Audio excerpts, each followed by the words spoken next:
up, everybody? Good morning. What the hell is the old moon manager here? Wait, isn't it just right over here? Hmm.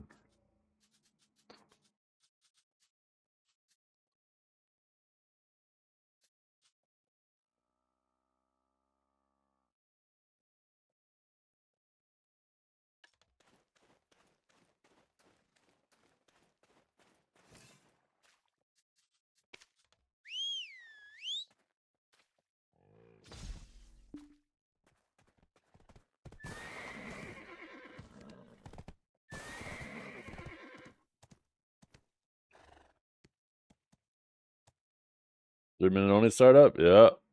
Well, the kids are out of school, right? So I don't need to bring them to school. Usually I start it up. And then while I walk them to school, and some fresh air and exercise or all that shit. Oh, here it is. Wait, let's end it on.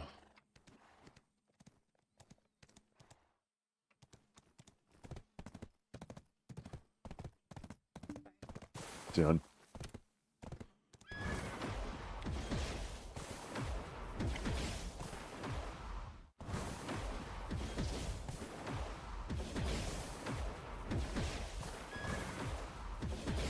XP is chugging along too.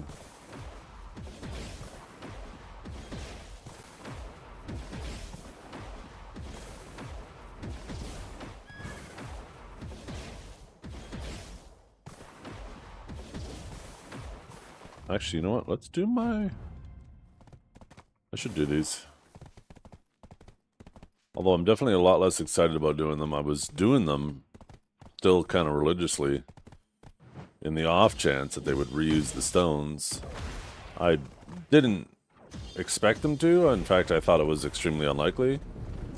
But I was hoping, man. It would have been cool to have a little head start.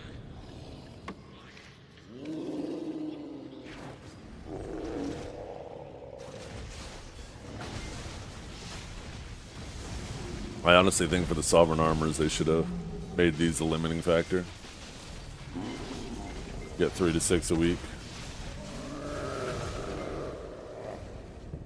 My pets aren't fed, are they?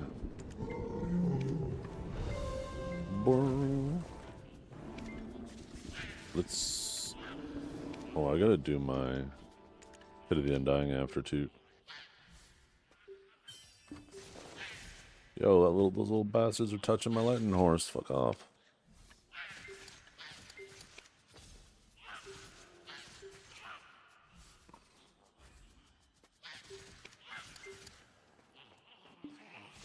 You know the best life skill or where to farm said skill? Oh, the best gathering life skill. Well, it depends on what you're trying to gather for. So in terms of money, I'm pretty sure sapping is the best form of gathering in the game. So sucking sap out of trees. But in terms of leveling up said life skill, then going to bear and doing herb gathering.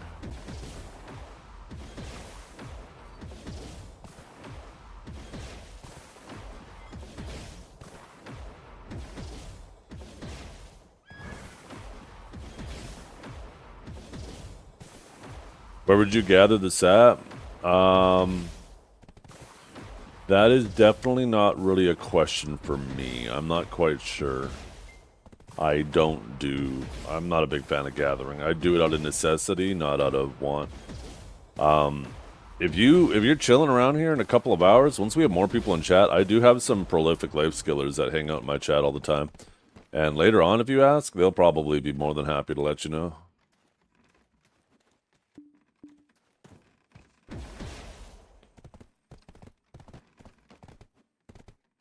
Go to bed. It's 5 a.m. What you talking about? I just woke up. I think you need to go to bed. Or are you getting ready for work? Yeah, I'm already up. I've been up for an hour now. I start my day nice and early. Oh, fuck, that's right. I was doing riffs. I completely forgot. Too early, I'm going back to bed. Goddamn. Well, you just saw me go live, you're like, let's see what Zeth's doing. Oh, he's playing BDO. Fuck, I'm going back to bed.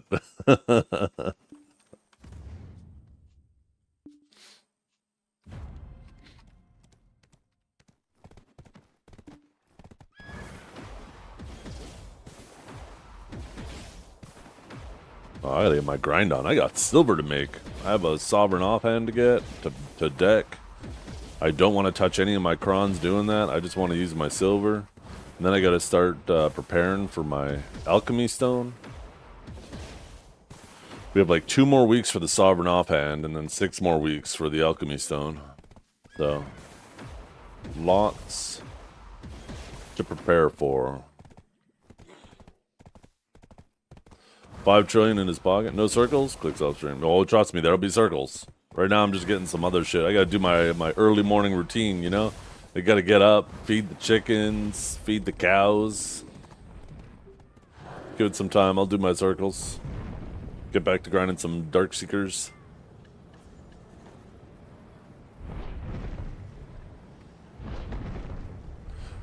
Speaking of 5 trill though, I probably have some storages that have some nonsense in them that I could probably get rid of. Like, that's another thing that I have a bunch of right now, is like... Where are they? Like, I have 1,600 Forest Furies at 30 mil a pop. How much is that? That's like 30, 45, 48 bill, I think? 48 bill and 60 mil? It's just, those are one of those things that, like, they're not easy to get, they just take time to get, right? You'll be seeing me at Dolan soon? Yeah, hey, if you want to come beat your little drum for me, I'll do some Dolans with you.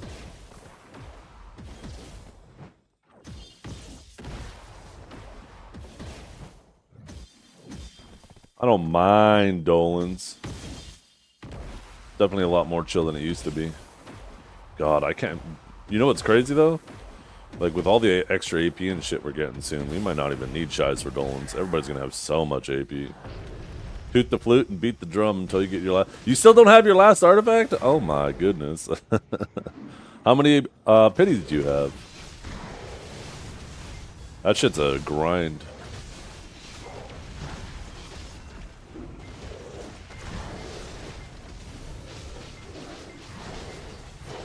You're at like 70? Oh, that's not... Yeah, you're like 10 average hours away. That's actually not too bad.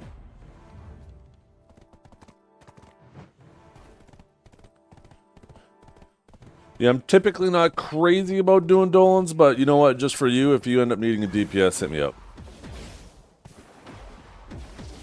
I'll come smoke some rocks with you.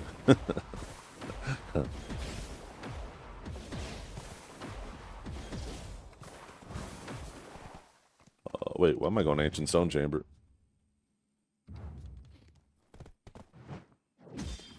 That'd be funny. I wish BDO, like Pearl Abyss, like these moments in history of BDO, like amongst the player base.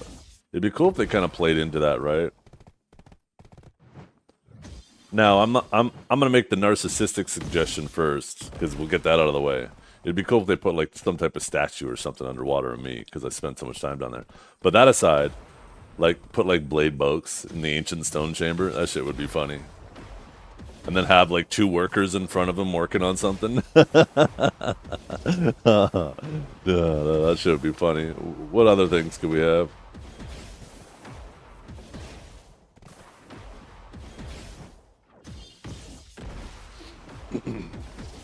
Could have Lakari spinning on the ground in the desert. That was a pretty iconic moment.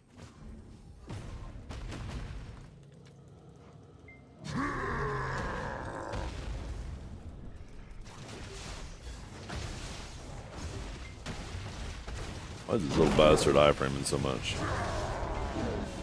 This is not iframing there.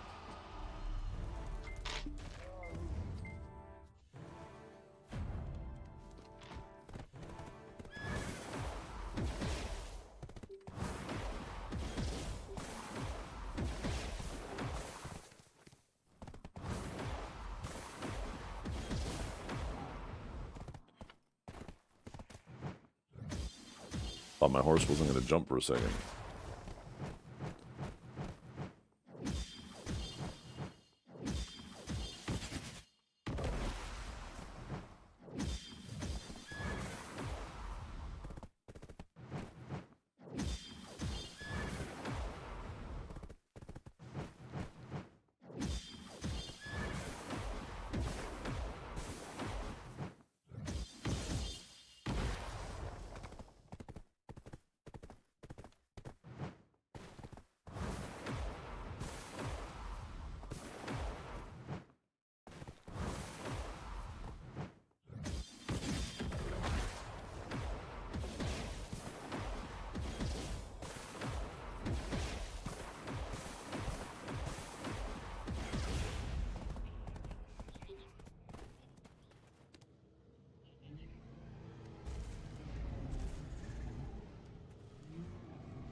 We should have one more left, right? Yeah. All the way out here.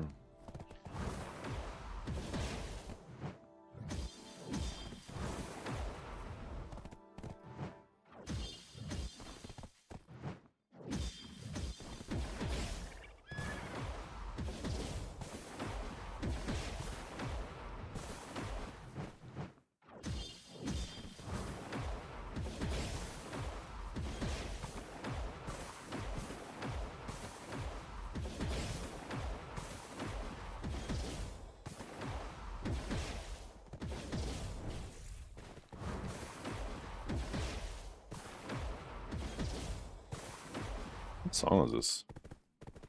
Some Camelot. I don't know if I've heard this song.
Boop.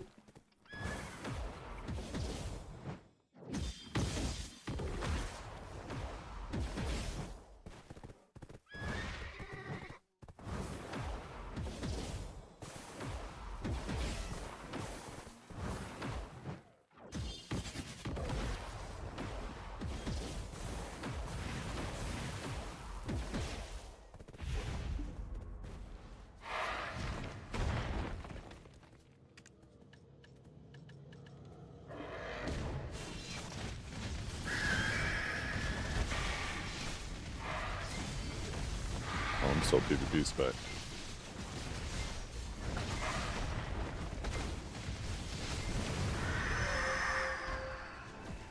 I wish we could just summon all those things into the same spot, man. And it's just so annoying having to run, especially to Griffin. Maybe move Griffin closer and it wouldn't be so bad. But this one's like so far from a Magnus.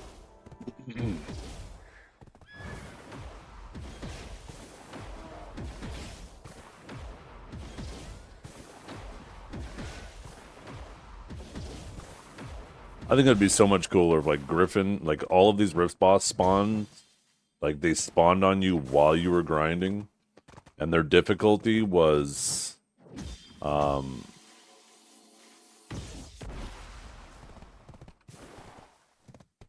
like, relative to your gear level. So, like, you'd be out there grinding it, like Orzekia, and all of a sudden Muskin would come out of nowhere, and you gotta deal with that stupid ass while doing it. That'd be kind of sick.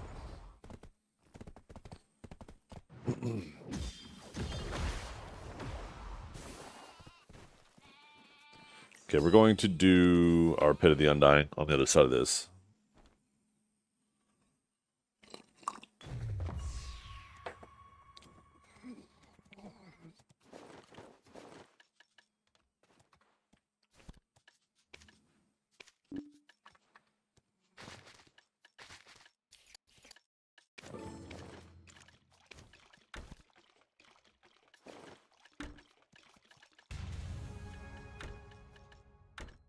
Let's open our boxes. Start with the shitty ones. Bing, bing, bing, bing. Just don't give me that fucking sissel crap. Ugh. Oh, we got one of the good boxes.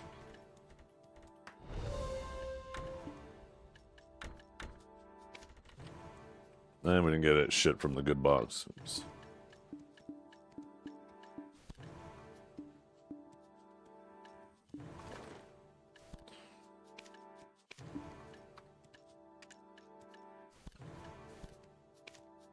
That's what I wanted to do.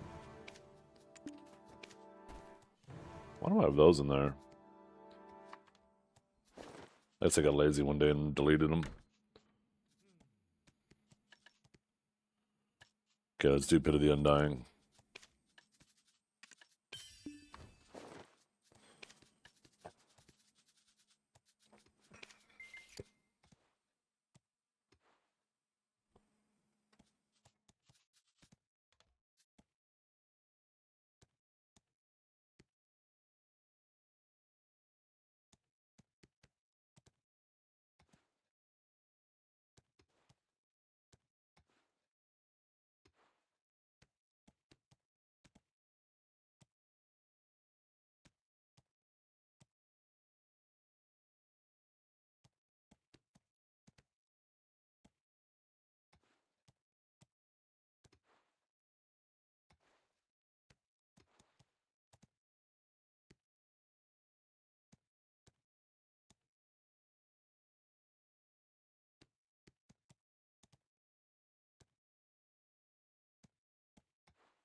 Oh, shit.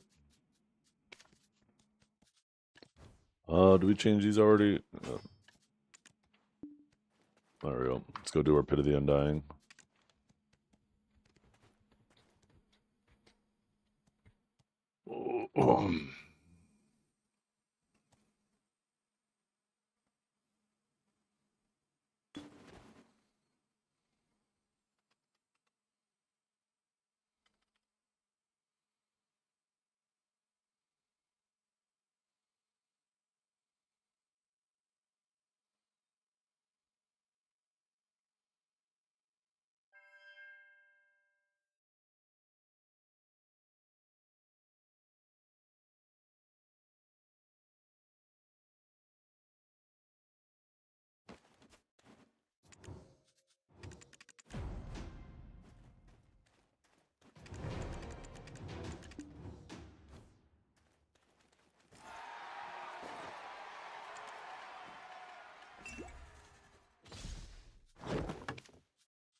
It's better than a little bit of metal in the morning, huh?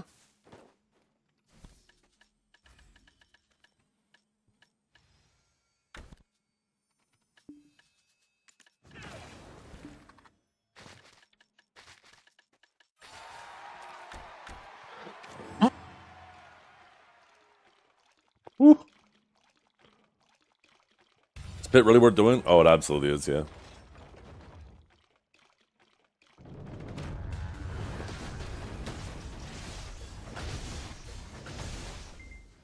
At least currently it is.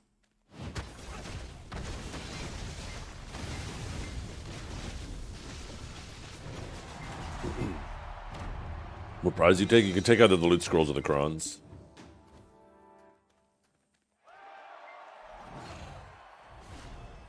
If you take the crons, it's approximately 300 mil for the 5 minutes worth of work, right? And a bit more if you take the other thing. If you take the loot scrolls, then I think technically you're getting even more value out of it, but that's also assuming you run out of loot scrolls.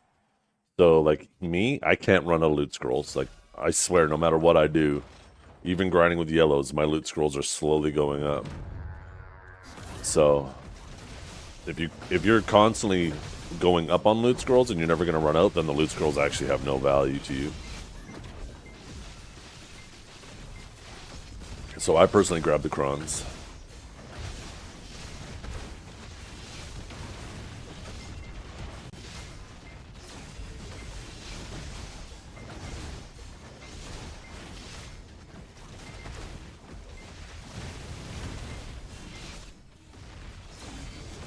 This is the longest one because you can't just cheese this one. Just try to get as much damage in the beginning.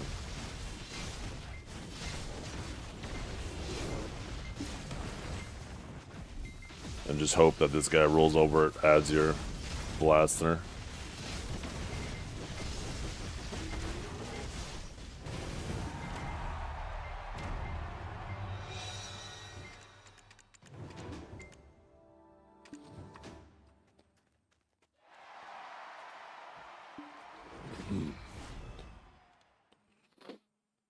Remember the other day the guy said that it took him 5 minutes without cheesing this to do it? I'm already 4 minutes in. Oh, I also have the special event. You rat! You little rat!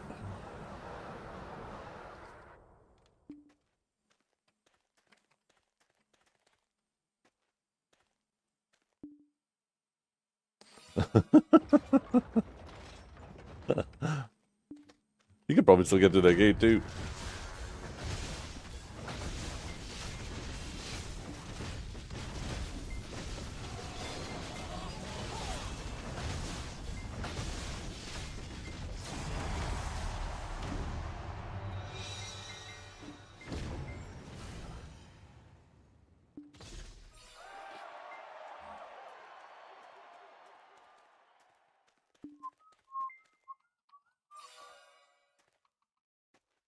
Oh, what's this song? I've been hearing more and more of this Avantasia being recommended to me. Kind of sick.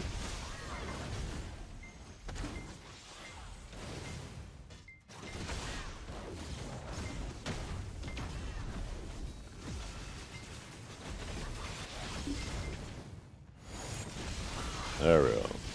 Do that descending current shit.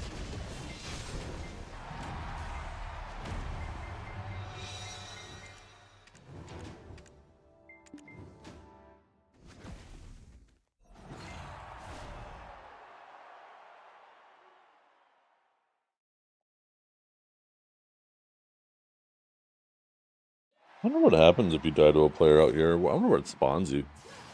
Imagine if you die out here and you click spawn, it fucking sends you out to one of these islands. That should be funny as hell. Not for the person who's on the receiving end. Oh,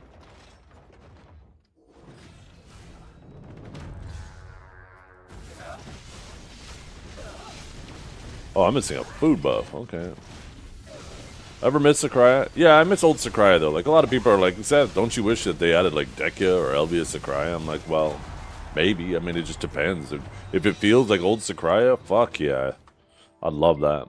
But if it ends up just being like a boring-ass tower spot, then no, right? And obviously, if it's going to be a Dekia version, then it will be a tower spot. Is the Voltarian horse dead soon? No, because I'm pretty sure Voltarian will still be faster because of its availability, like the skills available to it. But what I suspect they'll do, and you know how like with both Doom and the Mythical Arduinot, you can actually change its appearance. So you can go from the red one to a white one, or for the Doom, you can go from the normal red Doom to a blue Doom. Like you can change the skins.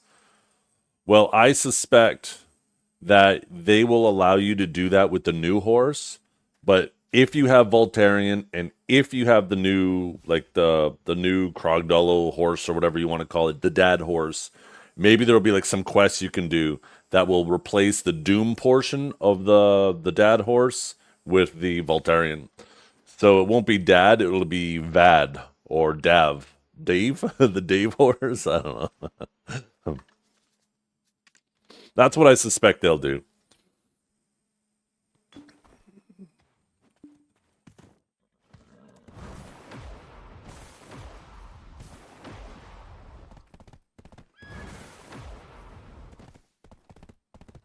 Which horse do I use for Node War? Well, I use all of them, right? So I use my Doom, and if my Doom dies, like my stable's available to me, right? So if my Doom die, oh, I guess I can't show you because my Doom's out right now. But as soon as my Doom dies, I can pull out my other horses as long as I have my stable on me. So I effectively have 4 horses at my disposal. But I start with Voltarian, and then if it dies, because I can't put it away like I can with my others, then I swap to the other ones, and then the next time I have a second and I'm in like Fort or near a supply depot or something, then I swap back.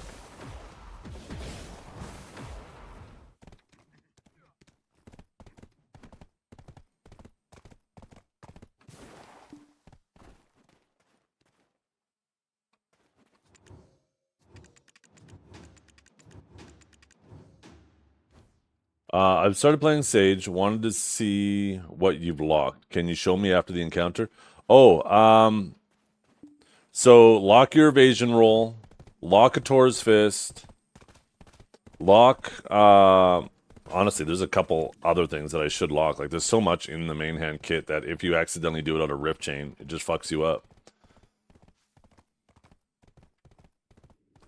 But, like, it's mainly main hand stuff. Like, Form Shift has, like, no purpose at all. It is just an awful ability, and it consumes stamina. Considering how little it moves, it would be cool if they removed the stamina requirement off of it. Then you could actually just use it here and there, because it's not even really a movement ability. But it might actually have some purpose if they remove the stamina cost off of it. A Tor's Thorn is mandatory. This is like one of the most important things to lock, because if you don't lock it right and you're in main hand and you go to RMB, you'll throw your spear, which you don't want to do. This spear is hot dog shit. But if you lock it and you're in main hand, you can shock relay right back into Awakening. But yeah, you want to lock your evasion roll as well. Technically, you don't need to lock a Tor's Fist and Form Shift. Those are key press issues, right? So, like, if you just get used to not pressing them, then... Oh, fucking Daza's out here. That rat. If you just get used to not pressing them, then, you know, you'll be fine. But it is really punishing if you accidentally do it.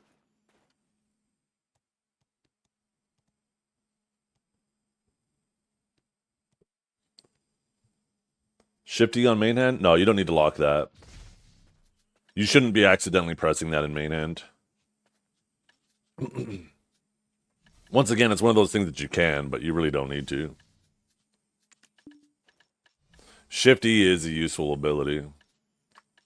And I'm pretty sure if you use it off hotbar, and I know I have it on hotbar, because sometimes you should use it off hotbar, but there are... maybe that was something that they fixed, but in the past... I remember they actually made a change to this. Actually, you know what? Maybe it is seamless off hotbar now. You know what? Before, like, if you used it from main hand, like this, and then C-swapped, it wouldn't have a gap. But if you used it from hotbar and did that, then it would have the gap. But I completely forgot. They actually changed that ability. So it might be just gapless no matter how you use it now. So once again, it's one of those things. You shouldn't be accidentally pressing Shift-E while you're in main hand. So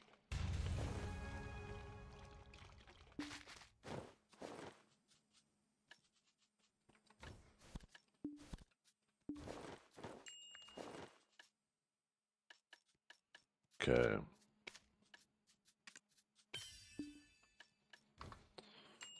You never use it? Oh, well, you must never node war or anything like that because it is amazing to use. You typically won't use it in like a 1v1, but in like large scale and stuff, if you need to heal, you throw that shit into structures and your health bar goes right back to full. You don't use it often, but goddamn, when you do need a heal, it is your most potent heal. That and of course Lightning Prison with HP on hit add-ons, but you don't always have that available.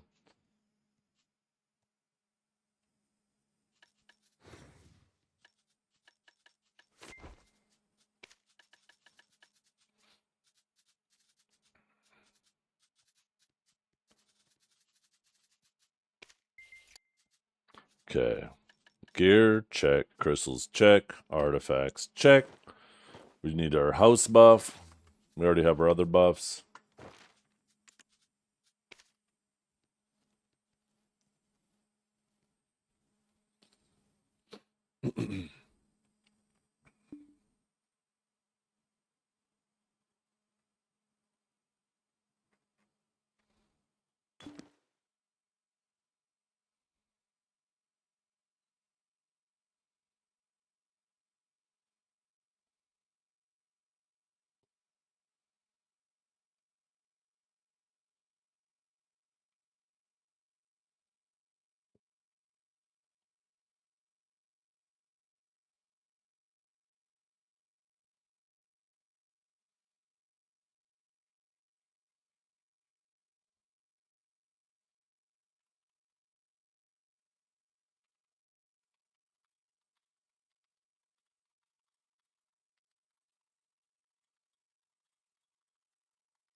You fucking with me, Gladiator?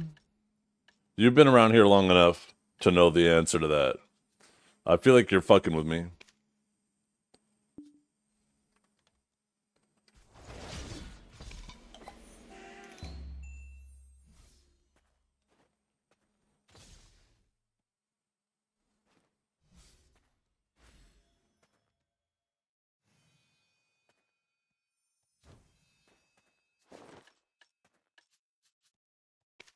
I get the impression there's some tomfoolery afoot.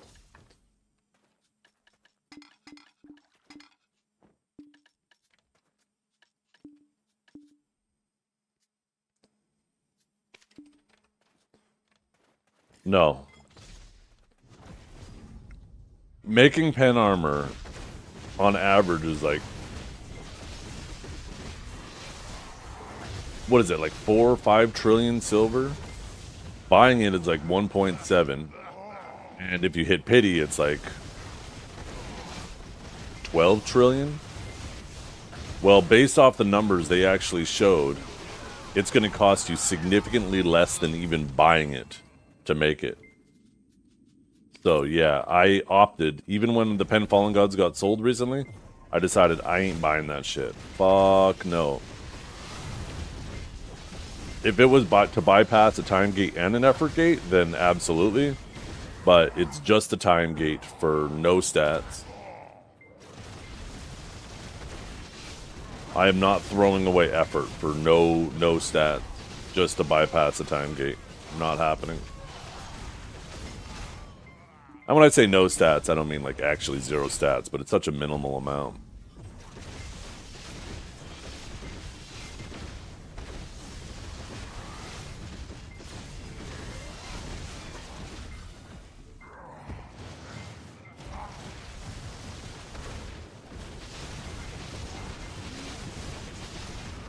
So were you fucking around, Gladiator, or was that a serious question?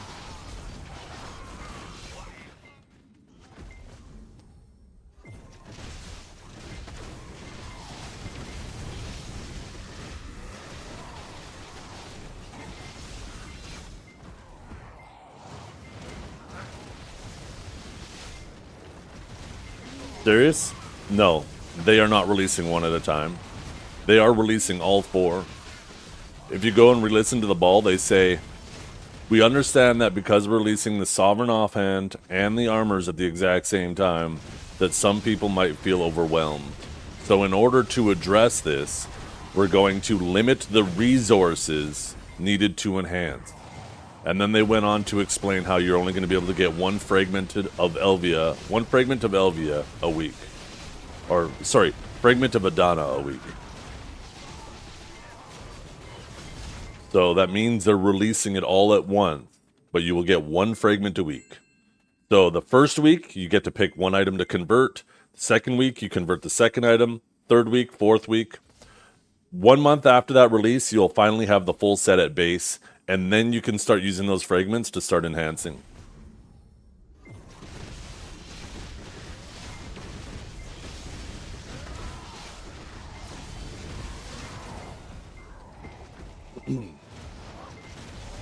And then you wait a year to get all your tets, yeah. I actually don't think it'll be a year to get all your tets. The success chance is actually relatively high. And you definitely overstack and just use a 300 stack every step of the way.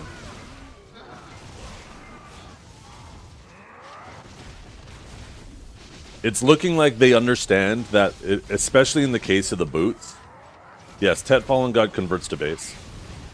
They definitely understand that in the case of the gloves, you're going to get a massive, especially if you're like an evasion build, you're now going to get a massive amount of DR in your evasion build, right? So it looks like in order to address this, they significantly also increase the DR of just the DR only pieces. So like the chest they show in the picture has like 10 more DR than like a Pen Fallen God. So it's yeah, we're gonna be getting like in total like evasion builds are gonna have like an extra, like even just at base Adana armors, like an extra 50, like 60 DR in an evasion build, and then DR builds are gonna have like an extra 20 DR, as well as having like an extra 100 evasion.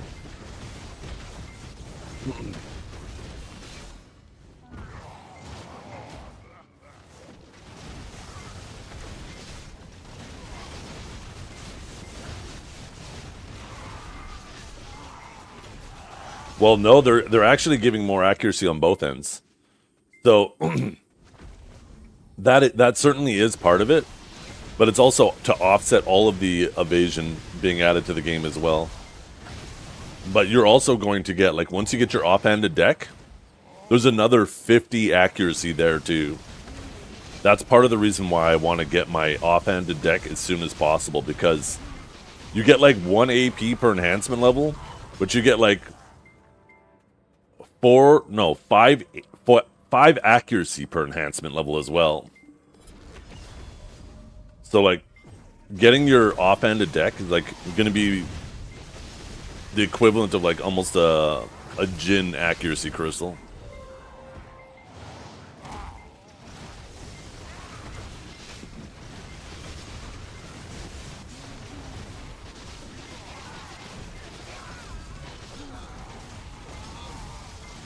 The fragment is a drop, but then you combine it with 3 sharps and 20 Kafras to convert it to the stone for enhancing.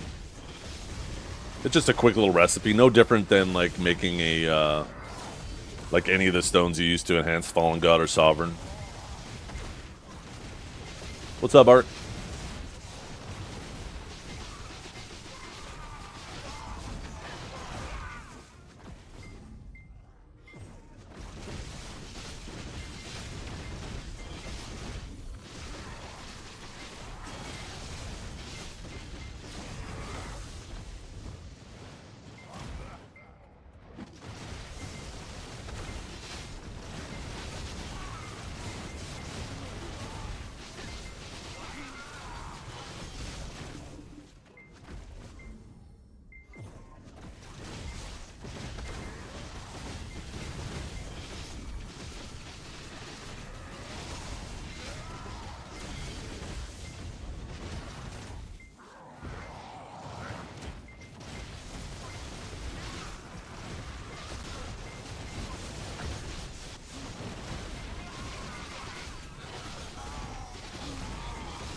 Yeah, no, I think that's overcomplicating it.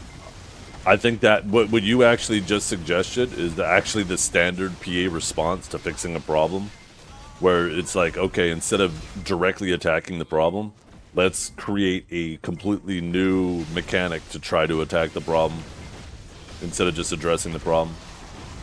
There is no problem with armor penetration. Like, in terms of evasion, right, there was a problem initially because there wasn't enough accuracy in the game to deal with evasion builds.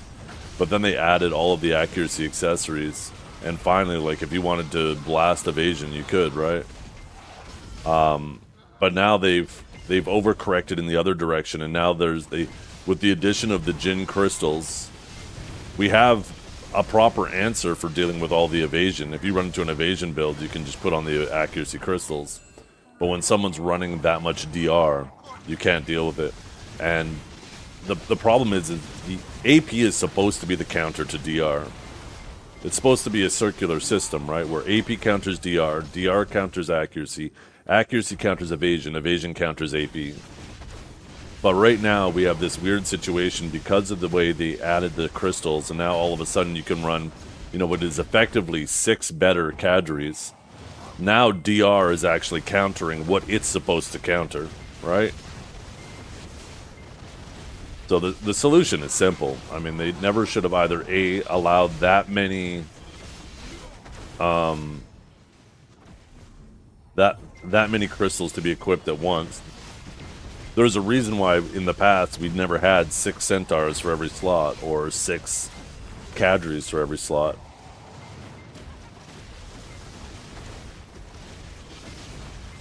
If you address the way crystals can be equipped and people stacking them, then the problem doesn't exist anymore.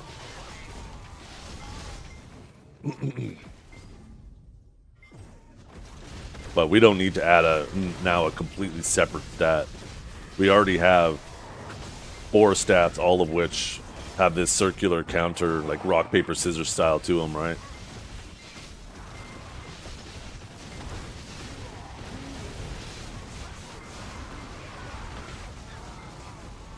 Adding a whole other stat now that needs to be balanced is just going to make it more difficult to balance the game and more complicated.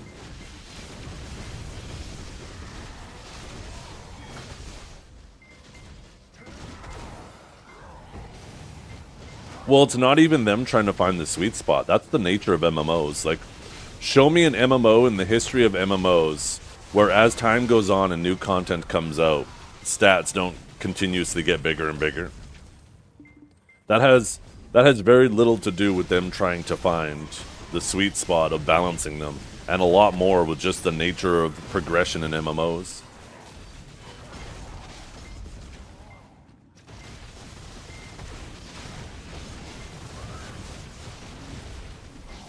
Do I do anything in game besides grinding? I do Node War, I do Siege, I do War of the Roses. Sometimes I life skill. I mean, I'll do the bosses, the boss blitzes and all that. Just the Korean MMO grinder, right? So yeah, most of the shit you're going to be doing is grinding.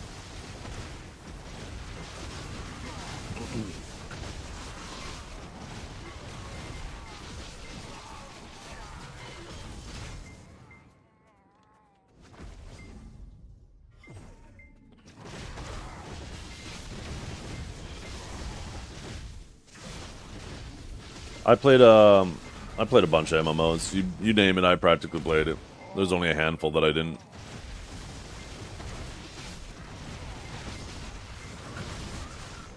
I stopped playing MMOs for a while after WoW Cataclysm because I just got burnt out with the traditional North American style of MMO where, you know, they release new gear. They basically do a hard reset, right? Where everybody's old gear, doesn't matter how good it was, basically becomes obsolete. You start replacing all of your old gear, your legendaries and stuff with green gears from the first monster zone. And then, you know, 6 months later you do the cycle over again, and they do that every 6 months. That shit pissed me off with WoW.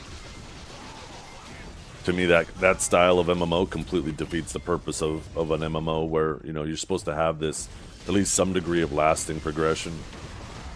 Not where it just becomes obsolete overnight.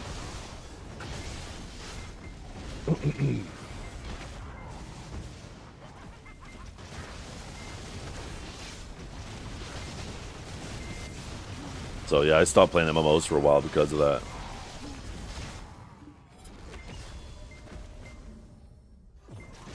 So, Roach, I think this is why they're combining the armors. I think they recognize that as long as there was 2 different sets, they were going to have this everlasting problem where, you know, you could try to make evasion gear good for non-evasion classes, but then it ends up being godly for non-evasion classes. Or you can make it good only... really phlegmy right now. You can make it good for evasion classes, but then it becomes useless for everyone else. And then the same thing for DR, right? And we were forever stuck in this cycle. So I think with them actually streamlining the armors and everybody using the exact same set, it's going to allow them now to actually tweak specific classes. Because they've removed one of the variables now, right? Or they're removing one of the variables.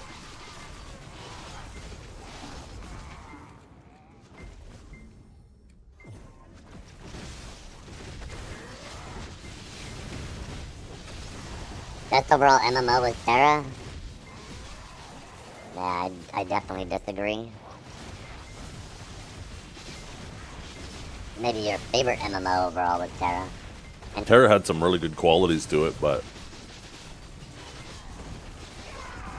you know, objectively, definitely wasn't the best. Probably would be placed in the top 10.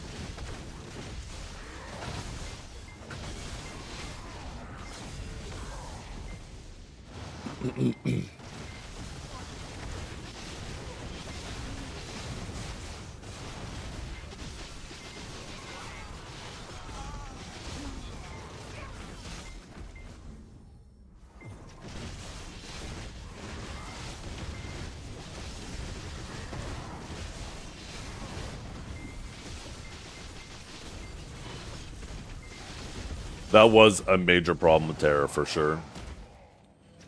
I went crazy hard with Terra when it first came out. I played the closed beta, I played the Korean closed beta, I played the open beta, and then it launched. I went super hard on it, and I reached endgame really, really fast because I was super practiced, right? And then there was nothing. And then there was nothing. And then there was nothing. There was just nothing to do. There was just... They had a great, like, intro to the game, but they had, like, nothing prepared for the end-game loop. And I waited, like, a month. And I was like, you know what? Fuck this game.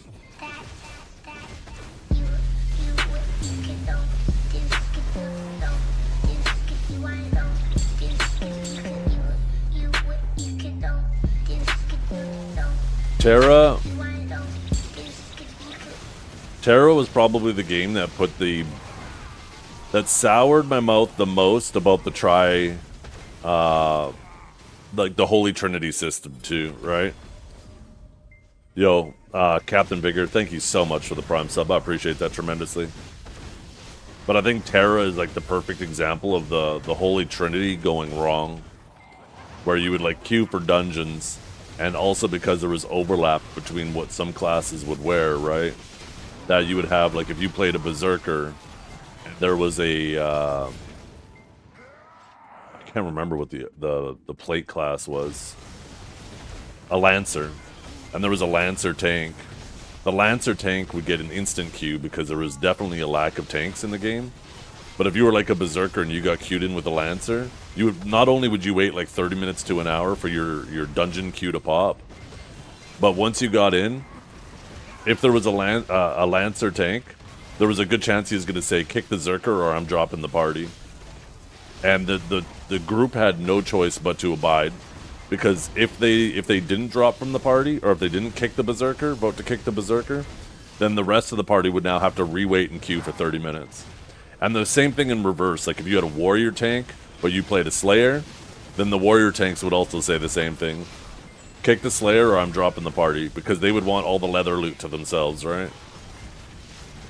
That was like the perfect example of like the Holy Trinity and how fucking shitty it is for games. That was one thing I loved about video, is that we never had that. Every class can perform on its own. That's why, and that's one of the reasons why I really dislike Shy, is I feel like it's a step towards that.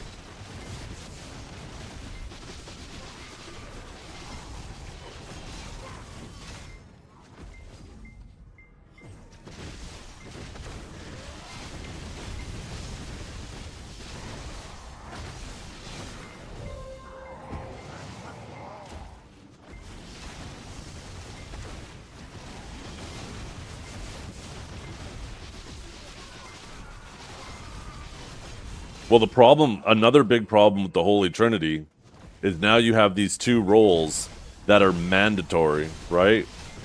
If you lose one DPS in a 5-man party, you can usually still succeed.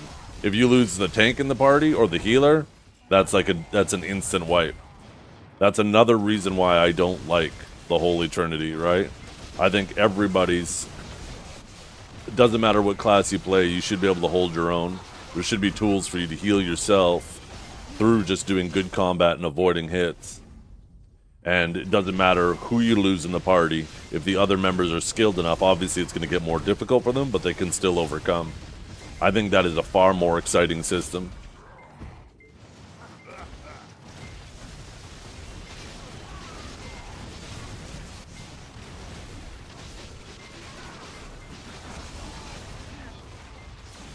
To participate in War of the Roses, it's every other week, every second Sunday. And after a certain time, if you take a look at the War of Roses interface, you can sign up to be part of the, what do they call that? The 3rd Legion. And you'll just be randomly selected. Now, apparently there is like a fail stacking system for that. So if you sign up and you don't get selected the first week, then the next week you'll be more likely to be accepted. Yeah, and I disagree. I think you should be... actually, I think you misspoke. Because obviously, you should have dependence on good players. The better your players are, the more you perform. I don't like dependency on classes. That's the difference.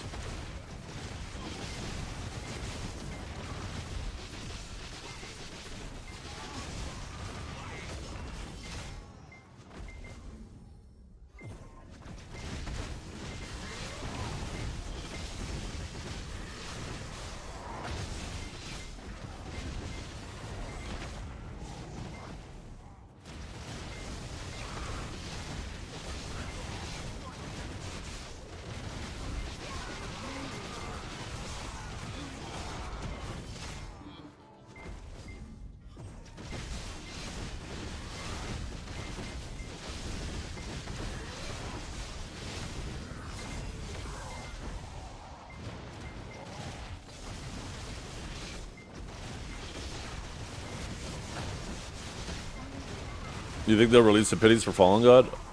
They definitely will, sometime down the road. It's not a matter of if, it's more of a matter of when. Which is also part of the reason why I have zero interest in investing in a Pen Fallen God right now. Right? I don't think they'll do it as quickly after the Idana armor release as it was after the Sovereign Weapon release and what they did to Black Stars. Do I have all the answers? No. I have my answers, and my answers aren't always right. I just do the best with the knowledge I have, and luckily I have a stream that, you know, usually when there's there's more and more people in here, if I am wrong about something, they'll correct me, and then the next time I'm asked, I am right.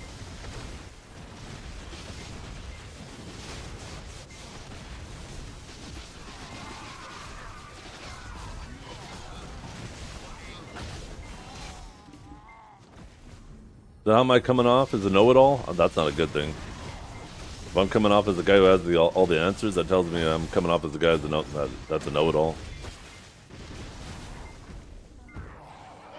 That's not a good trait.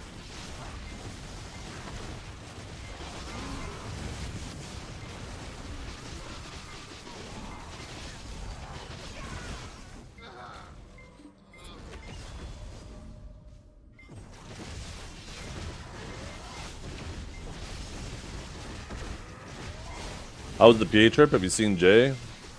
Well, I went to NA, the NA office. No Jay there. I didn't go to Korea, but the trip was awesome.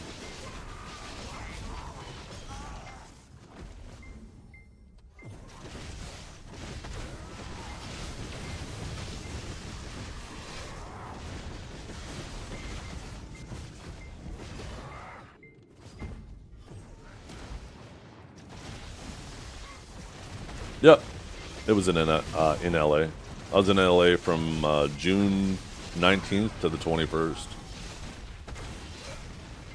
It's a shame. I should have, man. I probably should have booked more time there because they covered the flight. I would have just had to pay for the extra hotel days. It would have been kind of cool to actually see the more people. I didn't realize how many were actually in that area.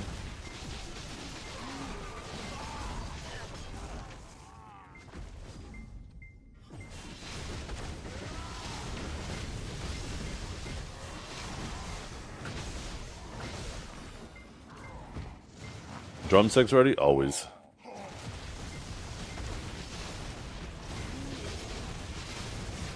You gotta wait for it. If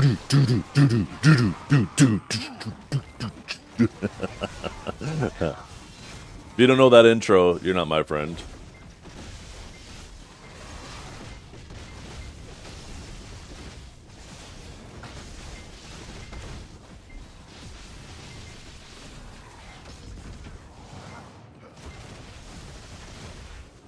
Well, there's Daz. Is he done with the other spot? Just finished? Just finished grinding or playing with your wiener?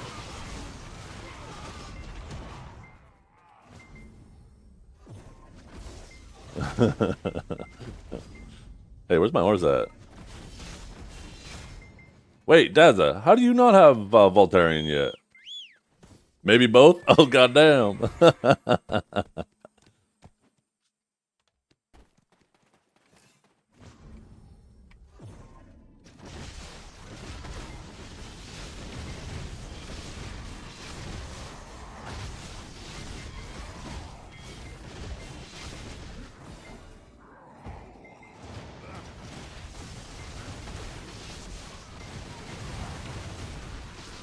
Yeah, I mean, it does seem like we're in the pursuit of Alezra. Who knows if we'll actually kill her? She's a sneaky bitch. But, yeah, maybe. Maybe we'll finally kill her.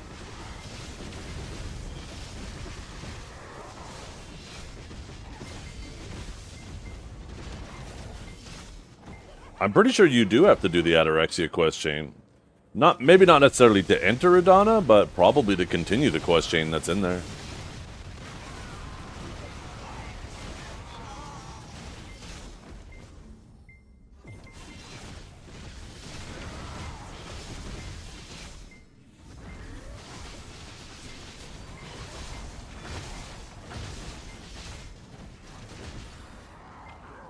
It sucks so much? I don't think it's that bad.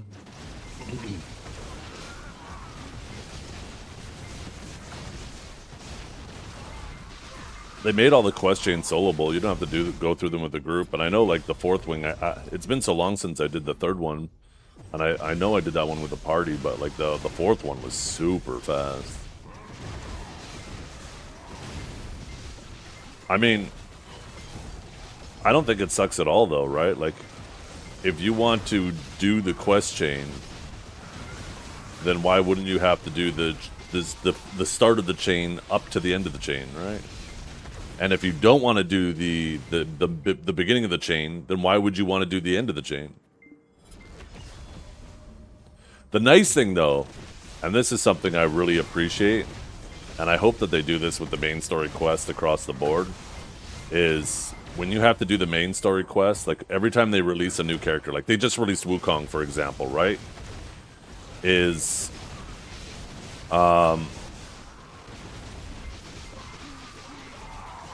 when they release a new region and you're on a new class, and then all of a sudden, if you want to do the new region quest on the new class, you got to go do all of the old quests and get caught up. That shit is annoying as hell. The main story quest should be a one-time thing per family. and you could always just continue where you left off on whatever your new character is that you're playing. And it seems like they might be starting to tilt in that direction, because they did say that that was going to be the case, at least with going into Adana.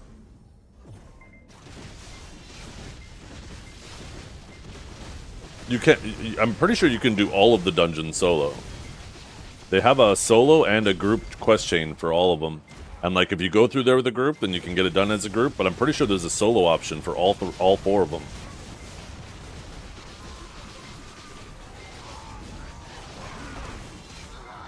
Like I'm pretty sure you just don't swap to Elvia, right?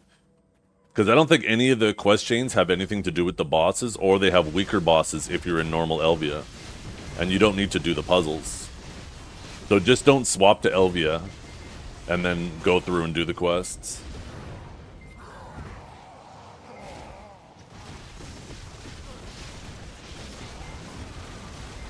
Because yeah, I would totally agree with you. If you're forced to do it like with a group, I think once again I dislike that. Just enter a story mode. That's right. That's right. Yeah. So the 4th one, just don't swap to Elvia. When you go in, just stay on the normal channel, and then just follow the quest prompts. It'll walk you through there. You'll be good.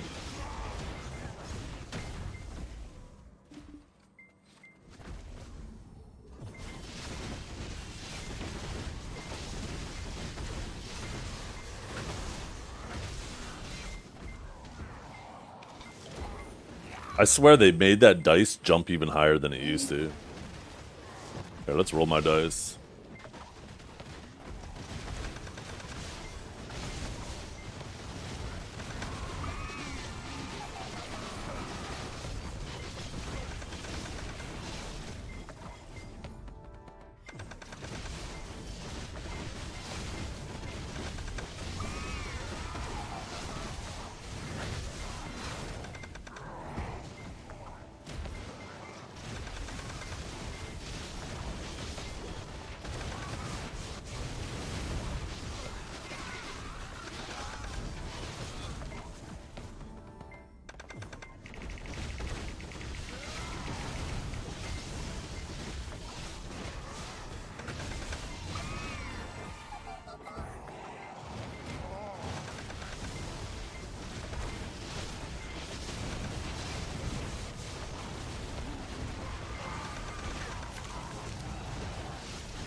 Oh, that's right. You do get Gems of the Void from it.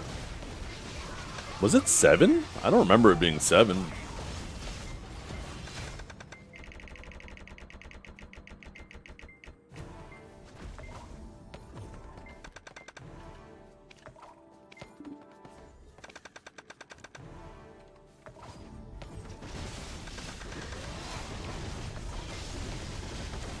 Oh, we're gonna be so short of 1,000 runs around. Exactly 999. Well, maybe not exactly. We actually get one more roll there. Oh, wait, we have more rolls. Wait, what?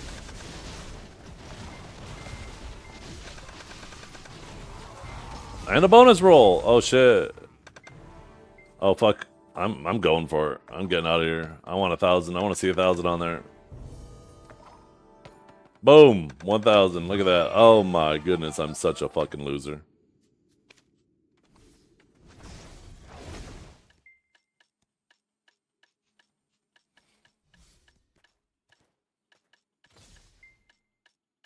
What am I doing? Just fucking collect them all.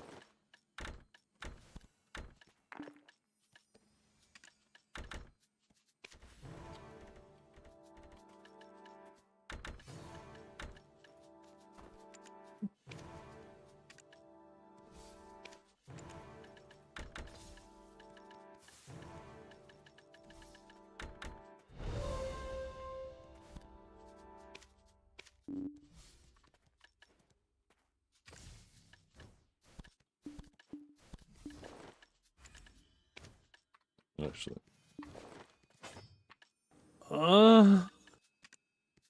What's wrong with you?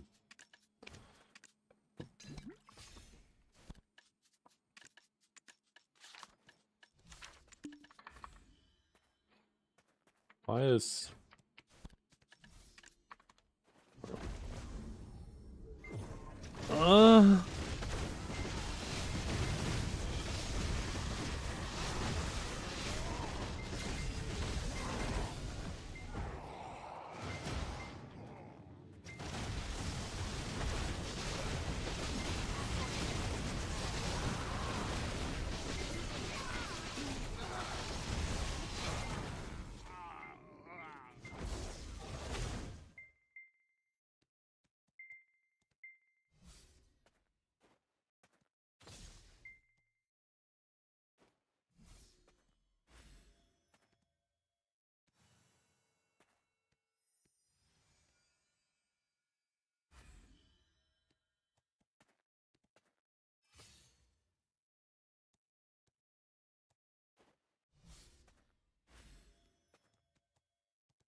Yep, that's one of the ways to go for it. Or 2 pen black stars and a gem of twilight. Or a pen black star and wait and grind out the new flame. But the new flame is going to be it says there's supposed to be 1,000 pities to get it. And if you assume that it's the same amount of pities per hour on average as other like flames, then it's going to be like 3 pities an hour. So if you need 1,000 of them, it's going to be like 300 something hours of grinding, right? Depending on average luck or whatnot. And waiting that long, like you think about that, even if you're a degen like me and you grind like 30 or 40 hours a week, that's still like 2 months, 3 months. Like to go that long without a sovereign offhand when it's going to be one of the biggest power jumps in the game is just obnoxious. Like I don't even know why they made that an option, because like you were just putting yourself at a massive disadvantage waiting that long. Not to mention you're gonna have to grind the new spot. That's probably going to require you to have that offhand in order to grind there. Right? Think about that. That makes no sense. When you take a look at even the easiest spots there. Although, you know what, maybe with the changes of all the extra monster AP we're getting, maybe it'll be more grindable. I don't know. Even without it.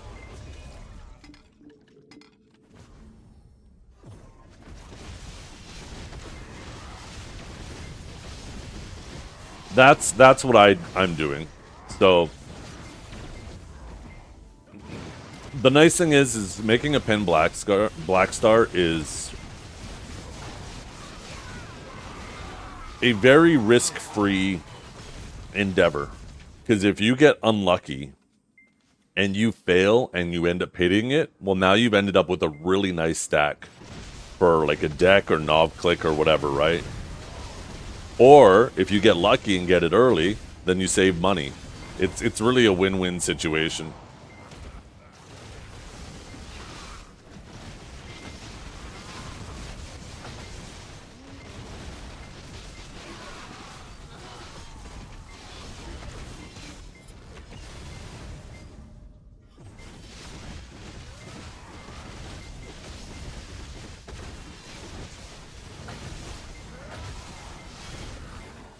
But what if I'm a bitch? Well, then just buy the pen black stars or buy the Capras and do the weapon route.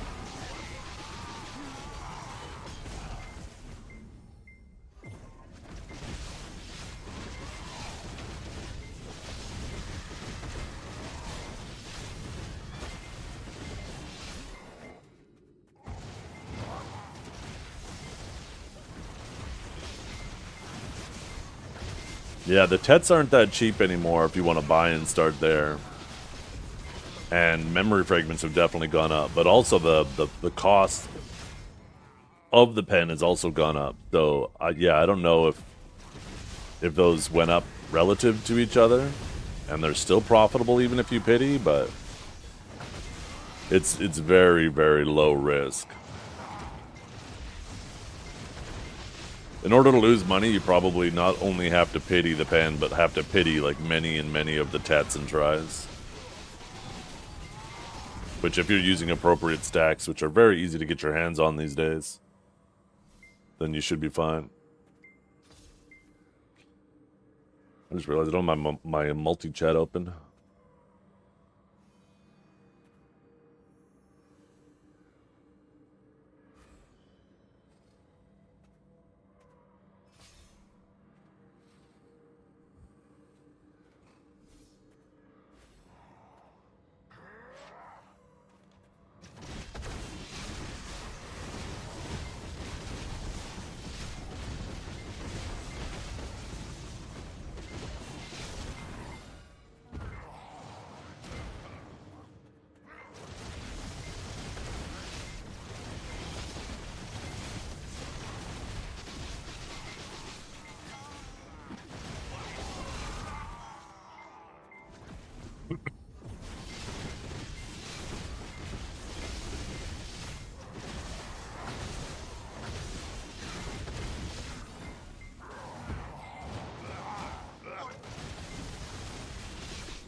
This is what I suspect happens, though. We get Adana, they release the Pen Fallen God, or sorry, the Adana armors. People exchange their Tet and Pen Fallen Gods. Then 6 months down the road, the Heidel Ball rolls around, and they announce that they are reducing the amount of pities required and increasing the success chance on going for Obliterating Fallen God.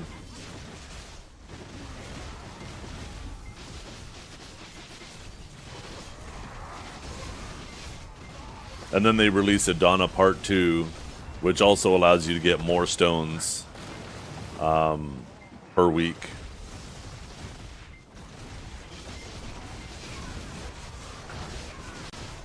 That's my prediction. Document it. Come back and say, Mr. Zepp, you are so smart in 6 months. God, I'm such a loser.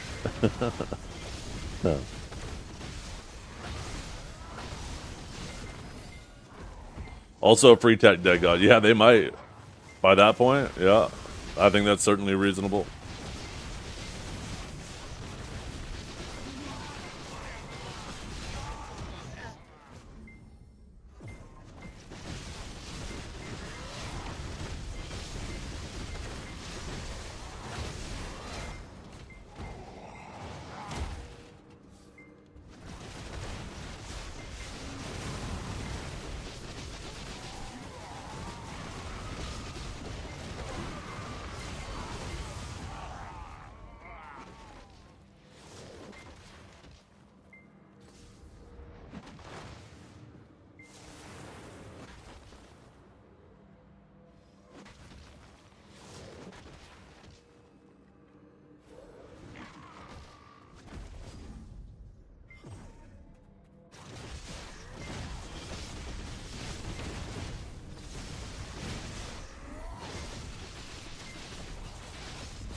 Pity reduction for Sovs? I don't think they do that.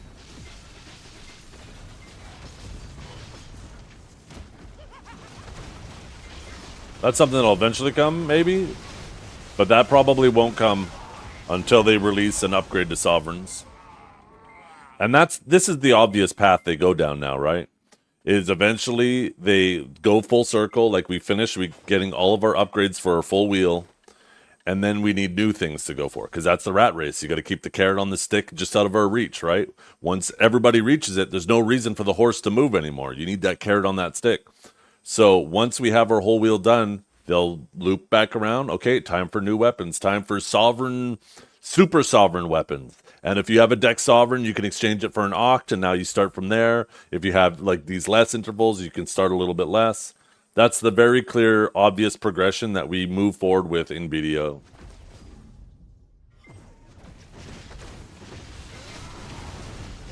And then once they release the new one, that's when they go back and make the old ones a bit easier, right? So this way it allows newer players to not have to put in 10,000 hours just to try to catch up, right?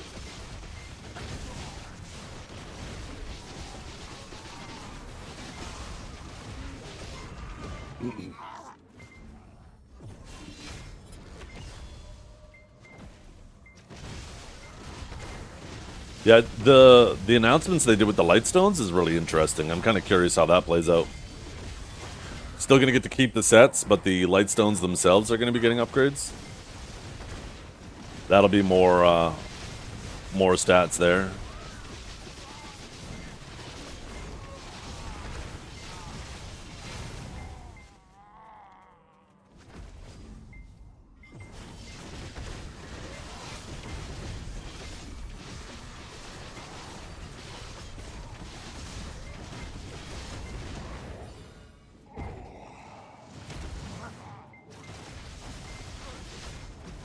Just here for drops. Have a great stream. Yeah, I appreciate it. I'll be your dropper. You'll be my droppy.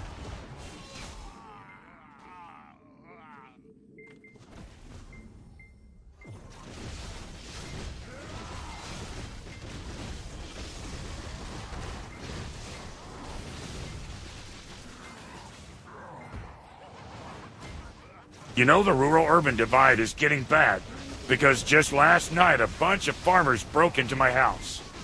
They tore up my floorboards and started planting soybeans. And I know it was a malicious act because it is much too late in the season to be planting soy. And my house doesn't have enough light and irrigation for that. And I know they were farmers because as they were leaving I overheard them singing the farmer's song.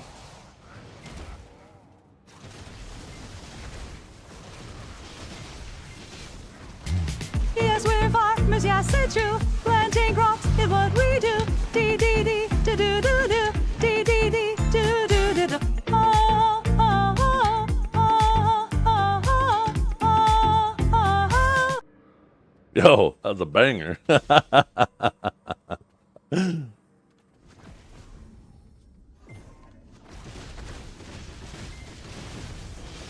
It's not a good song. It actually sounds like the first thing they came up with when they were thinking of Farmer's Song. And what now? I have to get back at them? I have to drive out to their farms and build a small target in one of their fields? A small target with a bunch of condos on top that are super expensive because they come with amenities? Like a gym no one uses?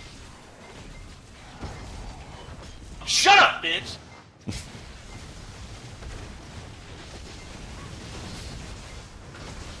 Damn, you skipped that one before it even started.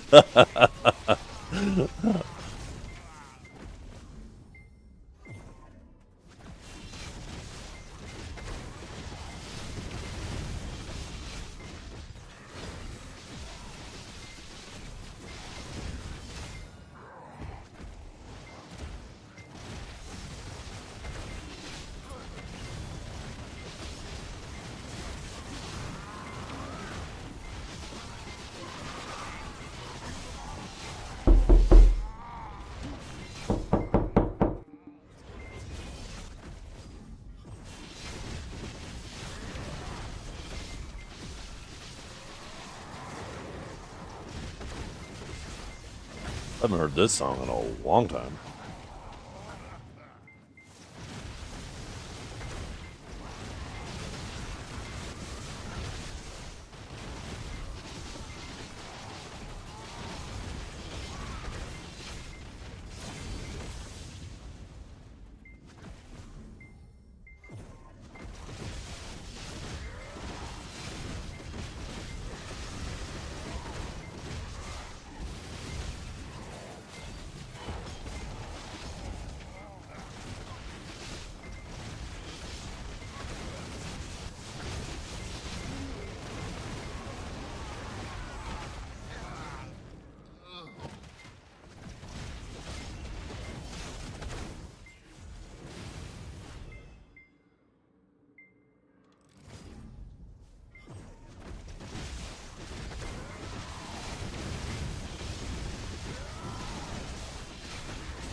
Test.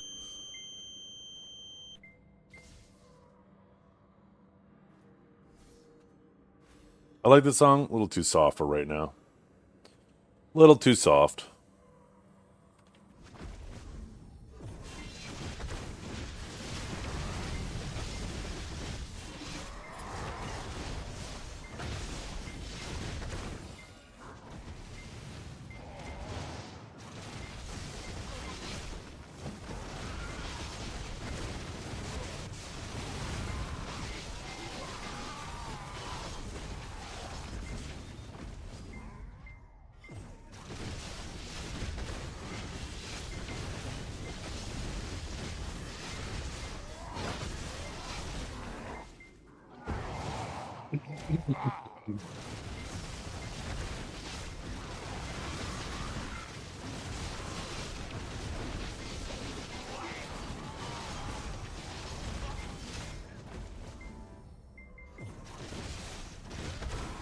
Zeth, I recruited a taxi driver to be my mentee yesterday. We talked about video games. He said he was into Oz, so I told him about BDO.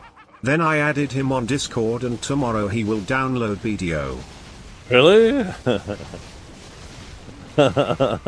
That's kind of funny. Shit.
Yeah, that man's gonna have to start doing some extra hours just to make up for his BDO addiction.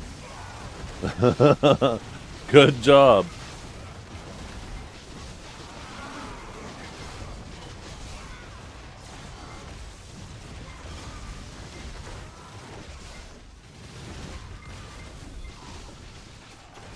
I need more mentees. Anybody new to BDO want to be my mentee? I'll power level you.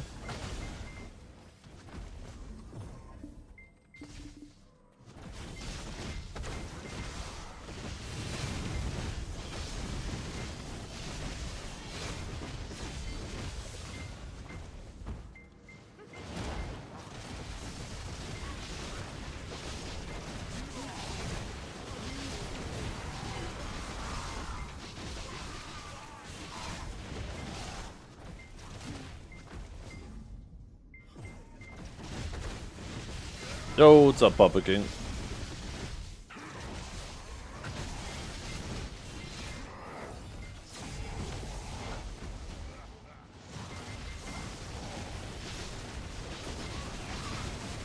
I'm doing excellent.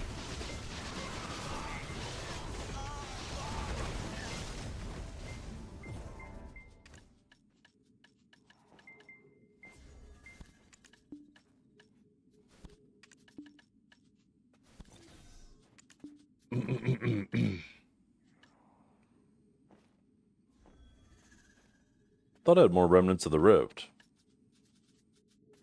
Oh, no, they aren't.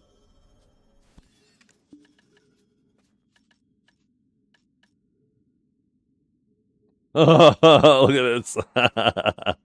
I'm glad I sold a bunch while I could. I wonder how long it'll take to sell a stack. Probably a couple extra days than it used to be before the announcement.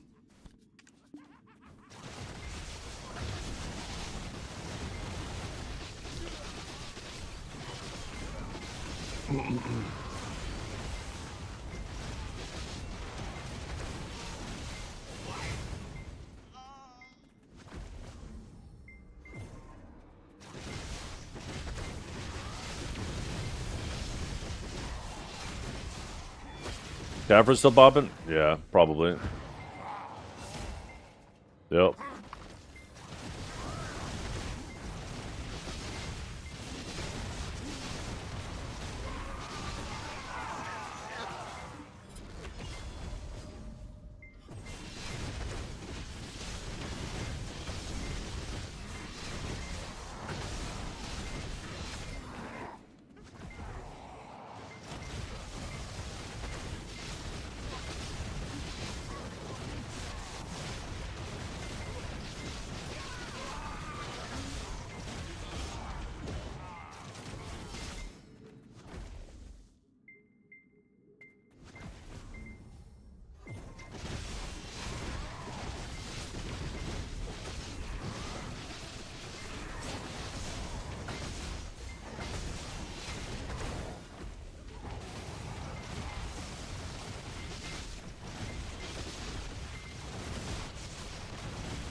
Thanks for the follows, everybody.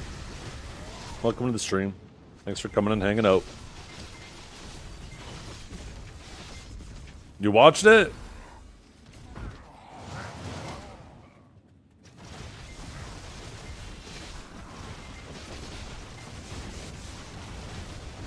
If I was smart, I probably should have uploaded that video to YouTube instead of just making a Twitch highlight of it. Because that definitely could have got some more attention towards my YouTube channel. Not that I make YouTube videos, but I do stream on YouTube and Kick. If you were smart, yeah. Well, maybe one of these days. You know what I need? I need somebody to make shorts out of all the nonsense that happens on stream and then upload those to YouTube. I need to figure out how to have like a YouTube manager. You know, I can actually do that with Twitch and stuff where it provides some authority to somebody to access some more restricted features of the channel, right? I need somebody who's willing to make some YouTube shorts. YouTube shorts kind of go crazy, I've been seeing. What's up, Ergosphere?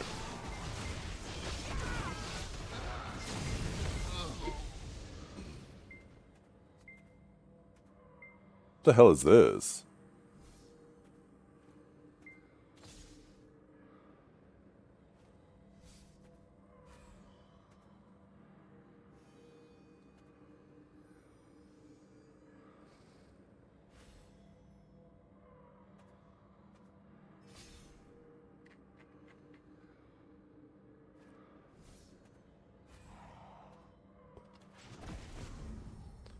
I have never heard of that.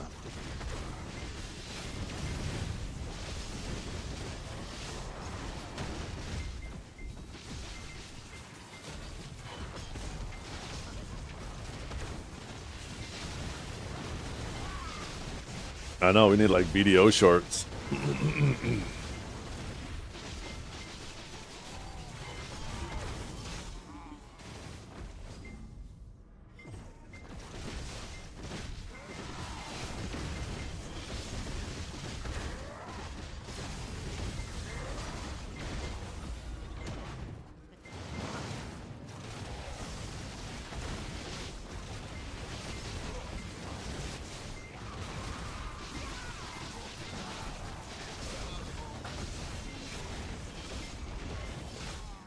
That's the thing, is I don't need to have a good memory, Menzies. You live your life online. Anytime I want to remember something, I just go to the VOD. Problem solved.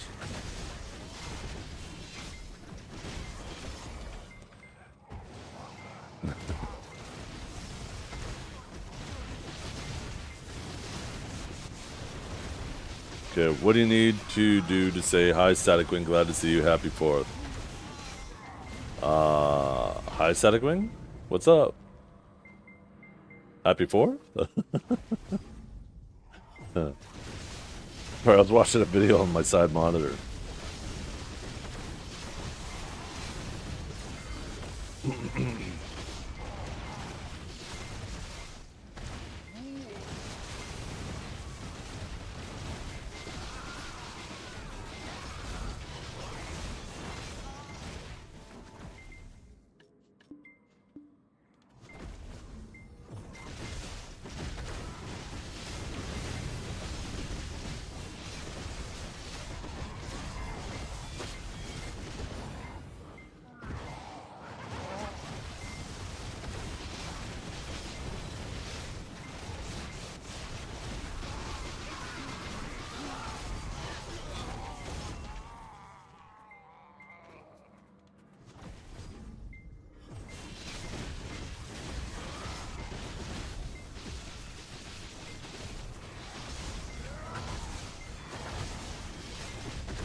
Today?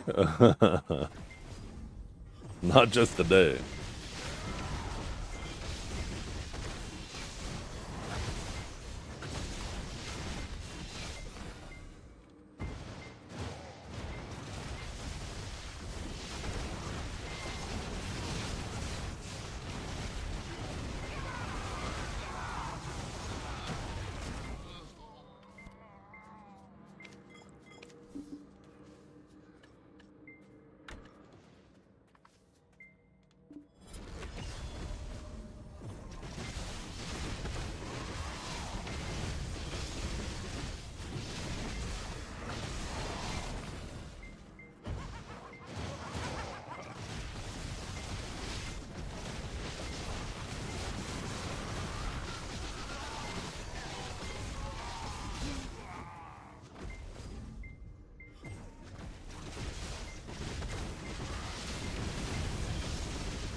I'm gonna get a big old fucking Panzerotti for dinner tonight, I think.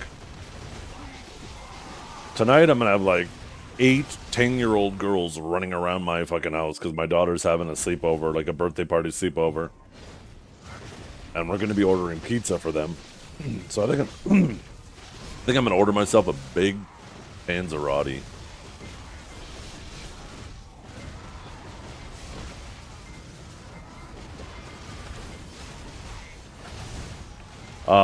I prefer DSR because it's more chill than Ors, and it's way more experienced than Pig Cave. I'm trying to hit level 67, and with a 1000% EXP, yeah, I'm trying to do my best to take advantage of it, but I'm not trying to sacrifice my money per hour either, right?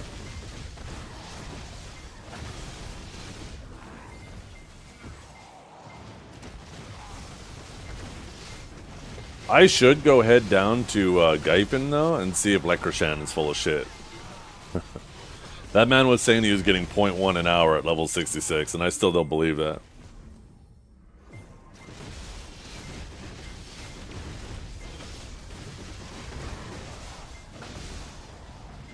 Because maybe the minor opportunity cost that I'm incurring by staying here is the same as the big opportunity costs I'd incur, but for a shorter period of time, of Gaifen.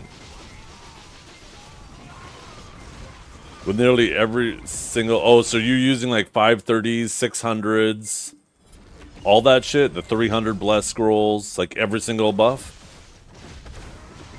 Okay, that makes more sense then, actually. If you were popping all those, then that's much more believable.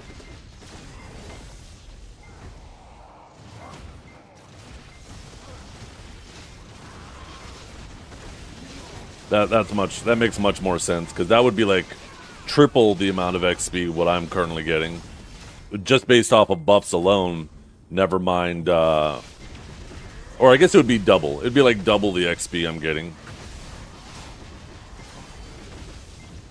because you could easily get like another plus 2,000%. So.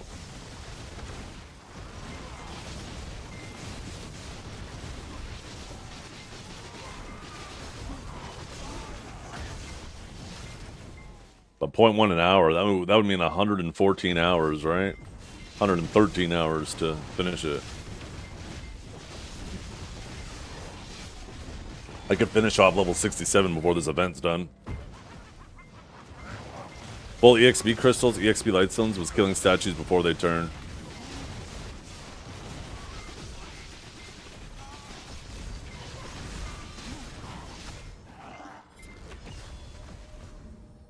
Gypin is just so annoying, though.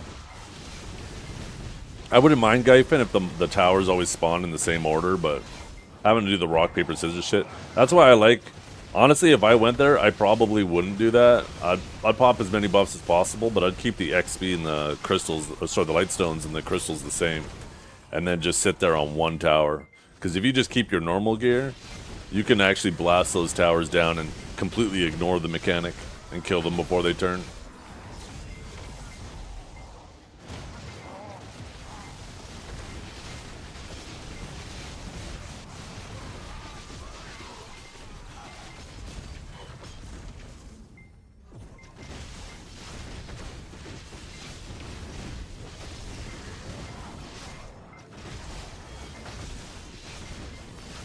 Is there a way to see how much XP drop rate you have?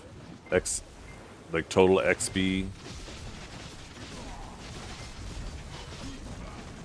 See, I got 10% from there. I know I have some from here because of the stone.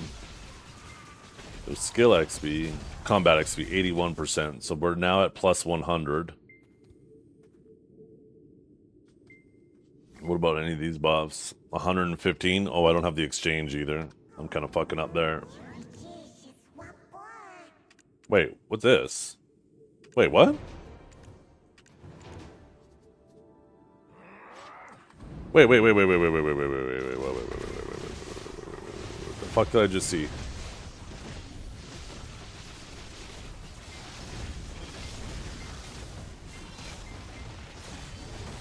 Oh yeah, like that shit is a Gypin. Just I don't know what it is. I've never enjoyed it.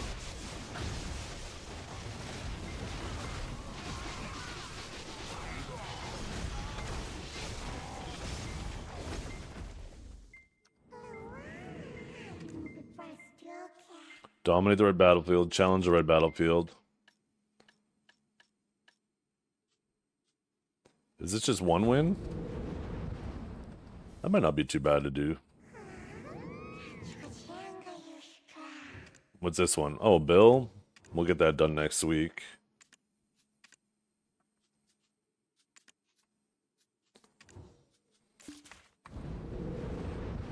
Okay, so let's see. We're at almost 200% now. Plus this is 1,200.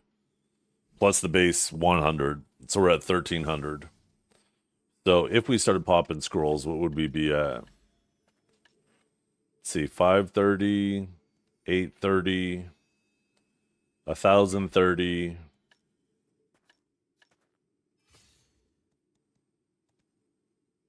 So 1,630. Oh, and I got the combat book, so an extra 100 on there too. So we would go from like 4. Yeah, we would double the amount of XP, just a bit over double the amount of XP we get per hour.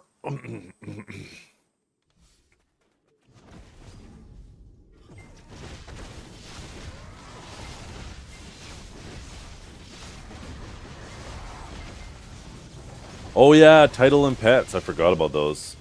I don't think any of my pets have combat XP though.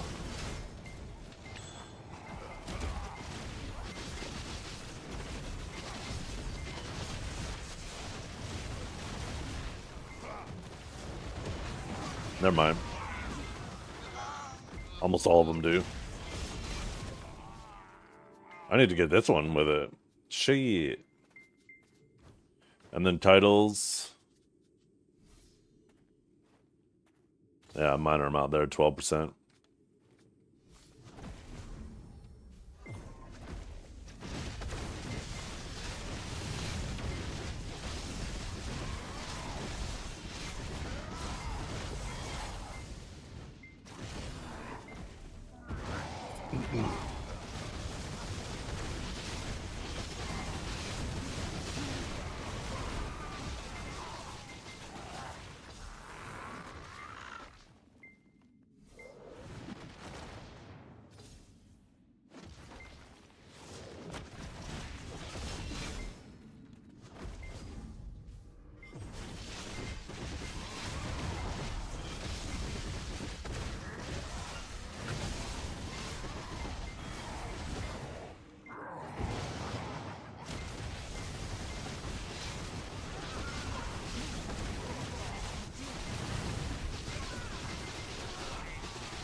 I just realized this big Darkseeker has the same attack animations as the Golden Pig.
Uh-oh. Oh, it's the tamer. Thought it was a shy.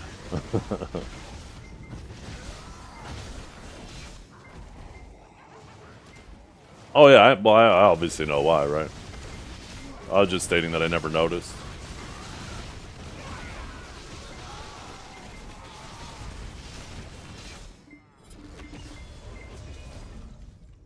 But yeah, there's lots of mobs in the game that share animations with each other. Just the model's different. Or even just the texture on the model.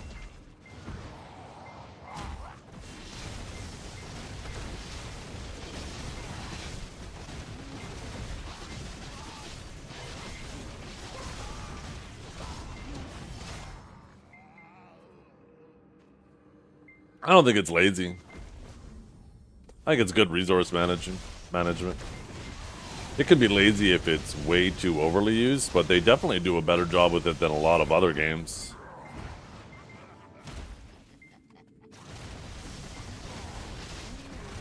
But every MMO does it. So I don't think it's fair to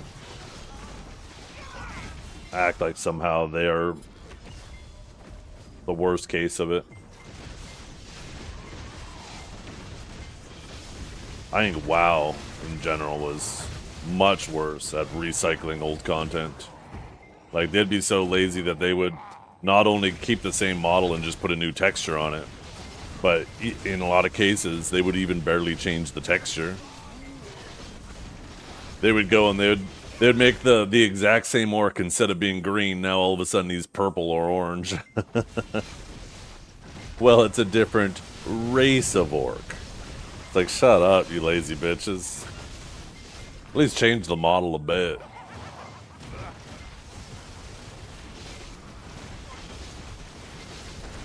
They fixed a lot of that years back, did they? Good. They probably started getting too much flack, because they probably started realizing after the 7th, 8th expansion that people were starting to notice.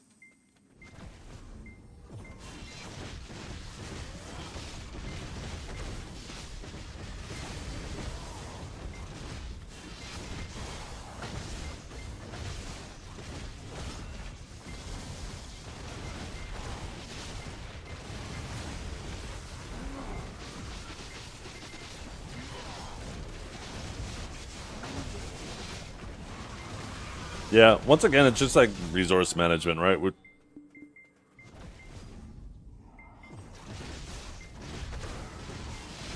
Definitely nothing wrong with reusing it a bit.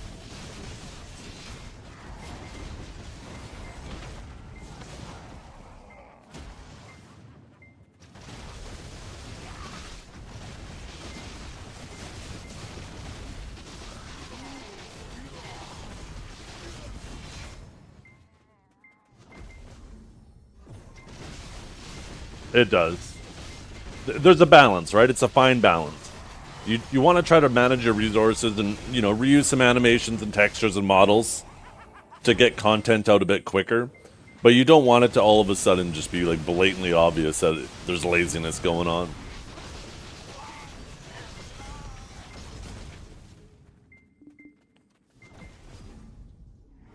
No, in terms of wildlife, it's understandable, right? I just think it starts to get lazy when you're doing different but same orcs all the time.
What's Legion Remix? Is that some type of new WoW expansion coming out?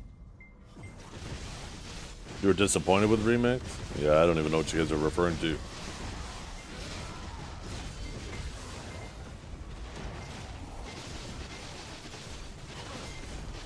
An event? Oh.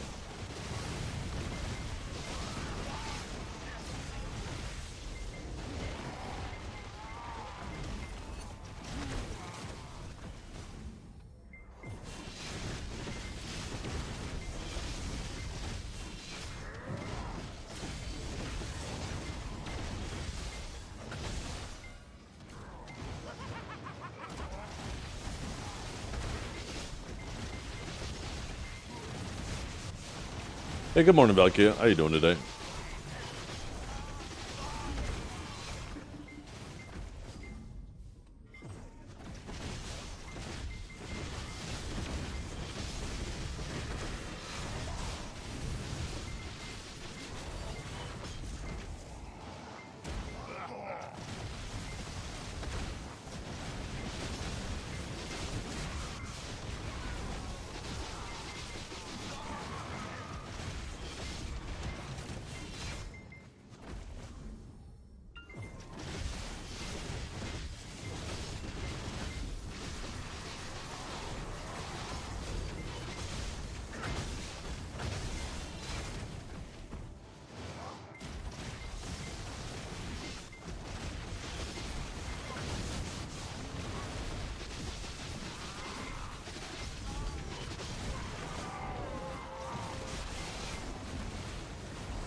I'm actually surprised they haven't put like those scrolls of equilibrium in the pearl shop.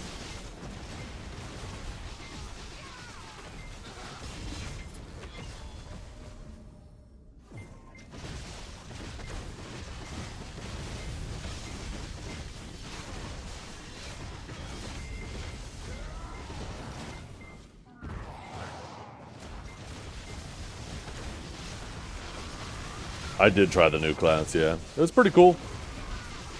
I'll mess around with it again after it gets some changes. There were some things that I found super annoying about it. It made me really not want to spend any more time on it, but it seems like some of those things are being ironed out next week. So we'll dabble with it a little bit. Not because I have any intention of playing it. It's definitely not my playstyle. But I always like to try to at least have a basic understanding of the class, so when I run into it open world, I have a better idea of how to deal with it and how it's going to try to deal with me.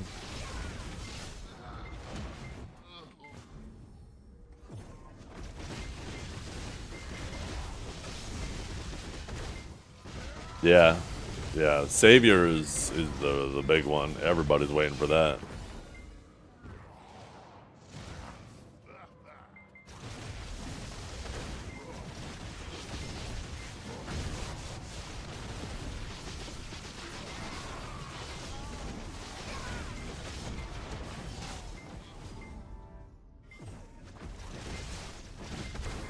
Oh, and it probably will, Juvios. It probably will.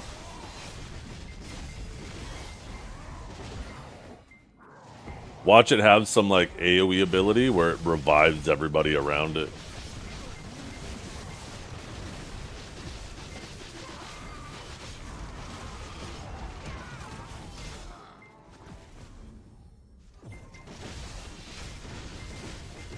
The modern Ascension Awakened Warrior that's designed better? Hey, you know what? I don't even think just that. I think, like, Awakened Warriors, people who love female classes, like, there's some people who refuse to play male classes. Now they will have a warrior option, right? A great sword option. Not to mention you have all the Drac players. I think there's going to be some overlap there. Guardian players, there's going to be some overlap there. Belk players, there's going to be overlap there. I think you have like 4 classes that have the potential of being cannibalized by Savior.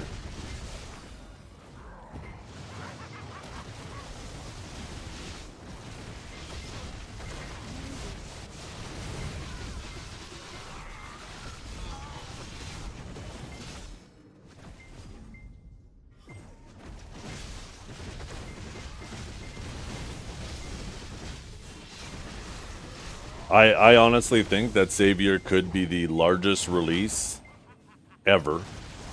The most popular release of a new class ever.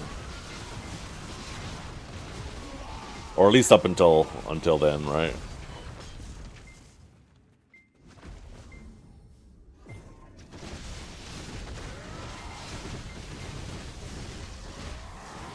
We're going to be playing Savior Desert Online for those first couple weeks, I bet.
Thank God I get to go home tomorrow. Been here watching my parents' cat for the millionth time just so they could go blow each other's back out on the 4th of July. Usually it's no pay and limited to no food, but this time I didn't even get a bed to sleep on because that for my sis.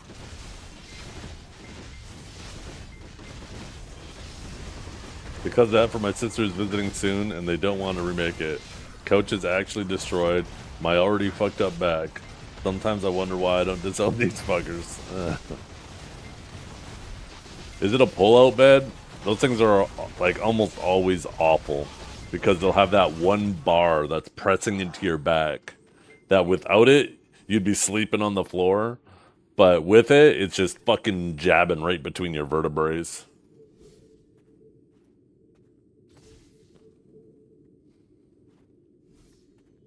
Huh.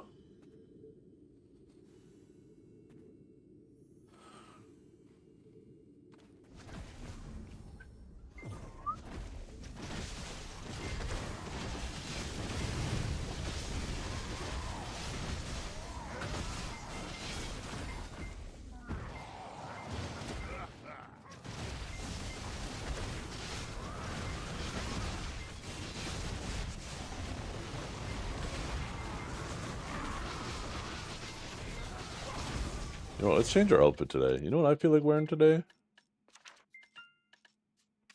Where is it?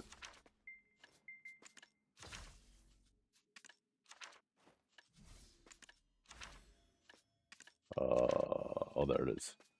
Maybe we go berserk today. Be the berserk sage.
I know, I was watching a movie with the family and I fell asleep on the couch. And when I woke up, the movie was just ending and then I saw my phone. I was like, oh, GBG, sick. I literally walked downstairs, sat my ass down, was just climbing off the dummy, because my character was on the training dummy. And then all of a sudden I see that the GBG's over. I'm like, oh, you gotta be fucking kidding me. God damn it.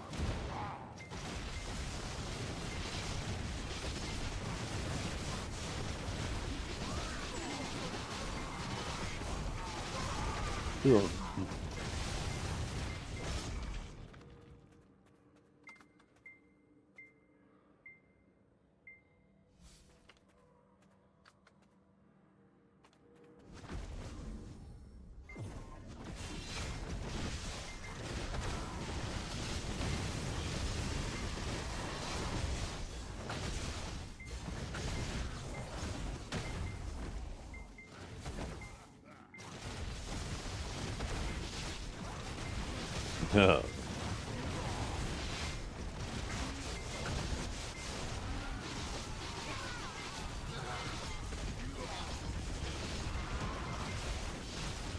Yeah, for me it's the other way around.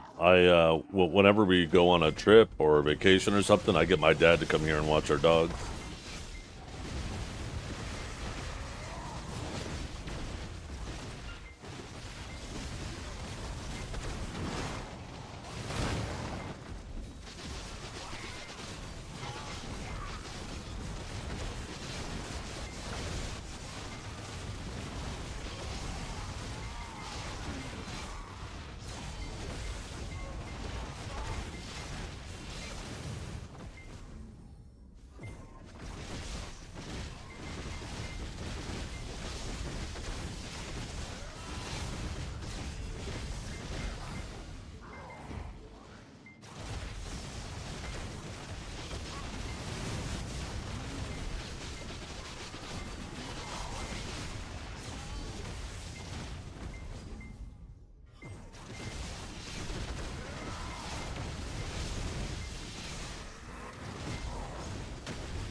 Yeah, I don't know if they necessarily need to do an extraction event for this one, though, right? Because, like, in the past, when they released Fallen God armors, you had to have a C10 armor.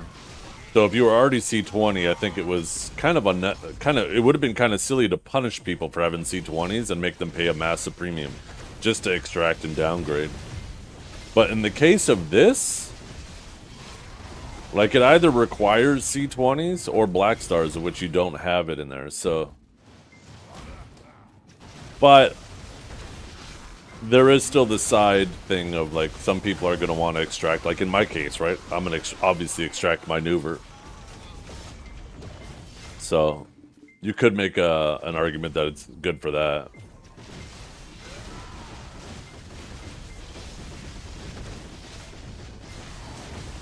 But it's definitely a little bit different than previously. Honestly, I'm pretty sure it's the last time they'll ever have to do it, though, right? Because, like, after this, there's nothing left in your gear that has Caphras in it. Until they add an upgrade to Caphra stones, and you can start putting those in your Idana armors.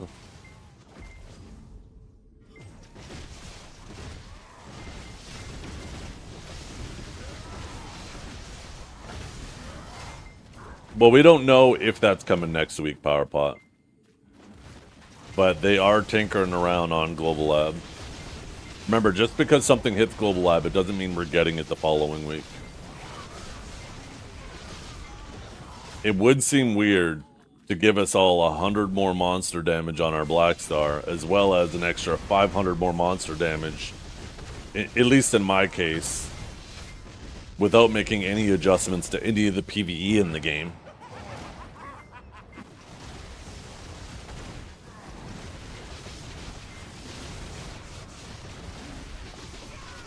Yeah, same here, Kanjara.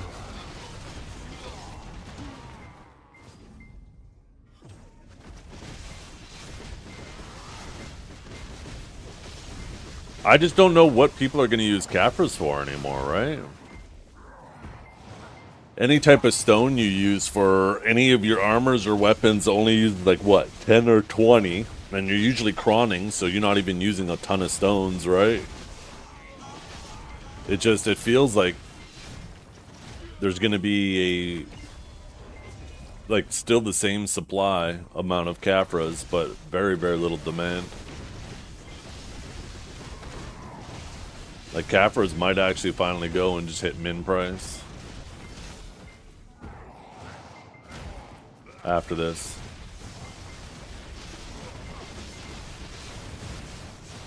And then it'll be dirt cheap for newer players to get sovereign weapons, which maybe that's the eventual intent. Let the market eventually make it easier for them.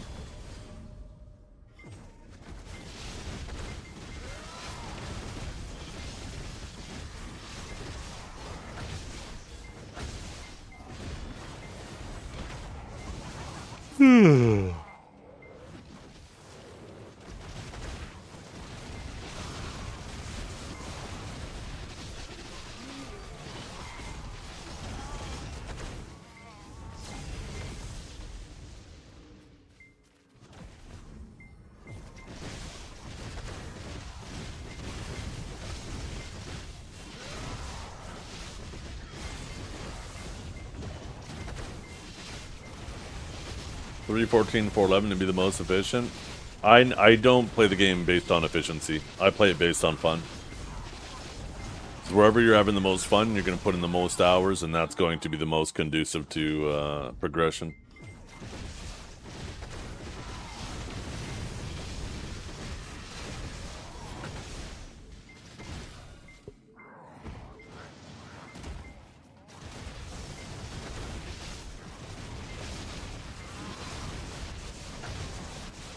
Trolls at 310? I'm trying to remember. I guess it is a pretty aggressive AP cap spot.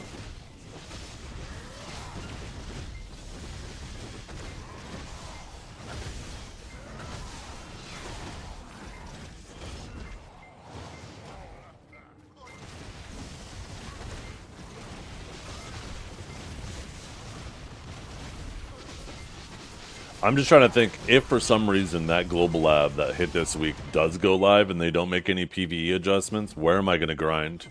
Because I feel like Dark Seekers is going to fall behind. But like even in a spot like Orzekia, you're like, okay, well, this doesn't really change anything because you're just going to be sitting there waiting for respawns. Pig Cave might be like the only spot where the faster you clear, the faster they respawn. They might just be doing normal Pig Cave all the time until major Pig Cave opens.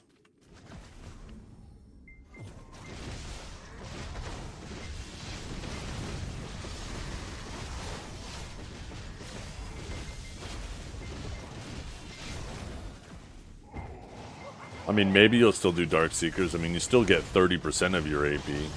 So just might have to find a rotation that has 4 packs instead of, 3.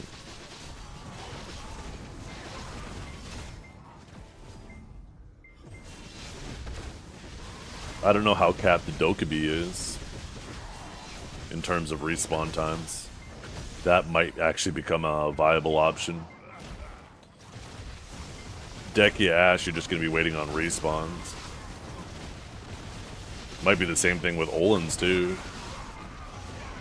You might just clear too quickly for Olins. I'm not sure if it's like the old days where there's actually a limit where... No, I'm pretty sure it's just time-based.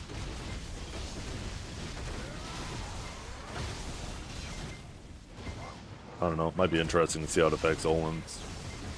Yeah, I thought Olins was capped. So... like, Pig Cave might be the only spot where you can actually go crazy.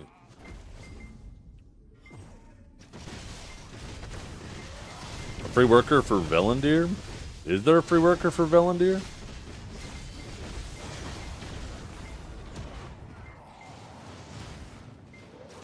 Gotcha. Yeah, so...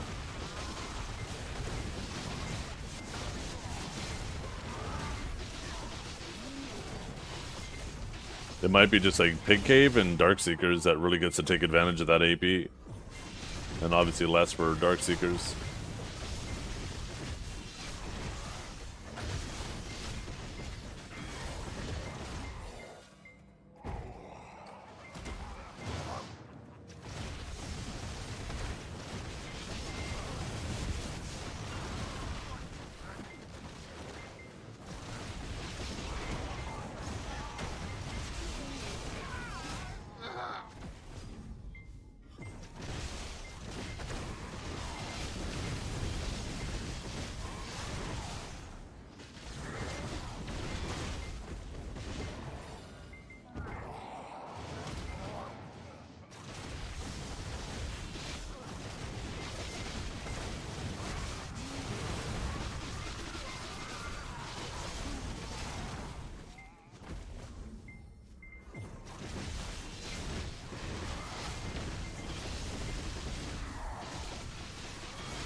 What's up, Averona?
This outfit isn't helping my drop chance, guys. What's going on?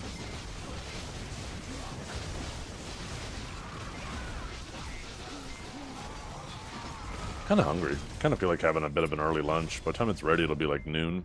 Or, sorry, 11. Guess it'll be more of a brunch, but I'm kind of hungry.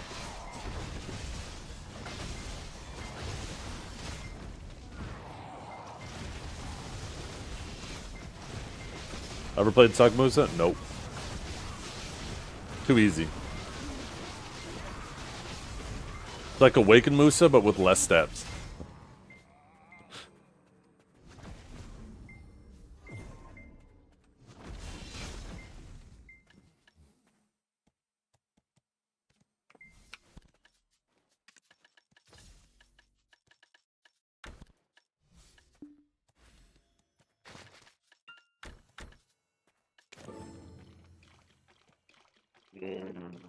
Oh. Oh.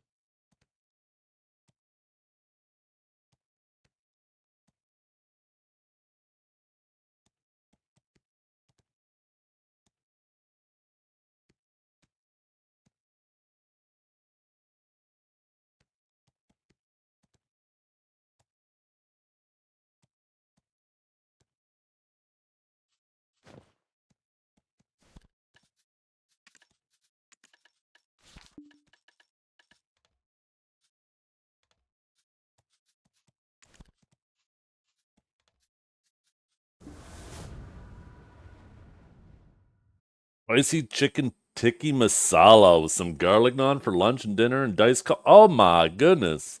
I love cauliflower. It's got to be one of my favorite vegetables. Actually, I have lots of favorite vegetables. I love cauliflower. I love broccoli. I love carrots. I love asparagus, Brussels sprouts. There might not actually be a zucchini, although I guess technically a zucchini is a fruit, but nobody calls it that. Tomatoes too, same deal. God damn. I fucking love veggies.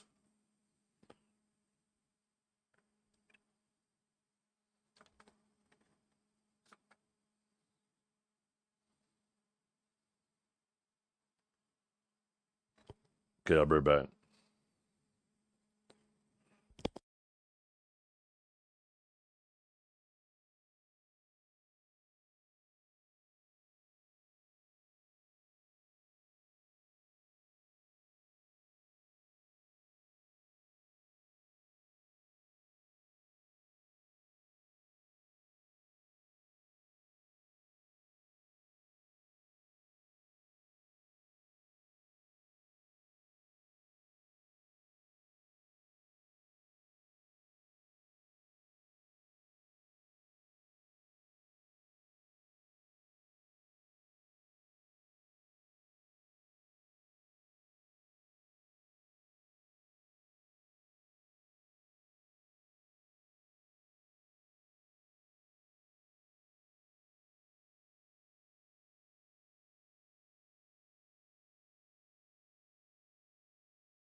Hey chat, I'm back. What is going on? What is good in the neighborhood? Oh, I left my phone upstairs. 1 second.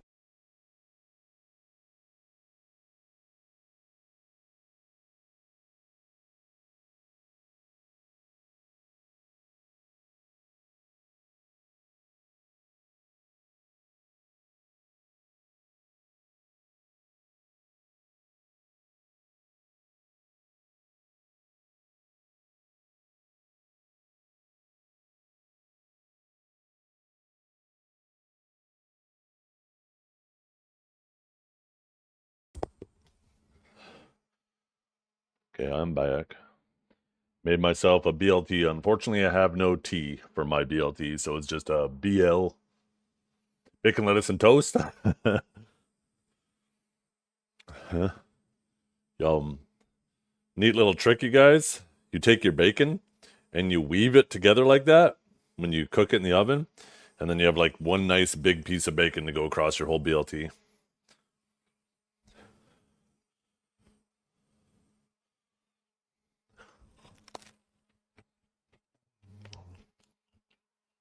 Was there mayo? There's some mayo on there. Very little.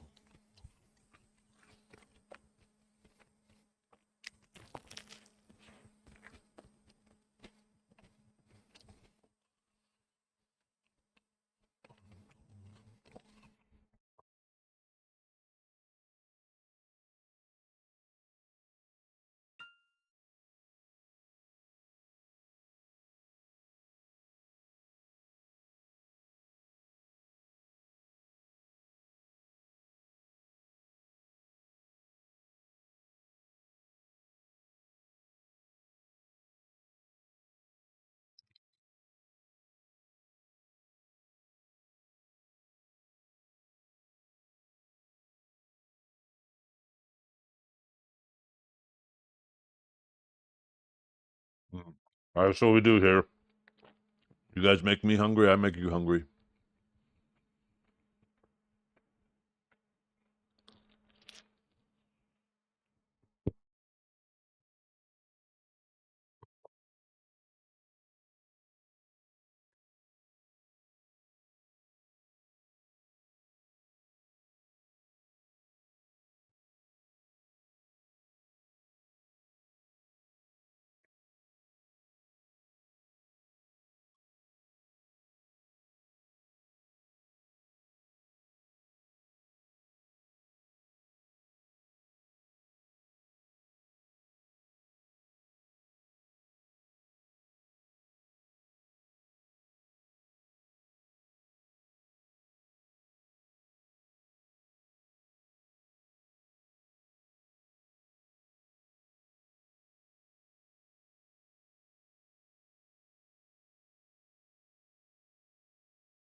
Oh my god. That hit the spot. That was so good. Wait, anybody else hear that? Did a dog get kicked?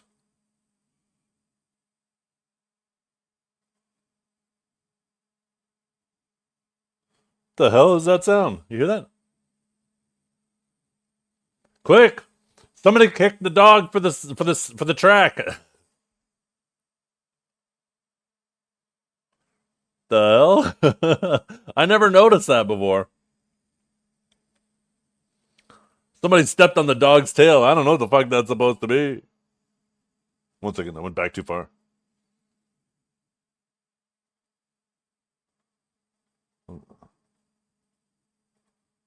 What the fuck is that? Child's laughter?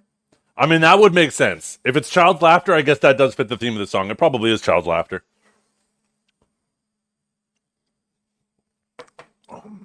We're going to go with child's laughter.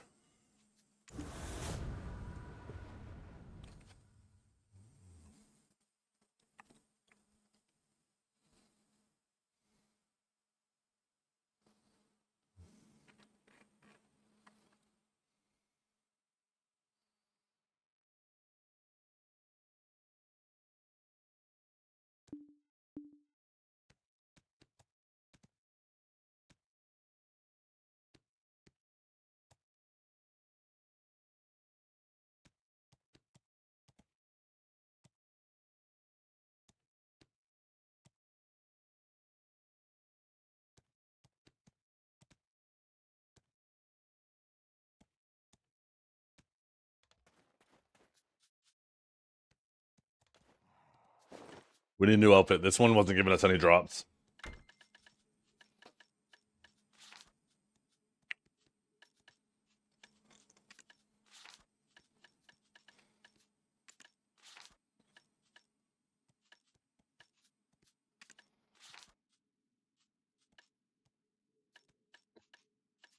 Oh, you know what we do? Please stop kicking my dog. He did nothing wrong. You kicked my dog. You guys remember that? Oh my goodness. Yeah, we wear this. I take the shirt off.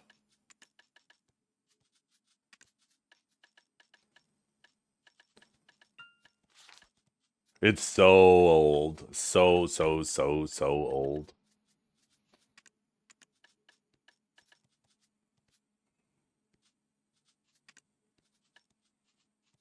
Now we need some boots. We need some boots to go with it. So, fun fact. Me and my friends heard that shit, right? We thought it was funny as hell when it first came out. And we were calling and making prank calls. And my wife now, who was obviously not my wife at the time, just a high school friend. Well, it must have been about 11:30 at night. And we called her house. And we basically reenacted that. We pretended that she kicked our dog to her dad, and she ended up getting grounded for it. She's actually, anytime I bring it up, she's still mad about it to this day.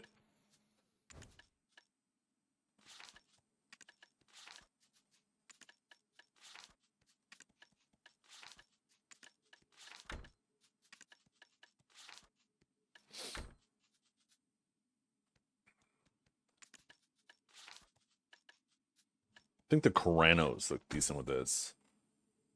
Maybe not. Not with, at least with the coloring.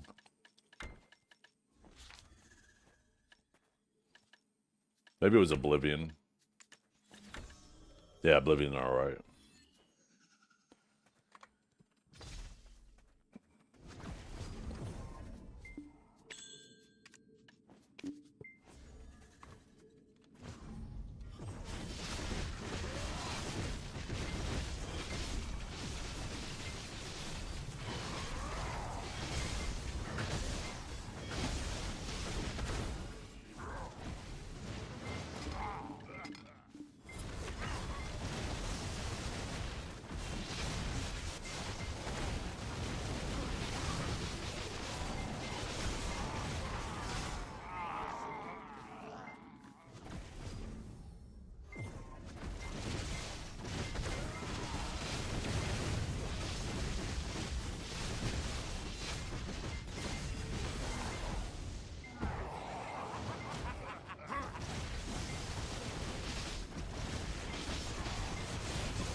Because right now there's special drops for the Heidel Ball. And as soon as these special drops are over, it's going to go back to normal drops. You got to make sure you give people time to have to finish up their special drops, right? Not everybody could watch the Heidel Ball live.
Yeah, what he said.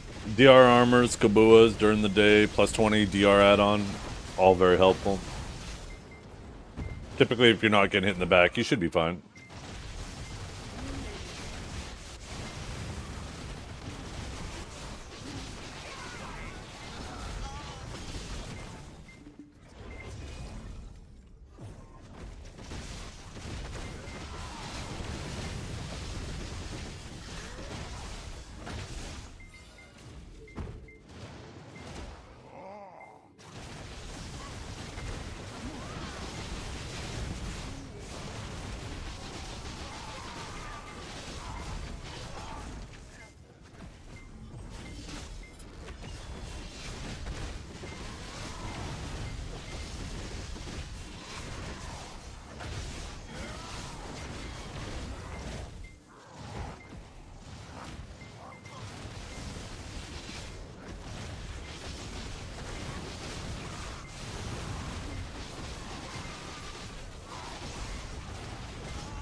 Yeah, there's no reason to use the old party elixirs. Doesn't make sense to me. For such a minor silver savings, like it's such a small amount. And it's to your detriment too, because even if you run all of the same elixirs, there's still less stats.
Did you? Oh, hell yeah. Which one?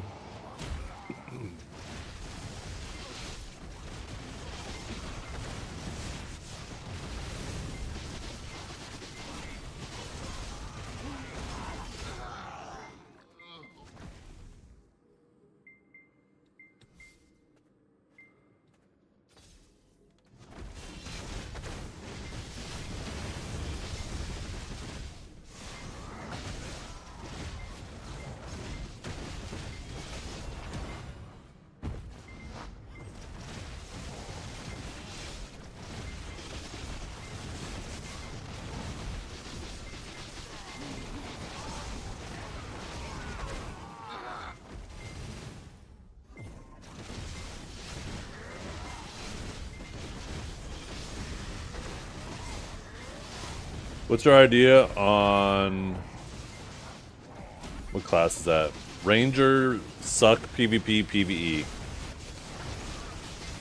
PvP, right? It has its issues in 1v1. Definitely not one of the top 1v1 classes. Typically regarded as one of the bottom ones, but it definitely can defend itself to a certain degree against a lot of classes. Its damage is extremely difficult to deal with, and even good Suck Rangers can be a hassle. So if you're willing to put in the work in 1v1, you're not going to be defenseless, but you'll definitely be at a disadvantage. For PvE, I don't know if Kinjara's here. I'm pretty confident he grinds on it. And if I'm not mistaking what he said, seems like it's a pretty decent grinder. I don't do tier lists. Tier lists are nonsense. Tier lists are content created for the sake of content.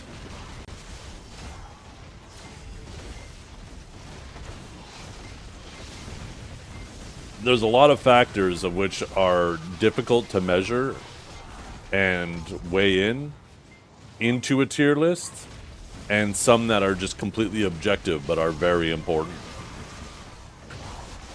I don't prefer either of those two classes. That's why I don't play them.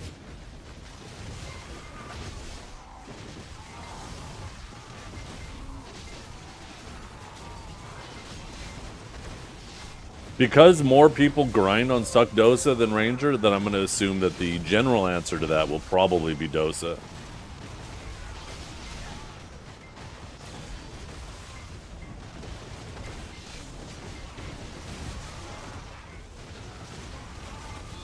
We get Savior in how many months? Well, we don't know for sure, but it's reasonable to suspect that we'll get it at the Calpheon Ball in either late November or early December.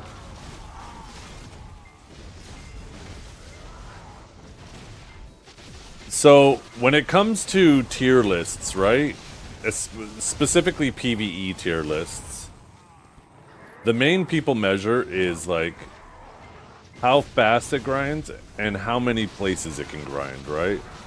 But I think those are actually some of the shittier metrics, or less important metrics, I guess. Maybe not shittier, but less important. Obviously, your maximum speed is important to a degree. But to me, the most important metric is fun. And that's obviously subjective, right? What class are you going to have the most fun with? Don't go chasing efficiency. If all you're going to do is just chase efficiency and put your fun on the shelf to chase efficiency, then you might as well swipe. You might as well go to work, make your money, get your hours in, right? Maybe towards your next raise or work towards your promotion.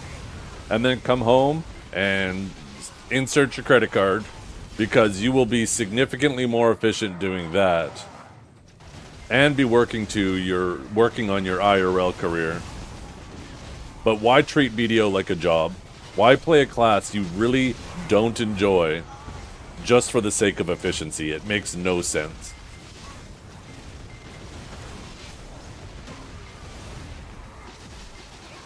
So that's why I always advocate play for fun. What class are you going to enjoy the most? That's not whale mindset. It's actually fun mindset. It's the genuine gamer mindset, right? Why play for efficiency when you're supposed to be playing for fun? Have you ever looked at a new game? Like, let's say you opened up the Steam library. Did you ever go through the list of games available to you and say, I wonder which game I could be the most efficient in? No, you're asking yourself, I wonder which game I'm going to have the most fun with, right? That's the question everybody asks themselves first before they play a game. So, like, remember that. Don't lose that. Play for fun.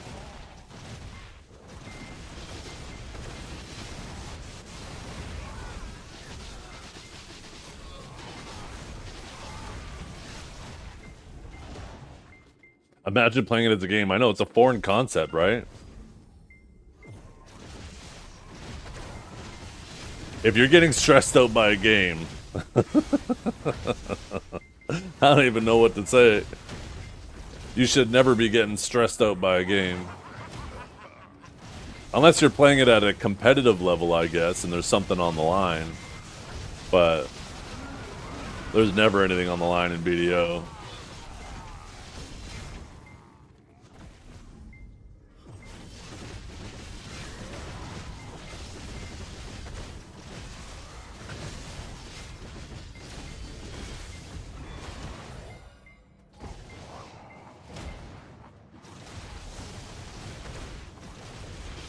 But yeah, if you're feeling stressed out by a game because you're playing it, and you need to start paying the money to not have stress,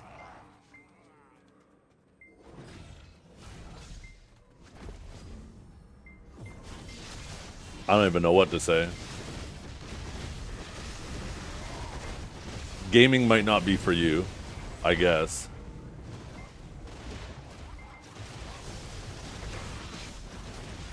But yeah, that's why I'm not a fan of tier lists. I feel like they put your fun on the back burner. They don't take in, like, just how comfortable some classes can be. They focus exclusively on potential. And I think when most gamers just follow those tier lists and base their class decisions just on that, they end up burning themselves out on games.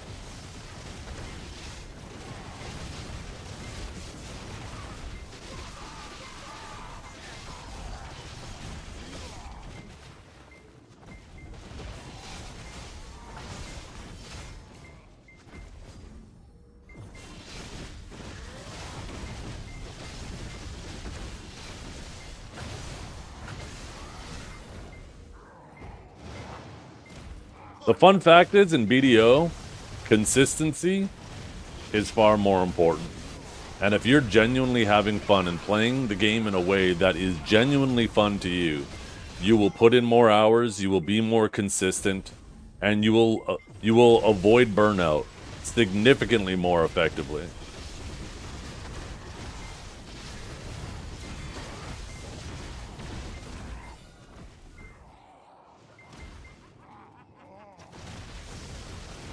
Think about this, right?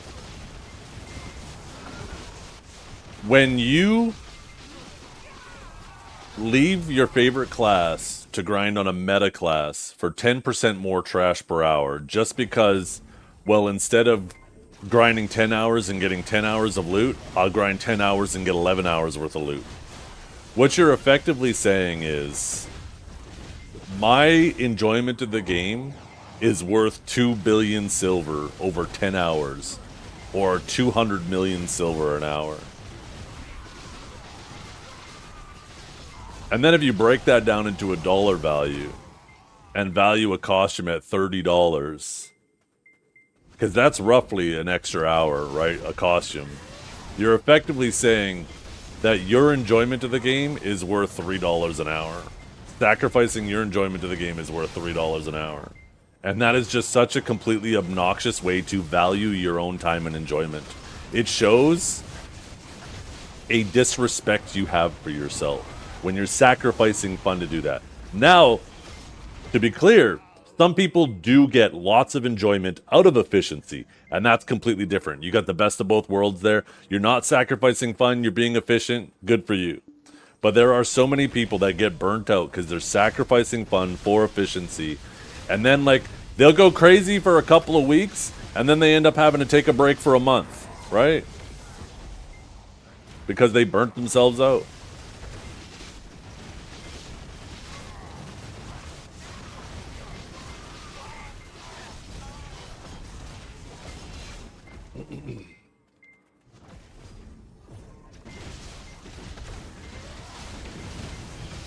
Just gotta play what you enjoy. Remember, it's a video game. It's meant for enjoyment. If somebody kills you in the video game, and obviously I guess that would be maybe where the main stress comes from for some people, is they just don't want to die in the video game. Just remember, it doesn't matter. If you were to play any other game, if you were to go into Call of Duty, Counter-Strike, any FPS game or any other style game, and you die in a round. He preaches so much on burnout and tier lists, when really, his grind mentality is pure weaponized autism, hot dogs and BLD sandwiches. Big true. Big true. I don't know if I would call it weaponized autism. I genuinely just, like, I find this so relaxing to me. This is like, I'm sure some of you guys can relate. Like, when you just go out in the backyard on a sunny day and mow the lawn, sometimes that's just really relaxing. It's just like a very simple task, but you're out there in the fresh air, relaxing in the sun, and it's kind of like just a zen moment, right? The hour you spend doing it is just, you get to shut your brain off, maybe just listen to some music. Well, that's like what grinding is for me. Like washing dishes? No. Definitely not like washing dishes. Washing dishes sucks. I'm pretty sure the dishwasher is responsible for saving more marriages than anything else in this world.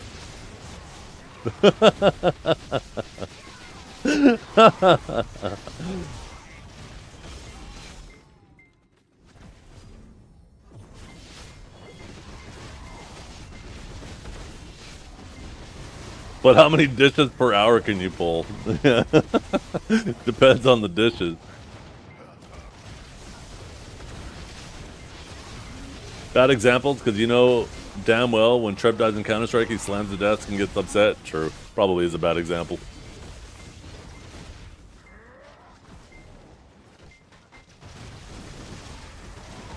I envy you. If washing dishes puts you in Zen mode, I envy you, because it does not do that to me.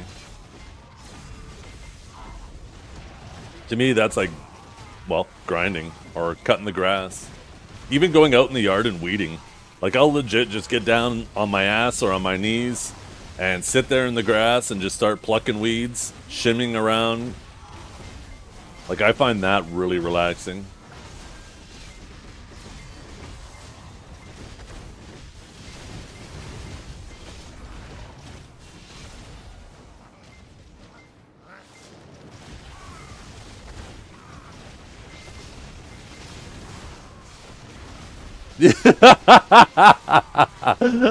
Oh, Howie, shut up.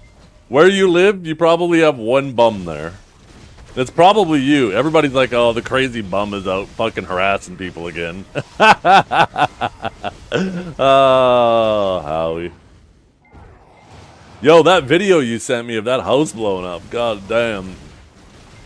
Were you at home or anything when that went off? That shit was probably loud.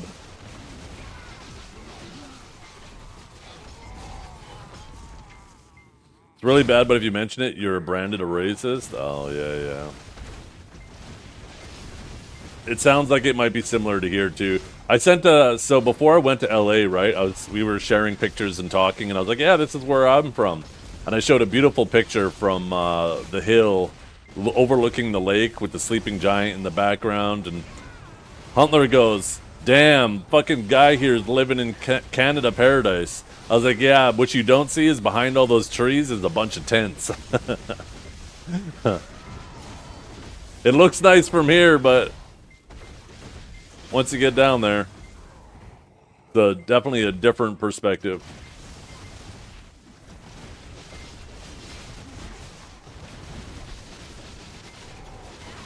Is there something wrong with me if I optimized my pepperoni pizza last night with the perfect ratio of pepperonis? No, not at all. Are you kidding me? You gotta get pepperoni to cover as much of the pizza as possible, but you don't want any of the pepperonis to overlap. So this way, they all properly get crispy.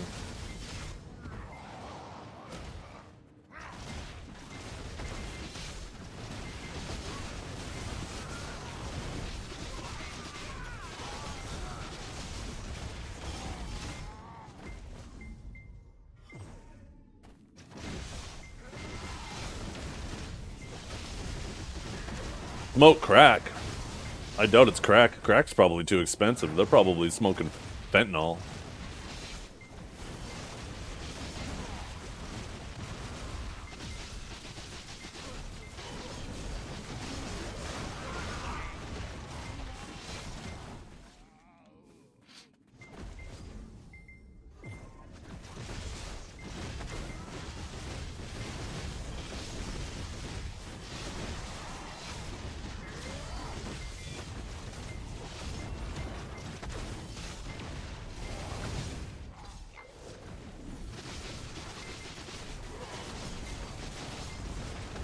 Yeah, you might be overriding it with your fairy.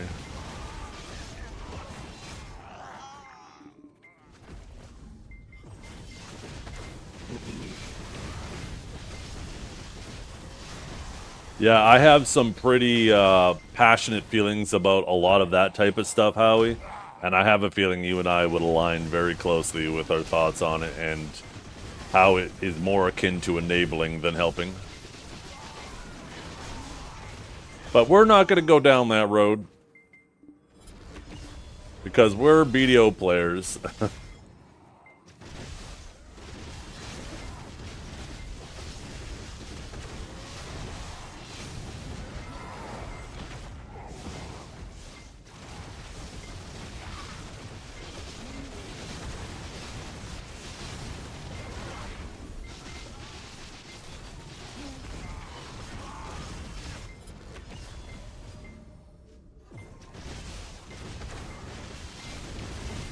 So, if she's the significant other, does that make you the insignificant other? Sorry.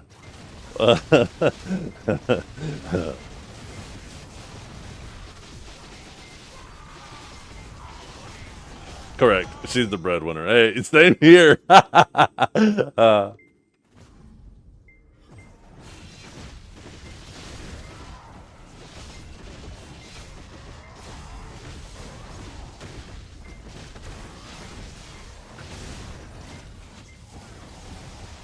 You can't take the high road then immediately say you're a video player. That's counterintuitive. No, that's exactly why I'm saying we can't have that conversation, because I don't belong on the high road because I'm a BDO player. I think you misinterpreted it.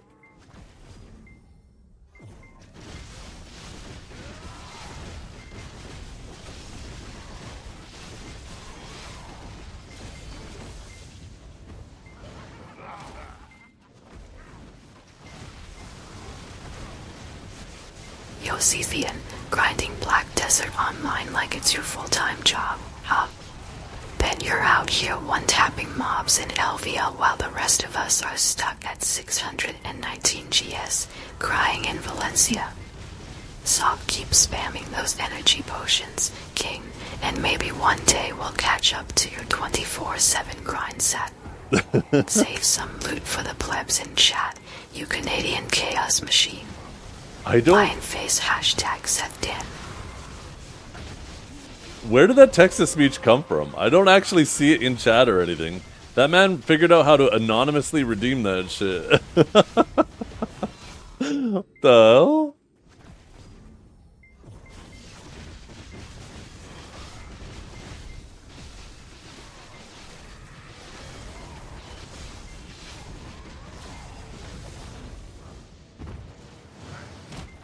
Got a ninja in her mitt.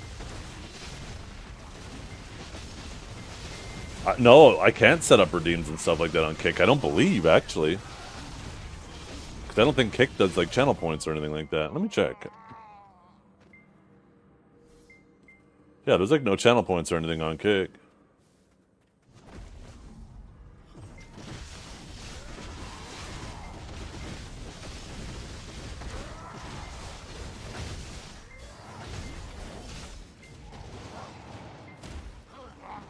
It comes from Grok, smiley face. You need to enable channel points? Oh shit, and you have to enable those on Twitch too. Wait, you're probably right. 1 second, channel. What would it be under? Chat.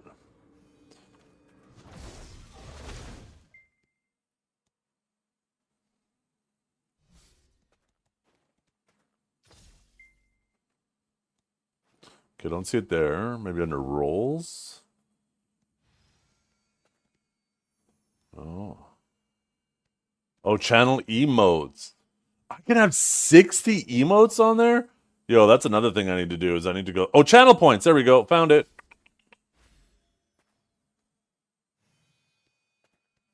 Okay, I enabled channel points, but I don't have any redeems on there. So I will have to do that. Another thing here, let me open up my notepad. Okay, let's see. Kick things to do. Emotes, channel points.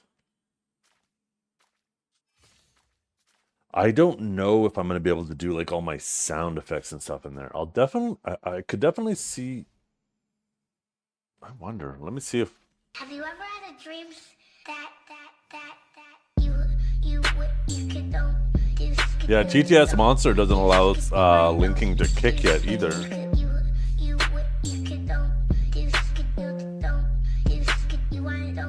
He's in the mainframe, I know, right? Yo, Midnight Trey with the 7th month sub. Thank you very much for that, man. I appreciate it tremendously. I am, yeah. I got the Flying Nimbus rolling.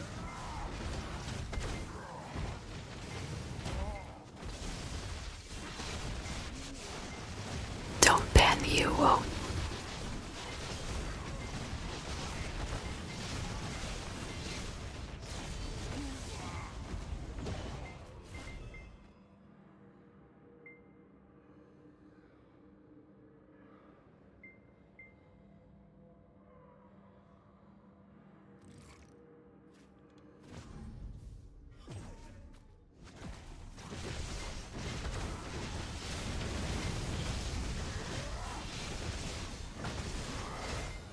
I know, right? Luckily, in my activity feed, I could see who's doing it. So if I didn't have that, I would have no idea. And that would be, like, super subjected to abuse. You could start saying some foul shit, and I wouldn't know who's doing it.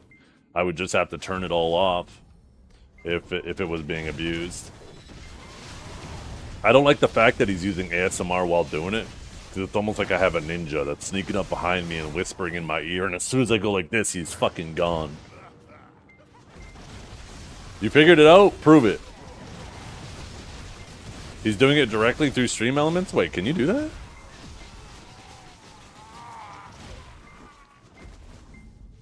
The thing is Stream Elements isn't doing text-to-speech, though. I don't use Stream Elements for text-to-speech. So I had to explain this, but you guys need to promise to not tell anyone about this sweep.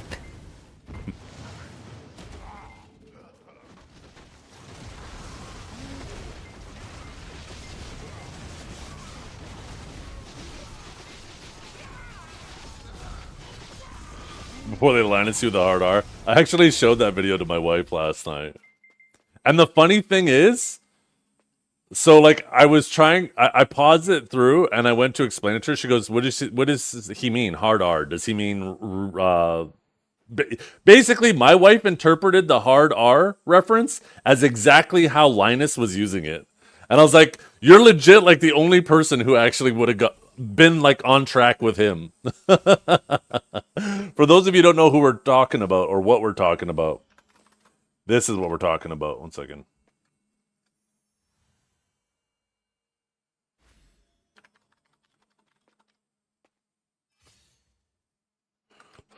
We're talking to this clip right here.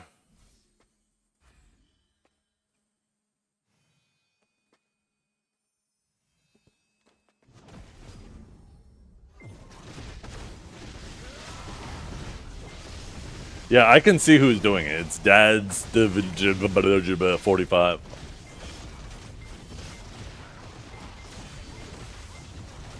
I mean, the TTS I use is Monster TTS, so maybe there's some alternate interface you can use that I am unaware of.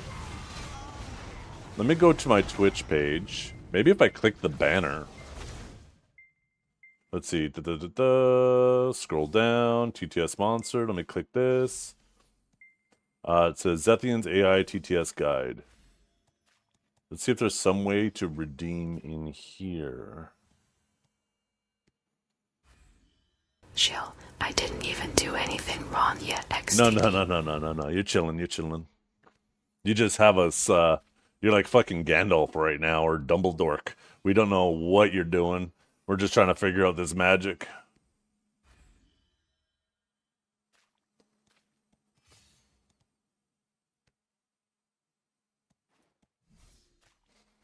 Can't remember this Pink Floyd song.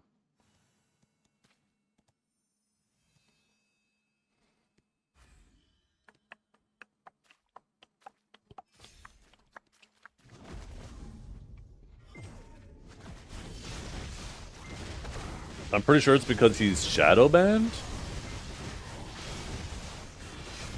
Let me check out his time card or his user card. /user das -45. Account created over a year ago. He's not following. He's never typed a single message in chat. It's not about shadow banning, Howie, you dumb cunt. Oh, see, now I like him. He's calling Howie a dumb cunt. I want to actually mod this guy.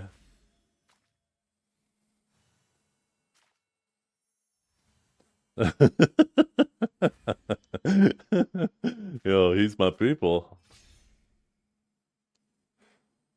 Maybe it's because he's not a follower? Wait, that's all it takes? Oh.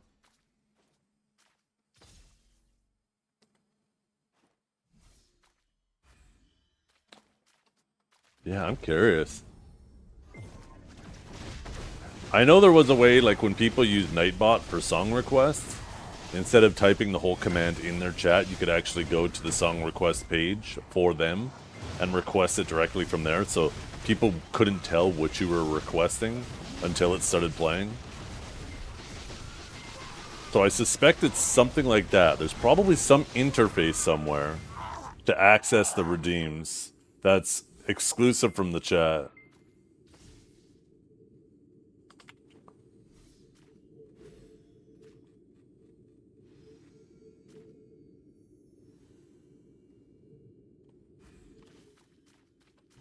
What is shadow banned on Twitch?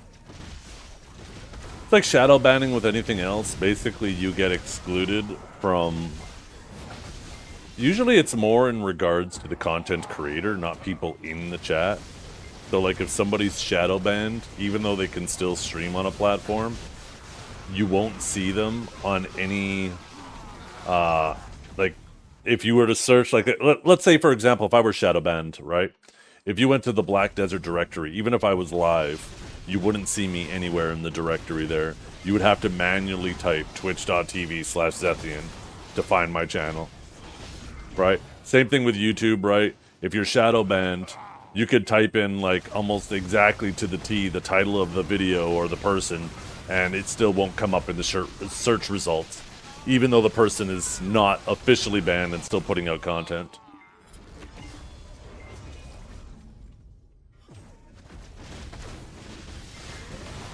The only way to find someone's content when they're shadow banned is to, like, directly type it into the address bar, right? What you're looking for. Funny to see how y'all tried to figure this out while it is so simple and obvious, but you don't even look in that direction. That's the only reason you can't get it XTD.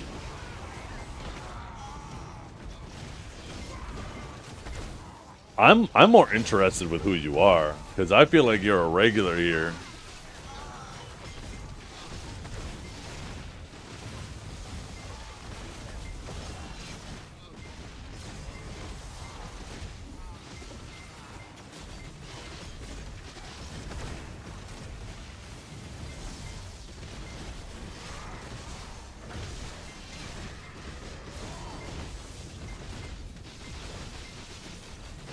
You can chat anonymously? Yeah, but that'll allow you to chat anonymously, but how do you... Can you do a redeem through that?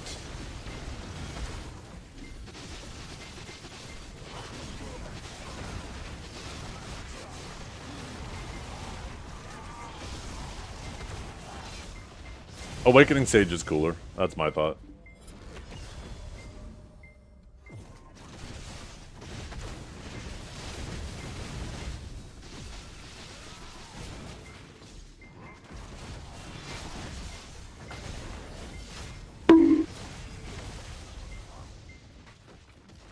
Maybe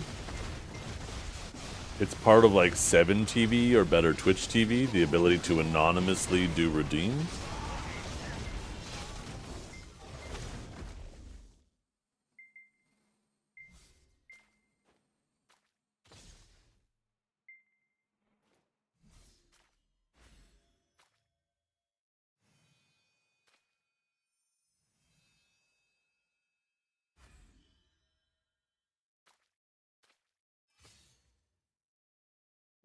I'm so confused.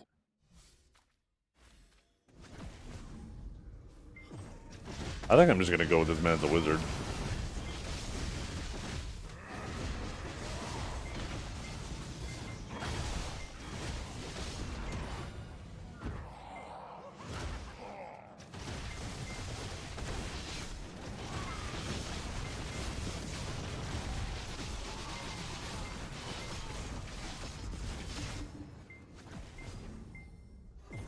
I know, right? There's nothing yet that has been like an immediate tell.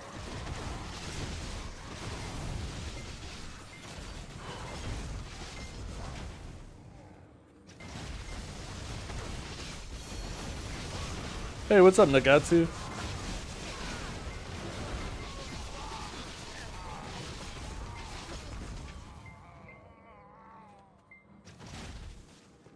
Okay. Here's a banger for you guys.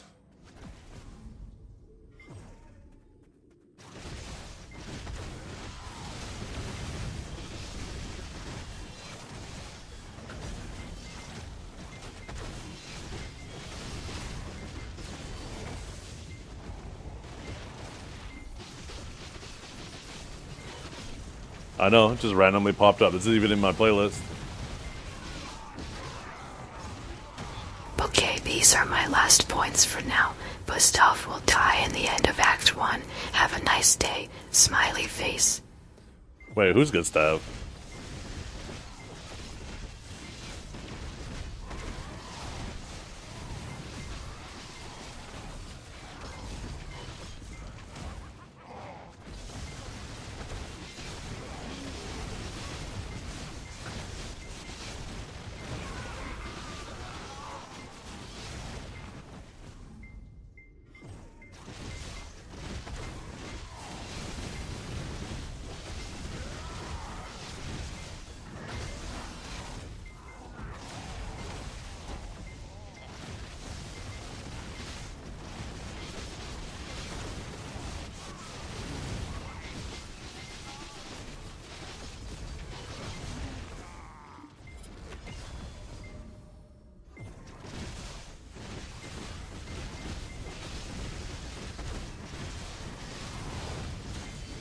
Okay. Get a little too sappy. Timeless song for sure. But if we keep playing this, we're gonna end up having people making love to themselves.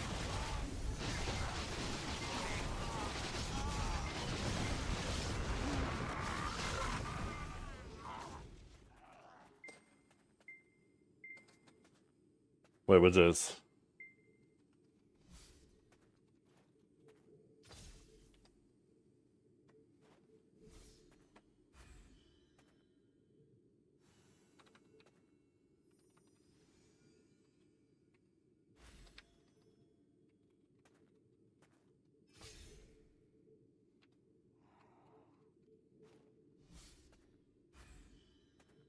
Wait, that didn't work? What are you talking about?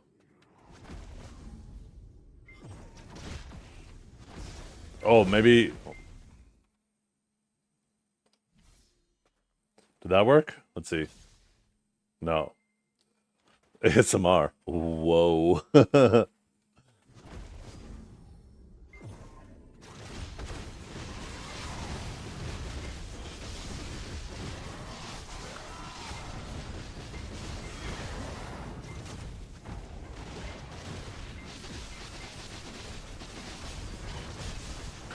Wait, turn it back up. I was almost done. Yeah, that's why we changed it. You're not allowed to finish. We're edging you. You gotta wait for the next one now.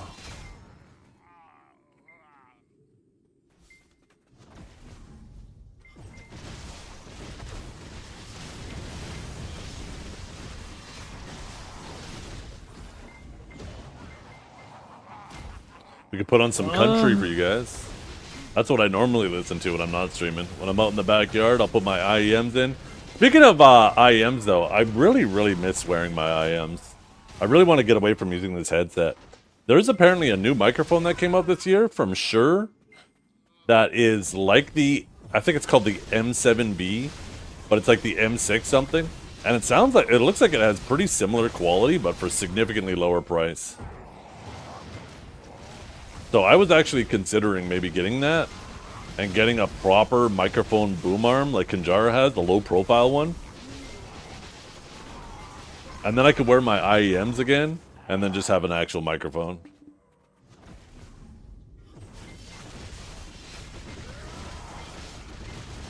What's my plan for prepping for the offhand in the new Elkstone? Right there, baby. All of that. And then some. The quad headphone era. Why is it every time you bring it up, you're adding another pair of headphones? And like 3 years from now, he's gonna be like, yeah, he was wearing a dozen headphones.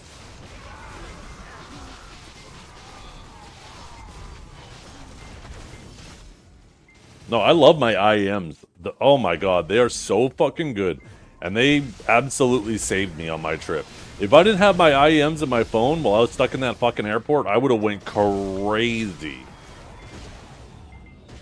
I ended up watching the whole Equalizer trilogy, because I think there's 3 of them, right? I don't think there was 4.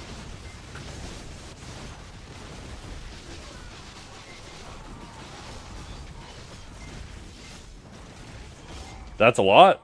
No, that's what I already have. That's not what I'm aiming for. That's what I have. I'm trying to build up more.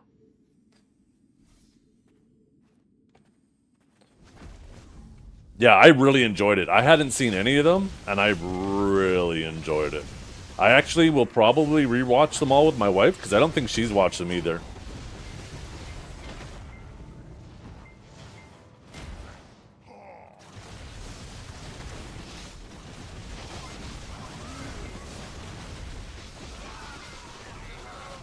No more random guy's name on any item after this update? That's true, right? Because all of your gear is going to be self-made at this point.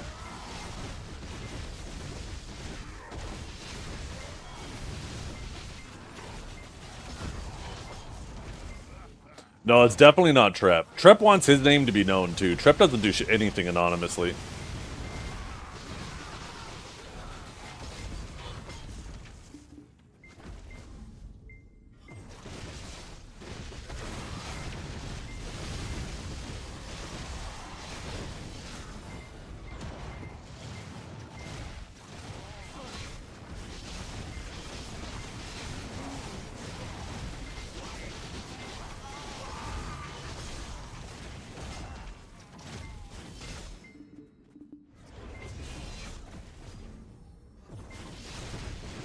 What are we getting the offhand update? It's hard to say, right? Usually when things go to Global Lab, we get them the next week.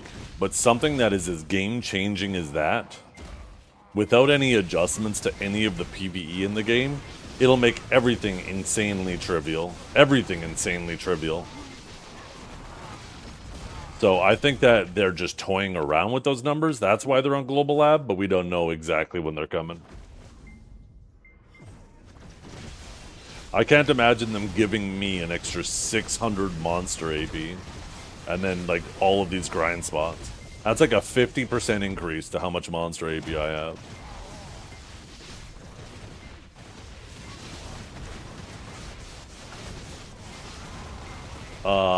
Arc?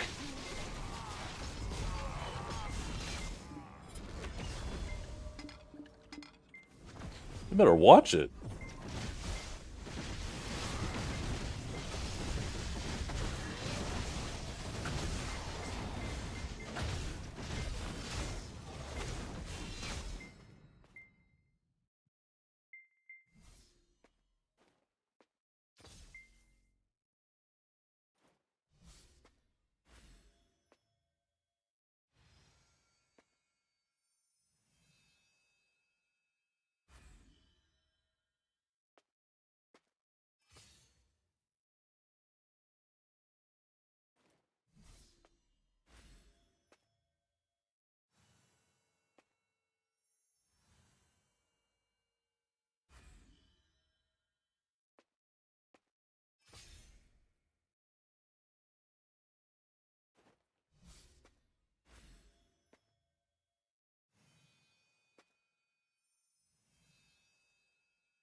I don't think he's a bot. I think he's a wizard.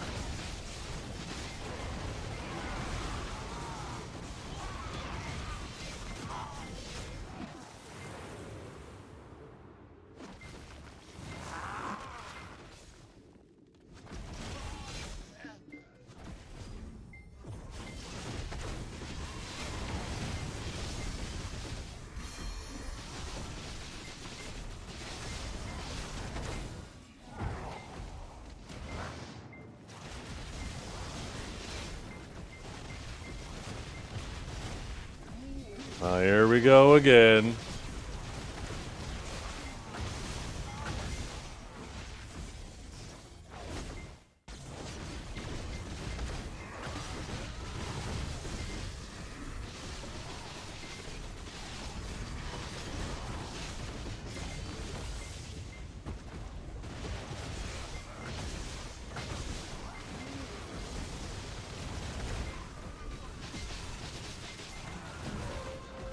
Get out of here, Devours.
He's deleting his message as he gets typed. I don't know if you can redeem that shit though, or delete like, what you call it? I don't understand what's going on here. Some type of shenanigans. Are they going after Dizzle?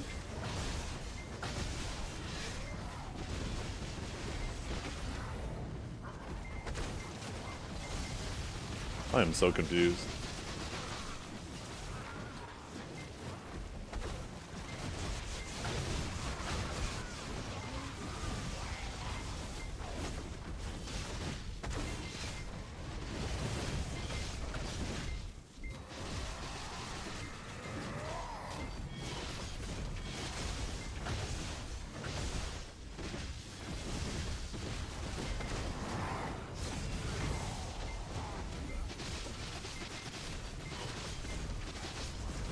Surely it's a mod doing it?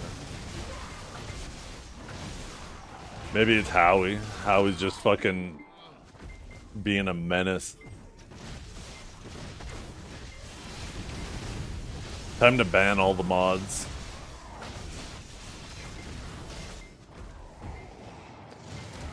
That's true, we would see it being deleted in the mod log.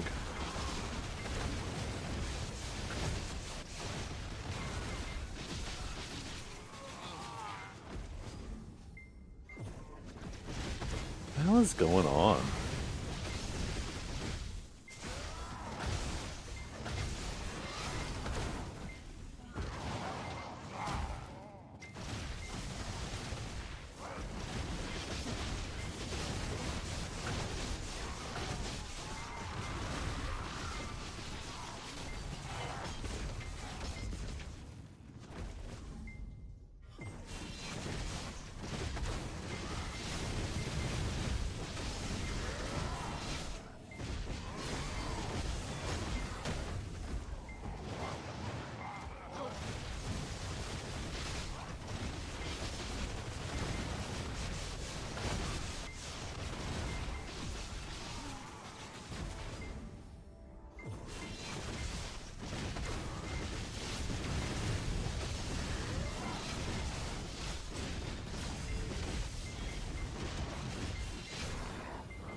No. Exclamation mark vanish test.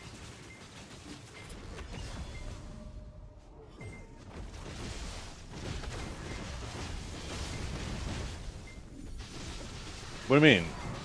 It didn't work. For one, the TTS said vanish. And two, we all saw it.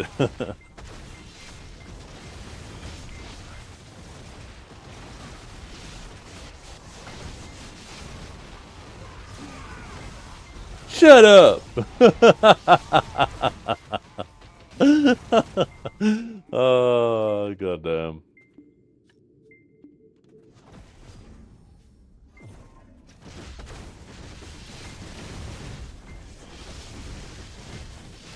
Exclamation mark vanish test.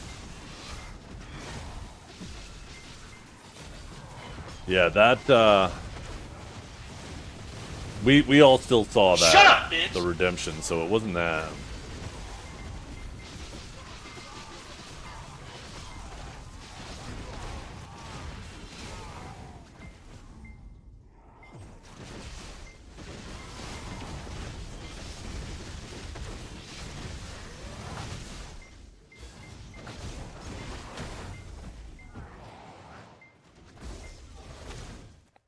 Need to rebuff, I just realized.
Oh shit.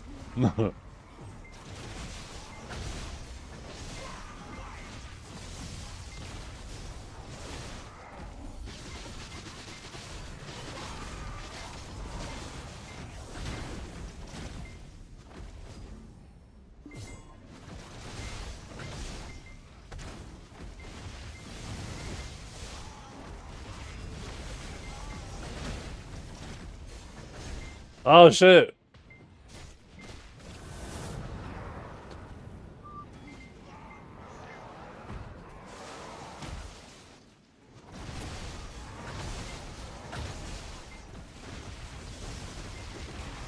Look what they need to do to imitate a fraction of my power. 3 of them.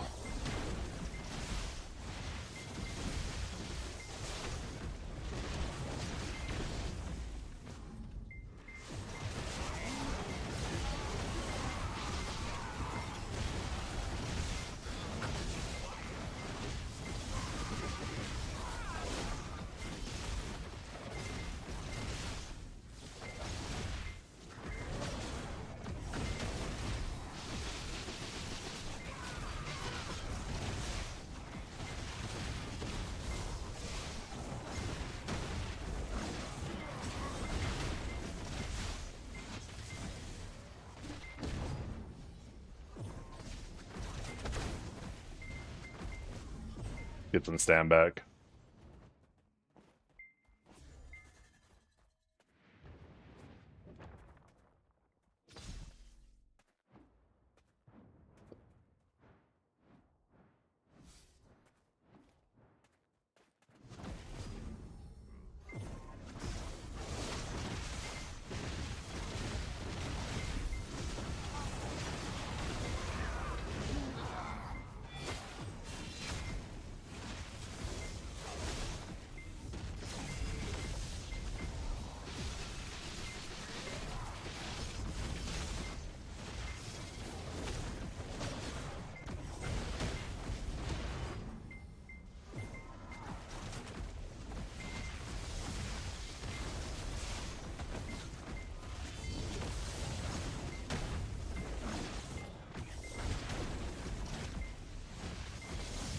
Oh shit. Ah, we dead.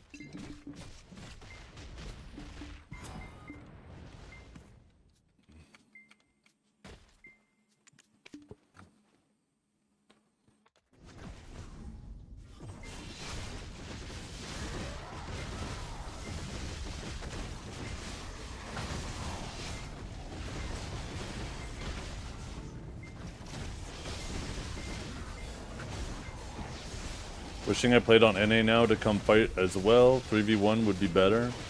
Wait, it would either be 4-on-1 or 3v2 then.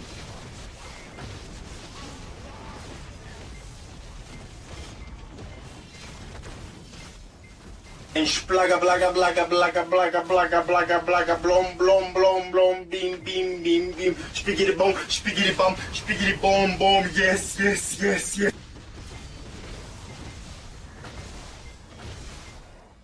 Oh, you just didn't notice the third person? They both came all at the same time. Or all 3 of them came at the same time. Dumb bitch.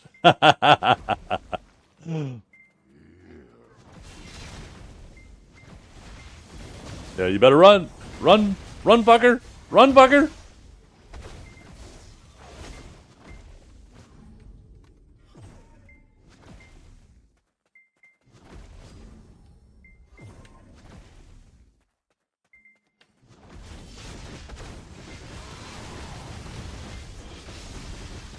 Alright, there's a stable nearby. He'll be fine.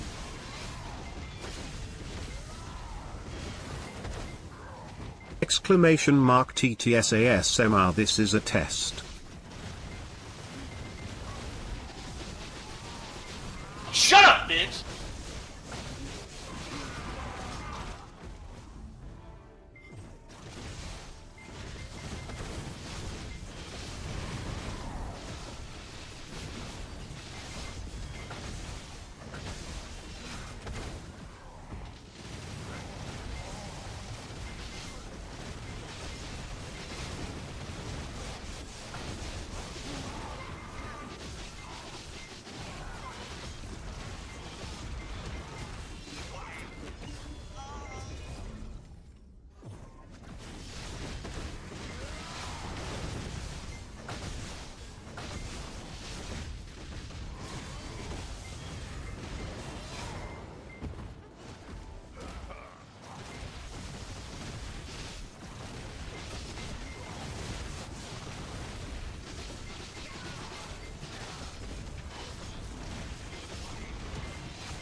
No, I don't know.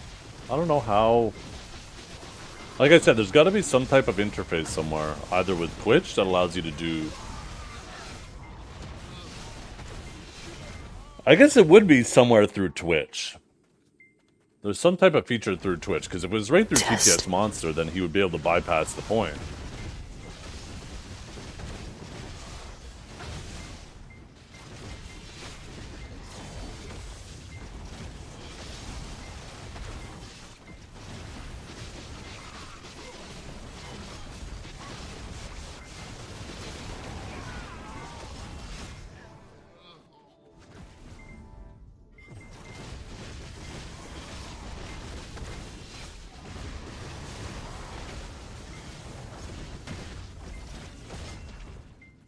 Test.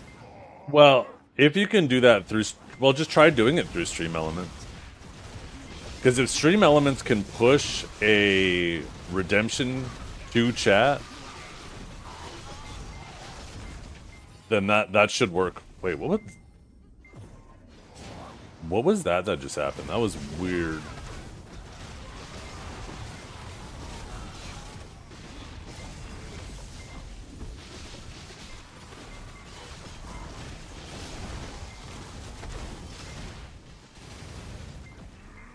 How's the PvP scene nowadays? As good or bad as you want it to be. If you want to say it's dead, then do everything you can to avoid it at all costs, and it'll feel dead.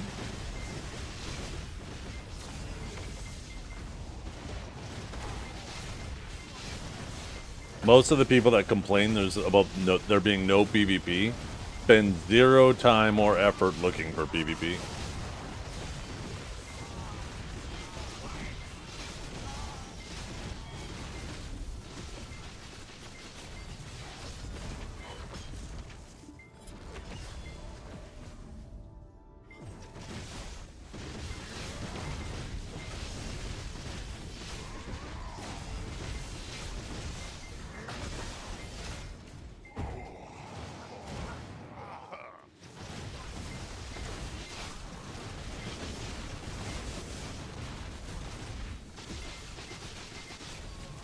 There's never anyone in Stosens anymore. Yeah.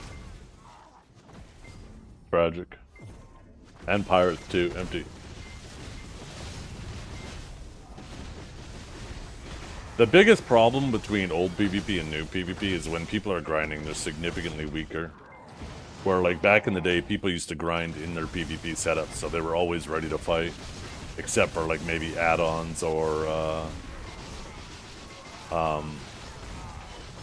add-ons or their offhand, when the offhand was like a really easy swap. And add-ons, people usually just had their PvP add-ons and figured out somewhere to put like monster damage. I wish we would kind of go back to those days. Were they banned from chat? No. No, it's not that no one knew the stats of the gear. People knew the stats of the gear, suspected. We had all of our gear sets. This was long after it.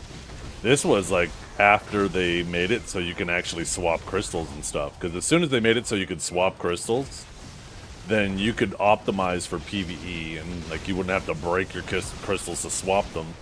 And then because PvE became... Everybody's monster damage went up so much when they did that, they started making more difficult PvE content to match it.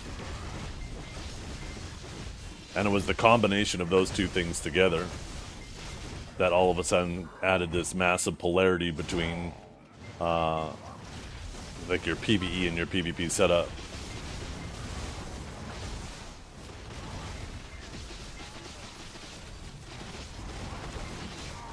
Test.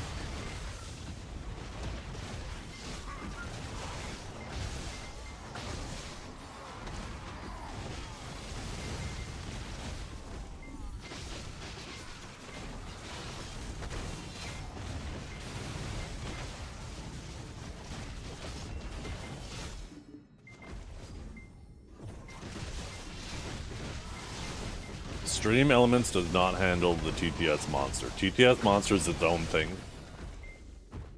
Dream Elements doesn't do TTS. That's why they're completely separate websites.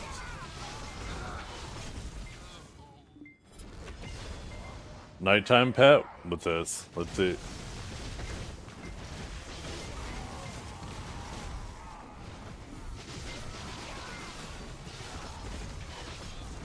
Yeah.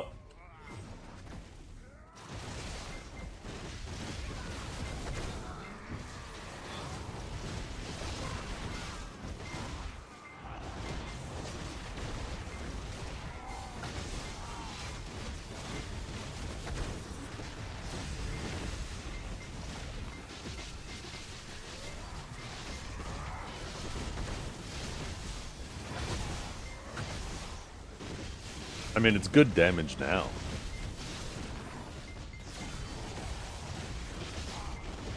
As your video clearly shows. It's just they're changing the way. So the thing is, right now, it has different things going for it, right? It scales with AP, and it scales with accuracy, and it scales with your crit chance. But it doesn't scale with crit damage, or back attack or down attack multipliers. So, but it also ignores DR right now. What they're doing is they're buffing it in the sense where it will now be affected by crit damage, back attack, down attack, all those things. And, but it's going to now be affected by DR.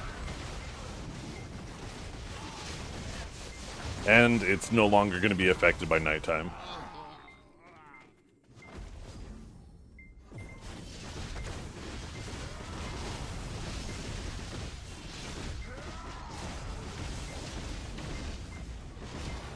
I've been getting fadeaway kills with Radiant Annihilation for a while now.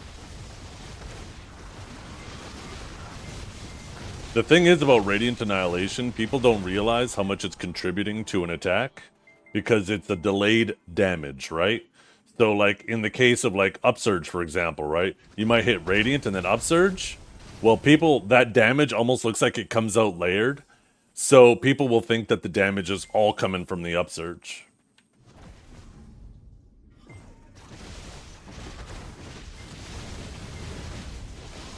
No, I'm talking, when I say people don't know the damage, I'm talking about the sages. You can't turn off your own effects. Like, it's clear that you think that ability does no damage based off of what you just said. The skill's gonna be good damage. No, it does good damage.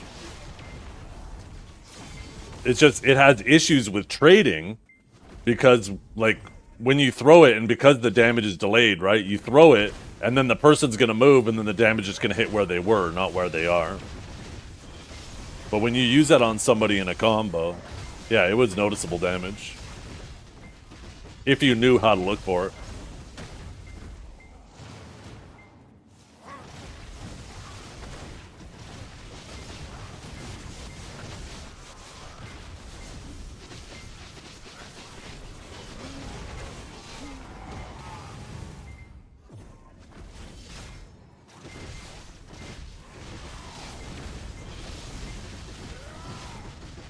Also, people typically didn't have it available for their combo all the time either, because it's one of those things where in the past it was half of our accuracy, so it was something that you'd be spamming all the time just to keep your accuracy buff up, so you wouldn't necessarily have it in your combo.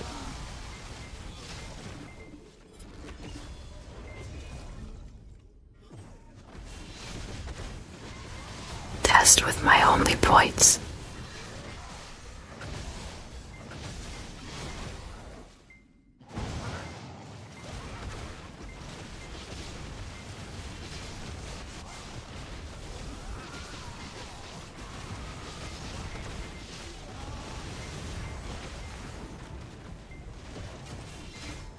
But it will be nice to electrify. Now it's going to be much more consistent, right? Because like right now it's hard to interpret the damage of summons because there's these other variables it makes it difficult to directly compare it. So, like, for example, right, if you look at Radiant Annihilation, it has... Why the fuck can't I find it? There we go. Right? It has 4,000 times 3, 5,000 times 2, and 70% reduction. So that's a total of times 5 of an average about 5, we'll say F5K, right? So times 5 at 5K is 25K, 70% reduction is about 7,500%, right? So if you were to find like another ability that has 7,500%, like Riftstorm here is actually almost identical. It doesn't feel the same damage as Riftstorm. Riftstorm isn't even a great feeling damage ability, so it actually does feel kind of closer to that, to be honest. But this is also affected by special attack modifiers and stuff like that, right? Where this one is ignoring DR. Well, when you find two abilities that once you run the math, if they're both 8K, they're both going to feel like the same amount of damage, assuming they both have crit. And that's also another really big thing about Radiant Annihilation. 0% crit on it. So, and like every single pet in the Sage kit has 0 crit on it. Every Arcanon you find, Enlightened Bolt, the first attack has crit, but the Arcanon, 0 crit. Every Arcanon has 0 crit on it.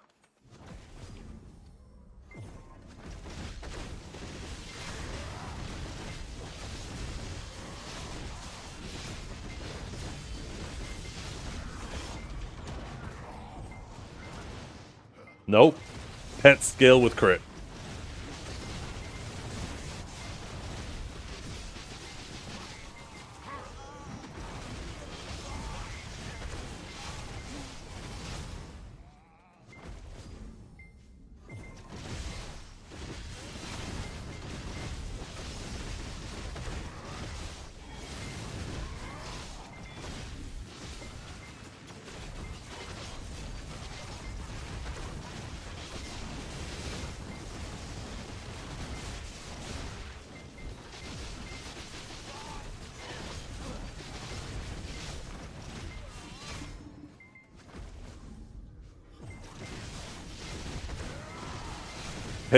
Pets will scale with your crit and your accuracy.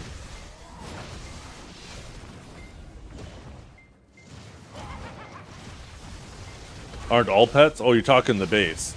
Well, I can't speak for other classes, but in the case of Sage, that's literally what I just said. All of your Arcanons have 0 crit on them. I don't know if that's true for all classes. I do know that's true for Sage.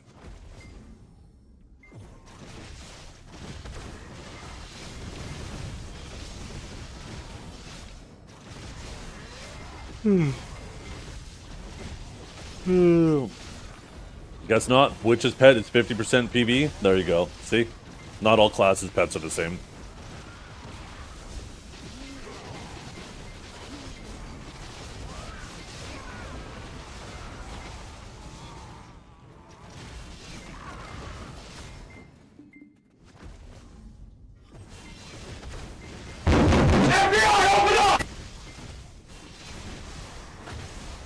Wait, why did it say Murderbot just followed? Or maybe he was trying something with the redemptions.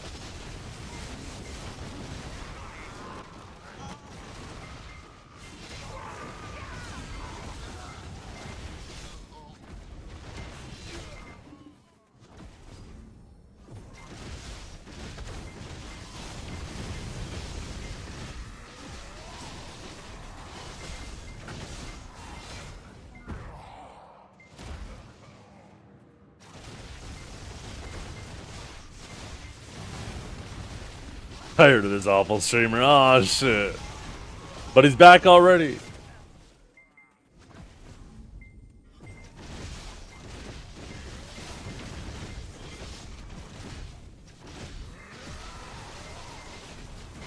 "25 hours to redeem as much as they did." Yeah, so they've been lurking for a while.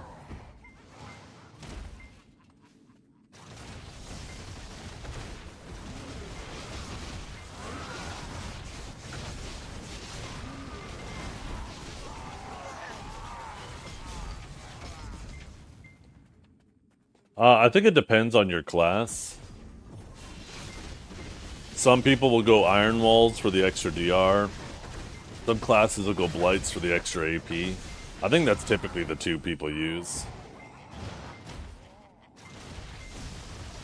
No, they weren't a follower.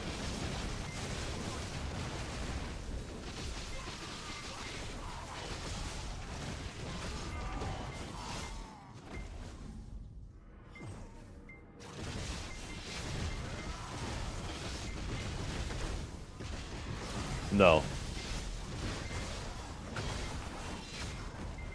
Because that only affects your Arcanons.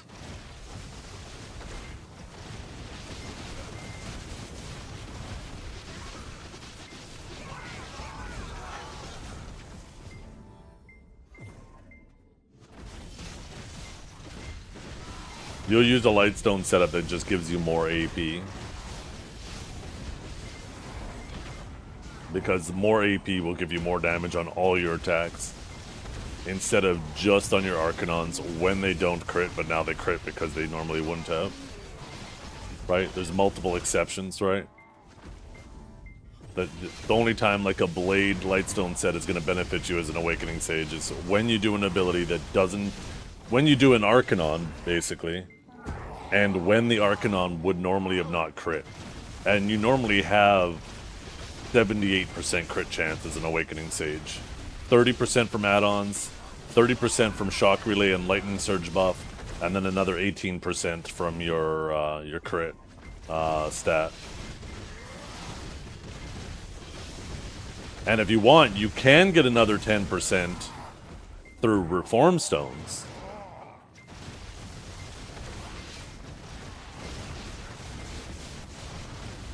Because I think it's 5% per, right? Like, I personally, if I had to choose between crit damage reforms or crit chance reforms, I would probably pick the crit chance reforms. Because I do think that the extra times that your Arcanon's crit will probably be more overall damage than just the 1% extra crit damage.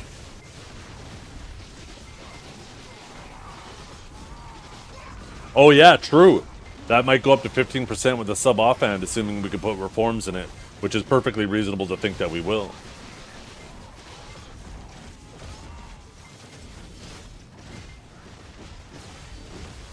Yeah, so that'll bump you to 93% crit chance if you use those.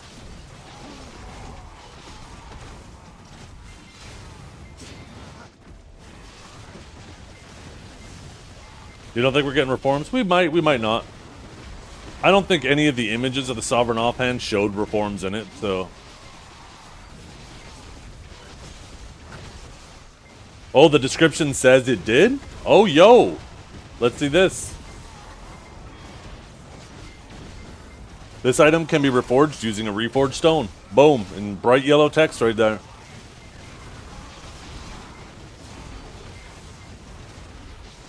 The man with the proof. I love it. I love receipts. If there's anything I want you guys to do, is whenever we're talking about something, have receipts. I love that shit. Just eliminates the need for speculation and debate.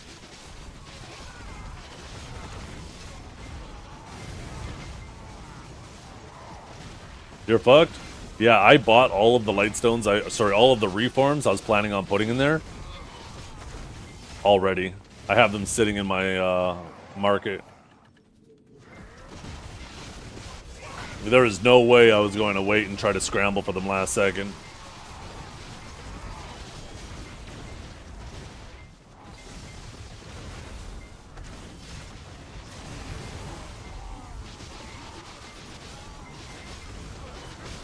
I guess that's another reason why the Sovereign Offhand is going to be so damn important.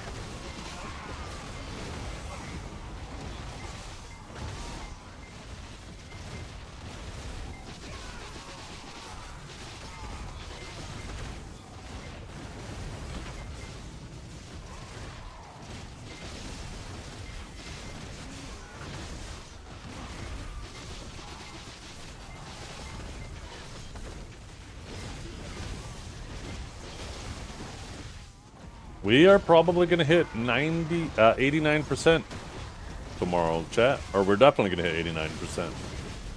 I will not be streaming tomorrow, though. I know the last 2 Sundays I believe I did stream, but this one I will not. I'm gonna have some family over for dinner tomorrow night.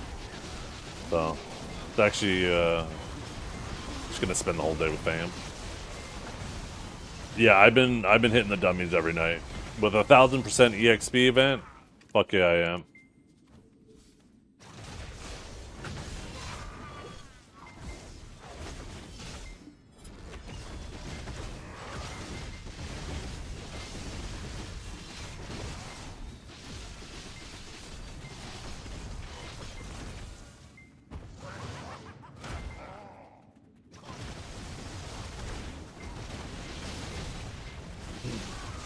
Yeah, that's the most common combo if you're trying to optimize PvE.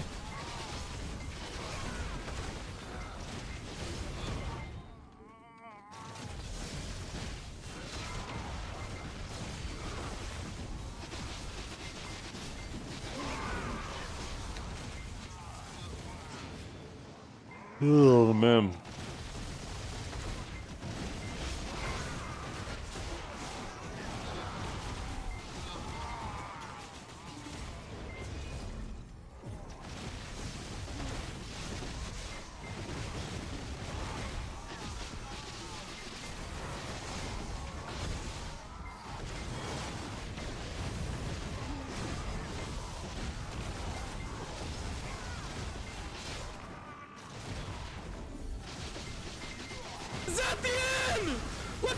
Hey, what is going on, Cadmium Sheep? I appreciate you so much. You give me so much love. You raid me so often. I wish you were streaming more often later in the evening so I could raid you back. Show a little appreciation. Thank you very much for it. I hope you had a wonderful stream, and I hope you have a nice evening.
That's true. Yeah, the ignore reform stones are going to be useless, right?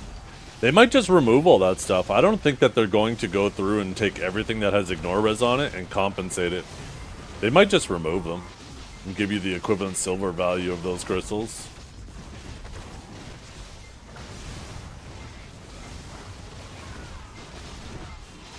Are they gaslighting me that DSR is good XP? Well, it depends, right? It's all relative. Compared to Gyfin, no, Darkseekers is not good XP. But compared to almost any other spot in the game, it is better XP. Like, it's definitely better than Pig Cave. Way better than Pig Cave. Definitely better than Orzekia. It's like the perfect balance of a spot that is still good money and also good XP, right? And that's why I like to stay here. Is because I'm still making good money, but I'm also making decent XP.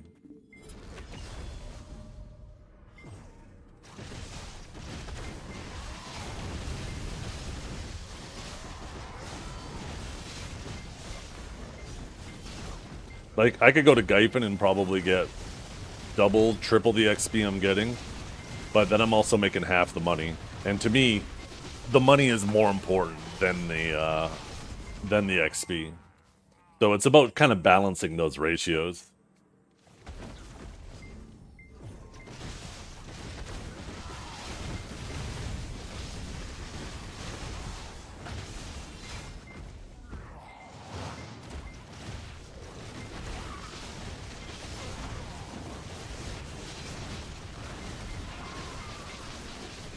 No, DSR is not better XP than Gyfin, not even close. But it's, once again, it's double the money.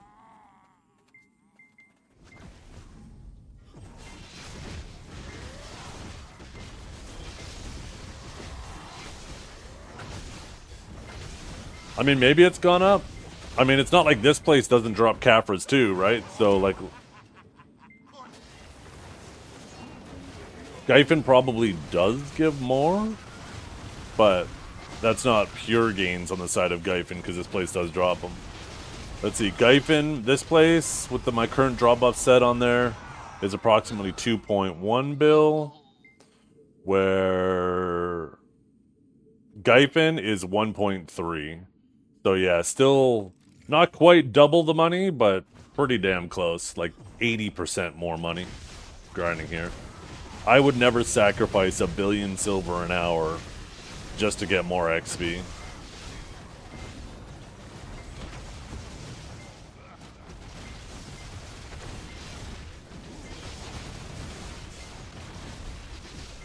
Even without Agris? That is without Agris. With Agris? Let's see. Where's the Agris button? With Agris, Dark Seekers with these drop rates is 2.8, and Gyfin is 1.8. So yeah, it's actually moves up to officially 1 bill more an hour. And obviously the difference between Gyfin and Dark Seekers is Gyfin, you're going to chew through that Agris like instantly, right? You're not going to have a full hour of it unless you have 100k. Where with Dark Seekers, 100k will last you like 5 hours. So there's definitely that to consider. So in reality, you got to compare Dark Seekers with Agris versus like Gyfin without.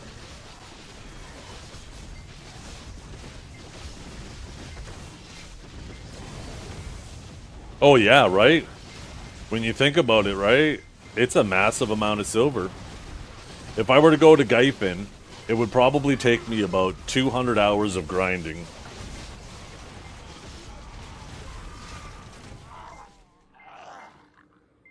One second. I was lurking in Cadmium Sheep stream, and then as soon as I opened the browser, it started playing my own stream because she rated me. Where the hell is that sheet again? What was I going to say again?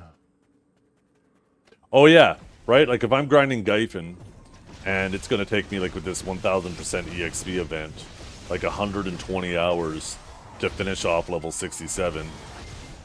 And if I'm paying an opportunity cost of 1 billion silver an hour, that's 120 billion silver. Just to get level 67, you know, 120 hours quicker. It just doesn't seem worth it to me. That's why I really want them to release like the Dekia Gyfin they were talking about. It'd be cool to have a spot that's decent money and better XP.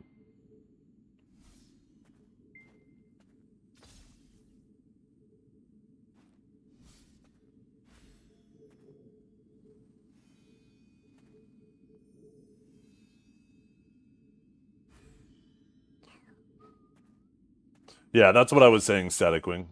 Is there something that bypasses the interface and allows to do redeems from outside Twitch chat?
What about robots? Robots are the same deal, where they're definitely better than Darkseekers for XP, but it's worse money than Darkseekers, and it's about the same money as Gyphon. So if you're exclusively going for XP, then you might as well just go to Gyphon if you're going to go to the Highlands. And if you're focused more on money, then you come to Darkseekers, right? But like according to this, let me turn the Aegis back off. According to this, Highlands is... Wait, is it worse than Gyphon? Where did I must have missed it. Oh yeah, Gyphon's 1.28 and Highlands is 1.35. So they're practically the exact same silver, right? So once again, like if you're focused on XP, you might as well just go to Gyphon and not instead of Highlands.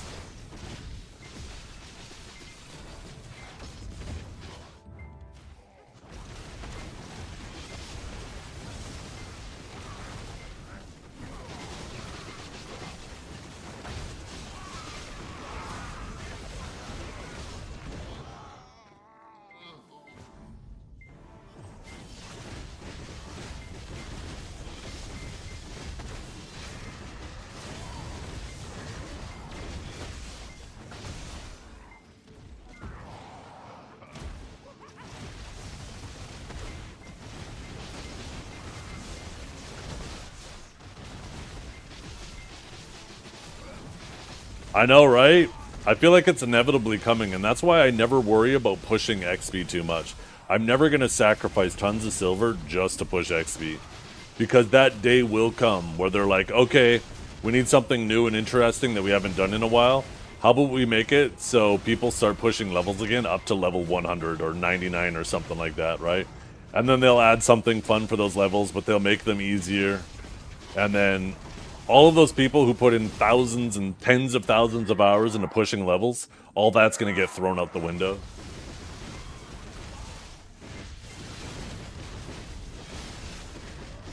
Problem with Gyphon is too many EXP beggars. Kind of true. All the fucking monkeys, right? Yo, where's that picture? Where's that picture? There's a funny picture someone posted in my chat a while back. I think I saved it.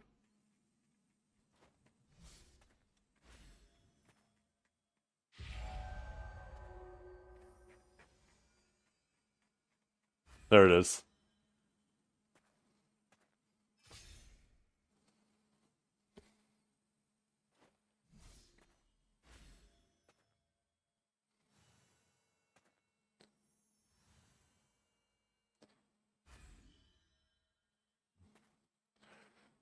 This is Gyphon right now. Right. If you're grinding at Gyphon, this is your POV.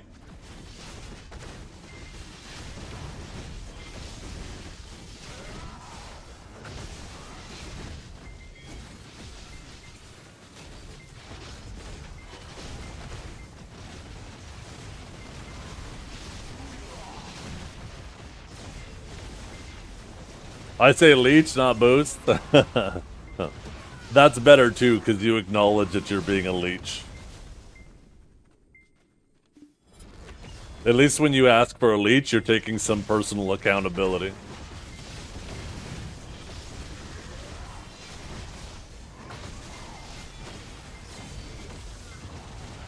Oh my goodness. Cuz, you're boosted.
if you were to start over, what would you do with the 2 pen black stars and the 1 TED? Would you go Sovereign or 3 different slots?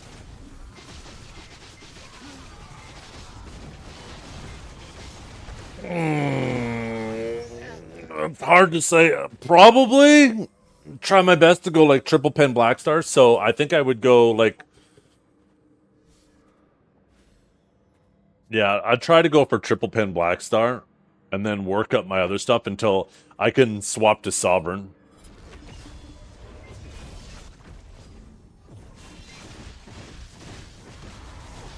Yeah, the TTS has gotten a lot better. Like I said, I want to see, like I have 3 more AI text-to-speech slots I can use. I just need to send like the script to like, it'd be cool to actually get an Aurelio one done, get a maybe a Divios one done, and then I have like 1 more slot. Shut up, bitch! It's him! Oh my god, his first message in chat. People have been still trying to figure out your wizardry. Kythar? Oh my god, please. That would be amazing. That would be so good. Kythar, 100%. That would be great.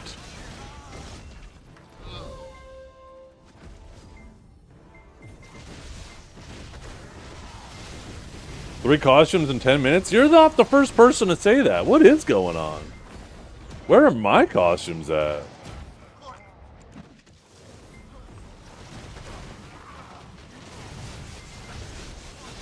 We don't know when that's coming out, no.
The criminal's name? I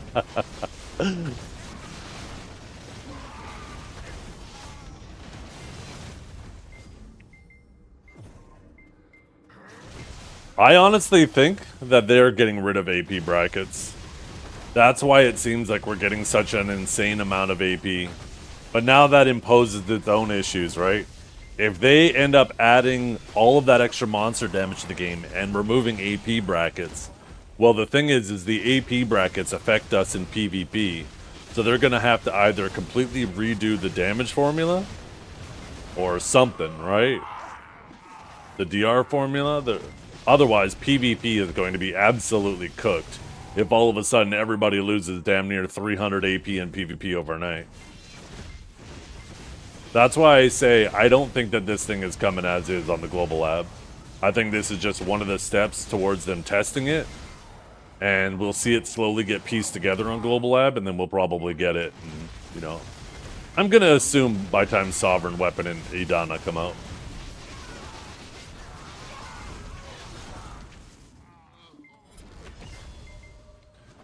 Only brackets after 310? I don't think so. I think all brackets. With how much AP they gave us, we're getting like 600 AP. I'm getting like 600 AP. And that's not even counting the extra AP I'm getting from Sovereign when that comes out. Like, once I finally get the offhand, like, I'm going to be getting the Garmoth and the 3 AP from the Sovereign rework. So 6 AP total there, not 12. Shut the fuck up before anybody's typing that right now. And then when we get the Sovereign offhand, I'm going to be getting another 14 AP right off rip from that conversion, as well as another 10 AP on top when I get it to deck. And then you start adding in not only those, but the 8 AP per AP on top of that.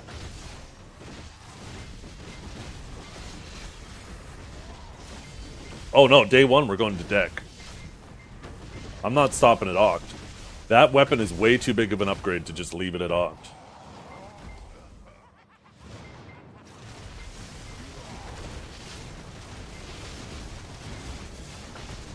That bad boy's going to deck day one. And unless I have to pity every single step from the bottom up, I should get it.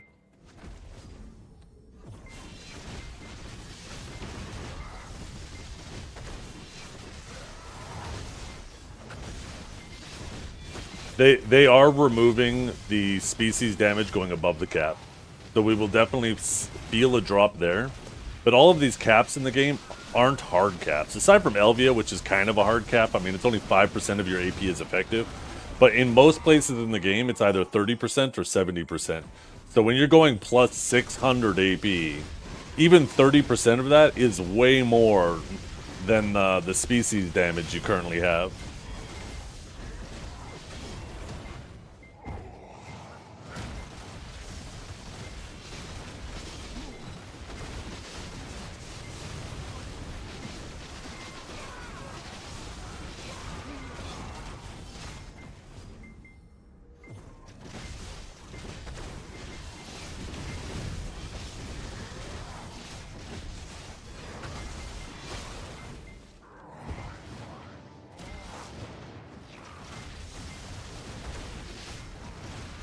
You gotta remember, species damage isn't valued at a 1-to-1 ratio right now either, too. It's only at an 85% ratio.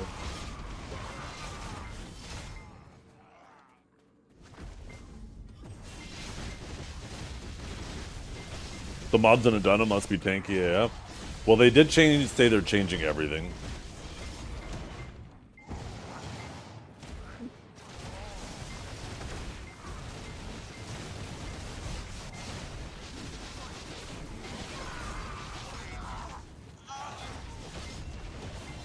One second, I might have a command for this. No.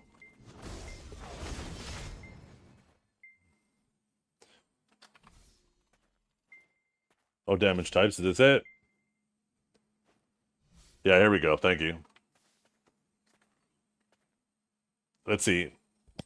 Yeah, it's an average of 48 to 60, which would be 54, which is 80%.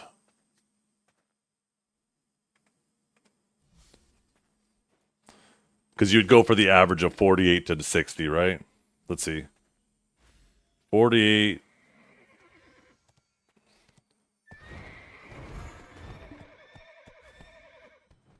One second. Let me get in the save zone.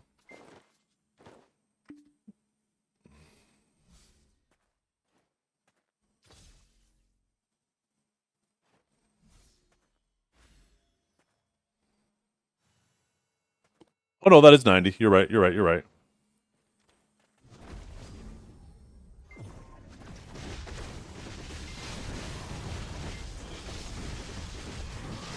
Yeah, if it's an average of 80 to 100%, then if it's 80 to 100%, then it's an average of 90.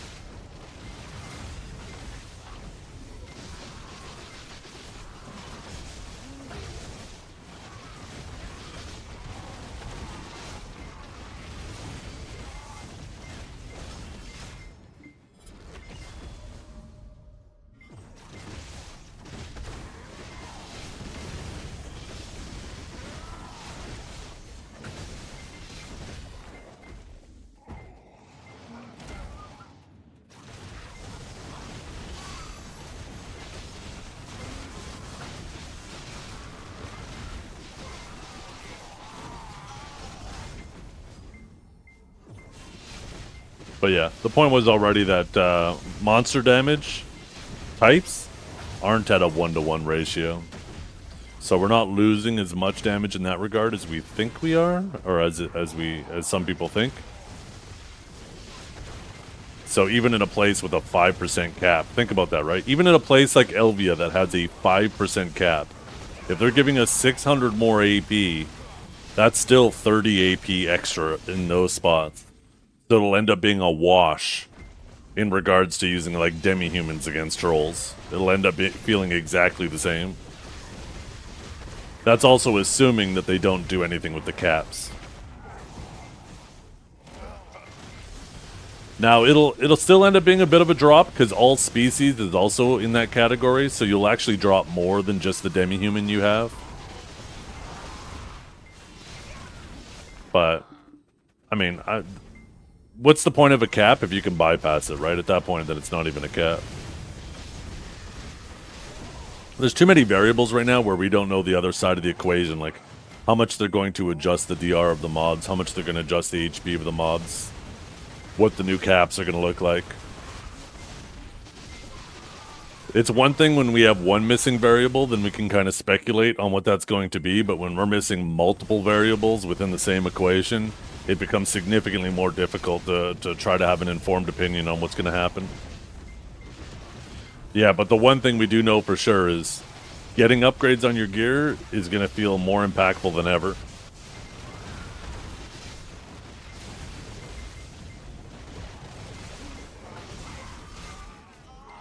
I think it's going to be hilarious if they forget to adjust the boss splits, though. If they forget to adjust the boss splits and they give us 600 more AP, we're going to go in there clearing C10s like their C7s, or I guess actually C7s are probably harder than C8s. Like their C4s. 1 minute times, yeah. That's the thing, is that shit snowballs, right? When you start doing crazy damage, the animations of these bosses can be pretty long, and if you start skipping phases, like all of a sudden, you're clearing them in significantly faster times.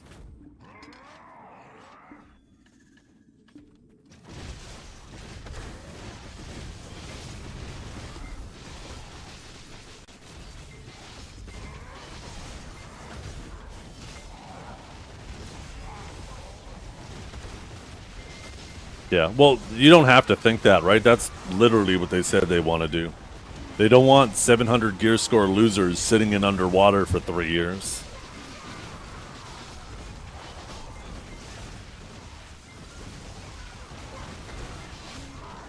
They want you to feel like at the end of the week, if you got a couple upgrades, that now all of a sudden you can grind a new and better spot. Which honestly, I'm jealous of newer players, assuming that that is executed properly. I'm jealous that newer players are going to get that experience, because we never had it. These people shall remain anonymous? Yes.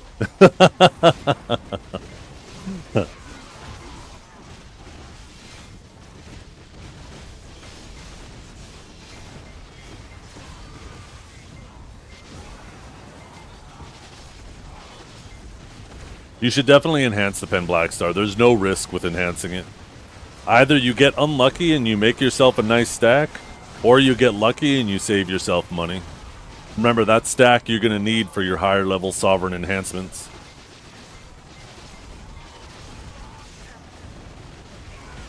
Speaking of hammers.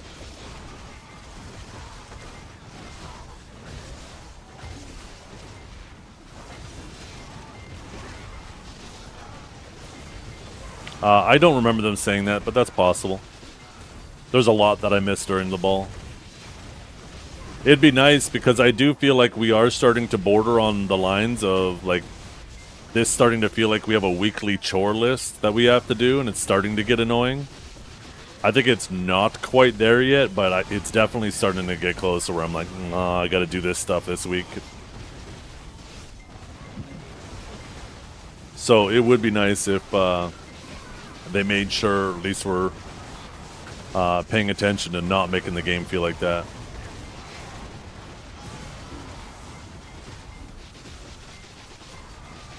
Oh man, man, oh man, oh man, oh man, oh man.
Another movie I watched while I was sitting in the airports or in airplanes was Once Upon a Time in...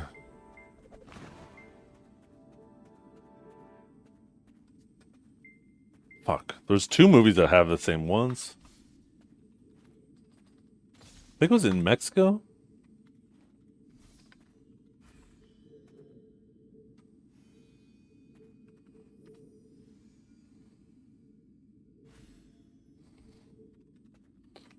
No, definitely wasn't that. Not Once Upon a Time in Mexico. Not the Antonio Banderas one. It was a much, much older duster. That's a decent one, too.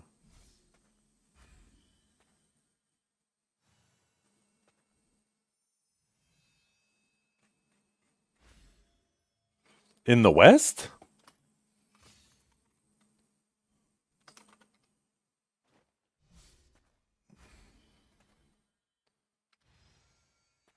Yeah, there we go. Once Upon a Time in the West.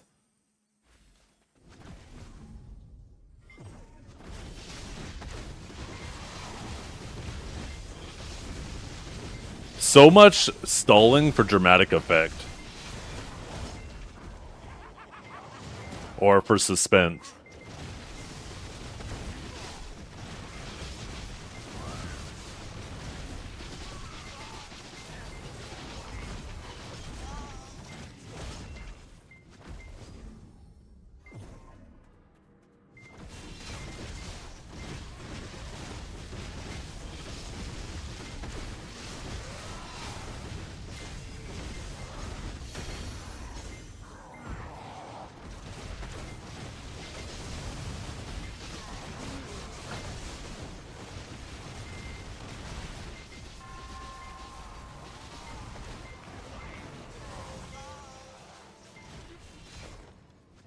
Damn, I'm actually getting a fuckload of essences today.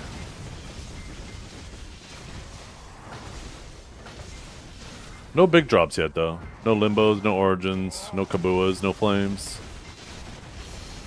I think I'm gonna choose to get one right now. Especially now that Pwn is giving me this buff.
Yeah, that's what I just said. I said Once Upon a Time in the West. Is my mic working? Hello? Testing? 1, 2, 3? I need to go refresh my house buff.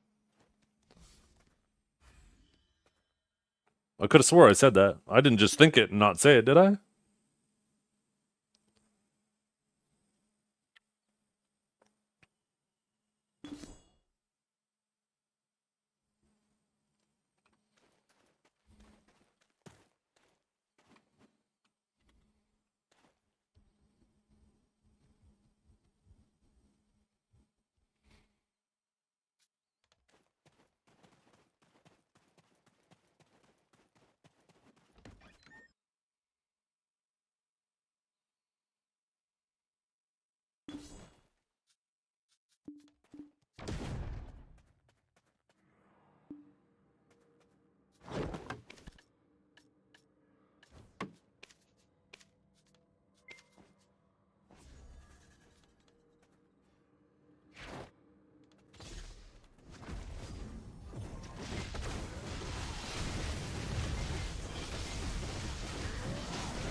Yeah, no, I watched the older one.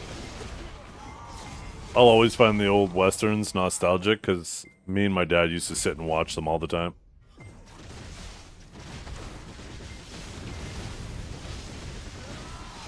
Another movie that I want to watch that I haven't seen in years is The Good, the Bad, and the Ugly.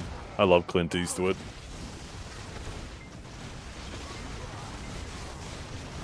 Or Dirty Harry, that'd be a fun one.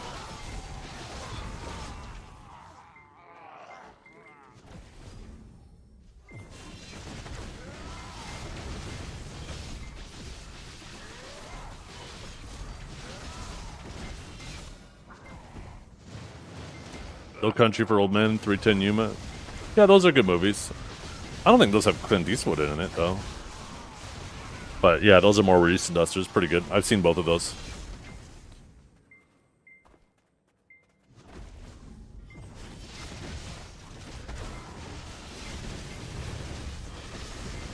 There's a... I don't know what the newest movie you did was, but I know there was one that was somewhat recent. I think in the 2000s. Gran Torino, I think it was. And I thought that was a really good movie, too. I like that. If I remember correctly, he's like this cranky old man, and he kind of takes his kid under his wing, but he's really hard on him and shit.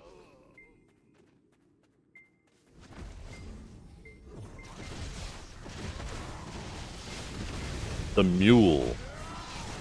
I might not have seen that one. Oh, I gotta Google that. 1 second.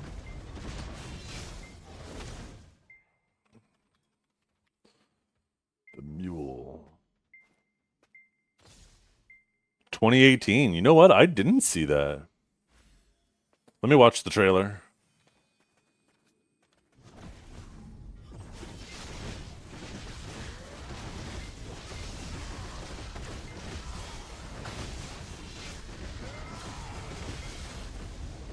Yeah, I definitely didn't see this. Is it good?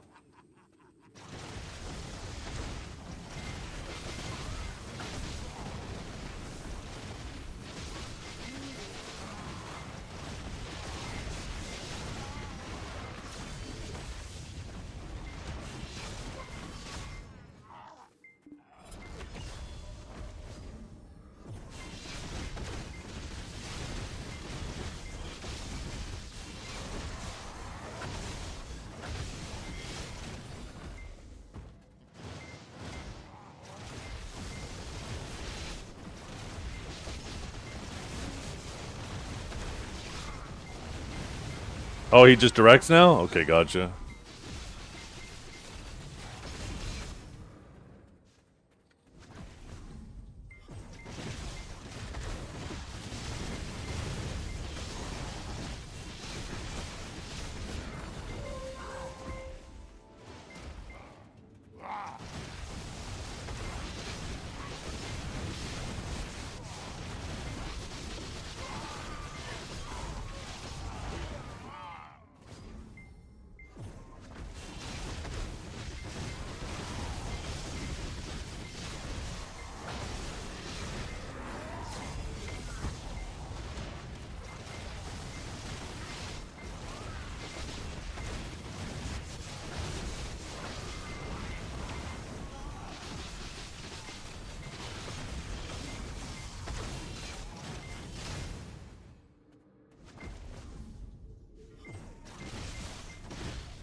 Huh. Maybe I'll watch that tonight with the wife.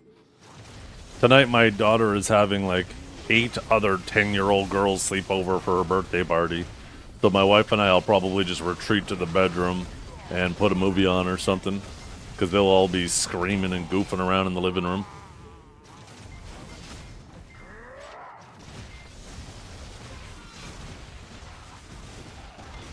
Hey, what's up, Ken? Was there anything released on how much AP/DP increase we're getting per level of the offhand? I think they showed all of the different enhancement levels starting from Pry and up. I'm pretty sure when they panned across, they didn't show the base, but they showed all the other ones. And it's 1 AP, and I believe it's 1 AP per enhancement level, 5 accuracy per enhancement level, and probably 1 DR and 5 evasion would be my guess. 1 second, I'll actually just pull up the video right now. I can pull it up real quick. I know where to find it in there. Heidel Ball 2025.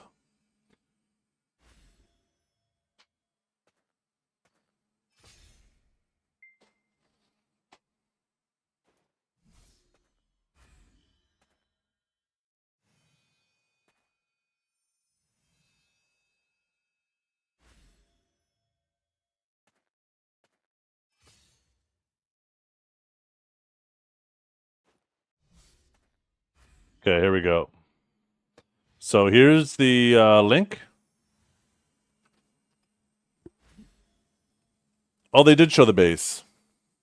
So 14, so 1 accuracy, sorry, 1 evasion, 1 DR, 1 evasion, 1 DR, 1 evasion, 1 DR, 1 evasion, 1 DR, 1 evasion, 1 DR. It looks like 1 evasion. Wow. 1 AP, 5 accuracy, 1 evasion, 1 DR, every single enhancement level. Oh, wait. At Oct, it gains 2 DR. No, wait. At starting at SEP. SEP is 2 DR. Oct is 2 DR. Nov is 2 DR. And Deck is 2 DR.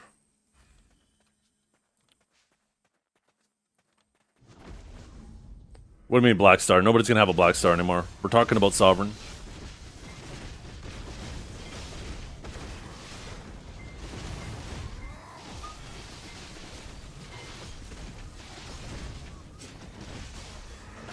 Yeah, like I said, the offhand is going to be such an insane stat increase. That's why I'm pushing that shit to Deck immediately. Is Zerker still good? Zerker, that is kind of in the air right now. They are removing mouse move. And for Zerker, that's a pretty important part of how they play. So we don't know. It's definitely going to be different. We don't know if it's going to be different good or different bad, but it's definitely going to be different. Oh yeah, it's an insane amount of stat. An absolutely insane amount of stat. Just think about it. The difference between having a base and a deck is going to be 50 accuracy. Like, that's practically a Jin Crystal for free. Worth of accuracy. Not to mention, when they drop that, they'll probably, because we'll have the armors, they'll also give us the 50 accuracy. Like, our offensive power is definitely going up proportionally more than our defensive, it looks like. When you compare the amount of AP to the amount of DR we're gaining, it definitely looks like people are going to be squishier.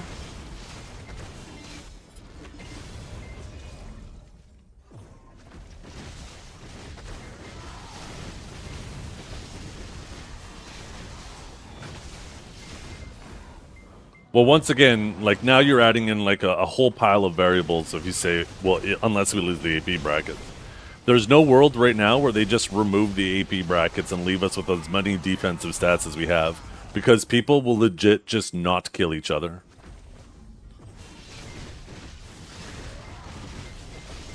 We would lose 300 AP, and even with the AP we're gaining, we would still be down like 250 AP over what we have now, but everybody would be going up more AP. Like, legit, find somebody to go to the BA with and take off 250 AP and see how much damage you do to them. Remember, that's like a pure AP Blackstone worth of AP you would be losing.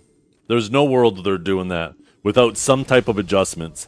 And what, like, now we're asking ourselves, well, what could those adjustments be? And we're talking about variables on variables on variables. And it's just like, now we're free falling down a rabbit hole of who knows what. Am I saying the one-shot meta is back? Definitely not. No.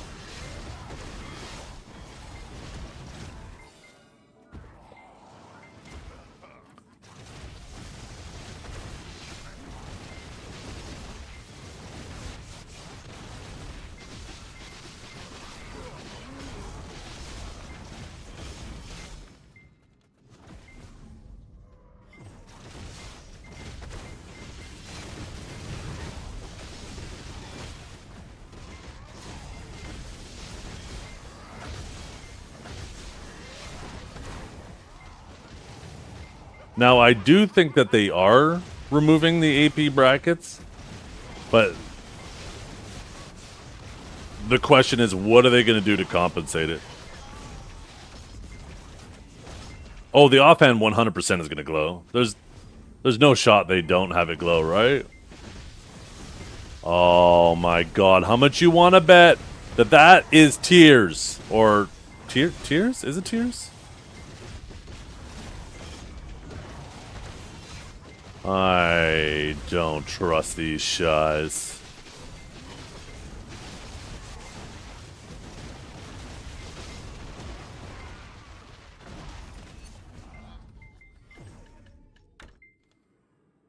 Bing! Zoe! You rat. He's rat shies.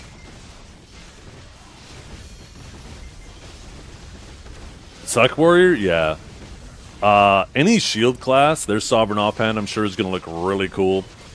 Sage's offhand is also super cool. In my opinion, Sage actually has the coolest looking offhand. Because it's the shit that hangs off his back, right? It's these like little wing-like things.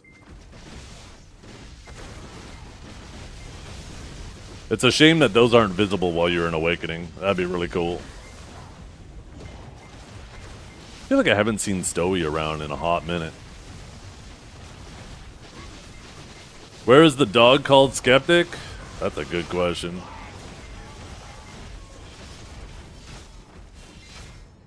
I want to spit on his grave. Where would Skeptic be?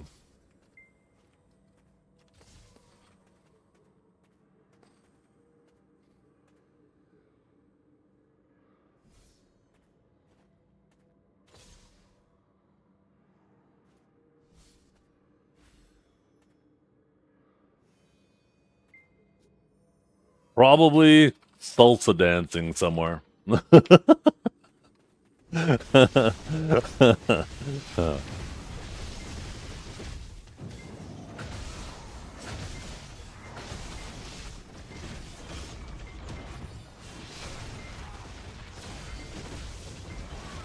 you know if it's against TOS if I have two accounts and sell an item on the marketplace from one account to another, like armor? No, definitely not against the terms of service.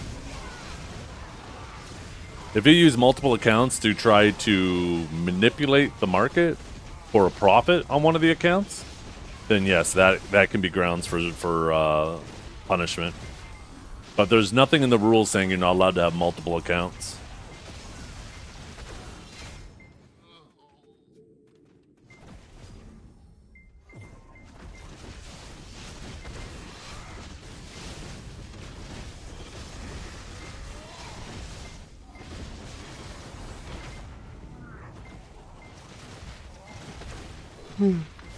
Oh my god. You know how I said it was 5 accuracy per increase? I just noticed it actually changes to 6 accuracy for the last 3 levels. That's fucking crazy. Holy crap. So it's 78 accuracy a deck and this is 23. So it's actually 55 more accuracy. Holy balls.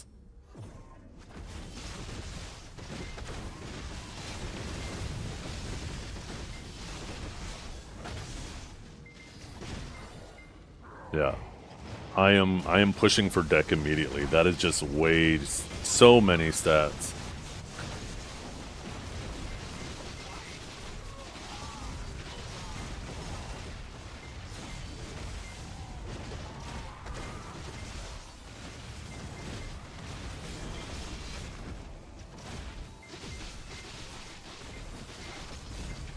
Hey Kanjara, are you there right now? How do you feel about... Well, maybe I should wait till he's here. I know he's here before I go ask any question. Sorry to interrupt, I need some help. I did the Canadian noob guide but I play on Steam, so when I open the shortcut it sends me to a normal login page.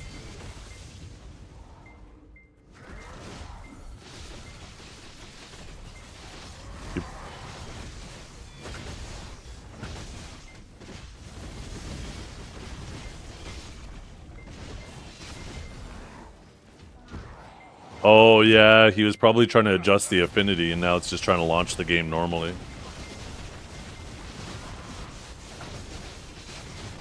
Add minus Steam on the end of the shortcut? Is that the solution?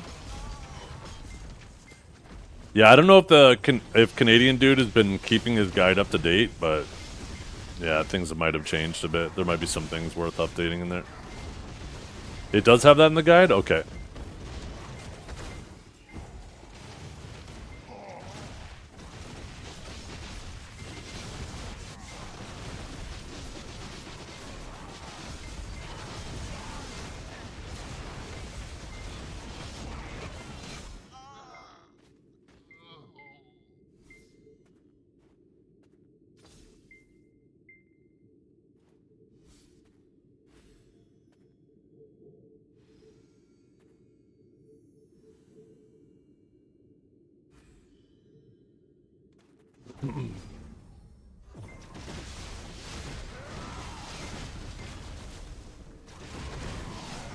I feel bad because my Twitch, my multi-chat keeps breaking now with the latest update of the multi-chat. They fixed the issue I was having with resizing sources and crashing OBS, but now the multi-chat just breaks all the time.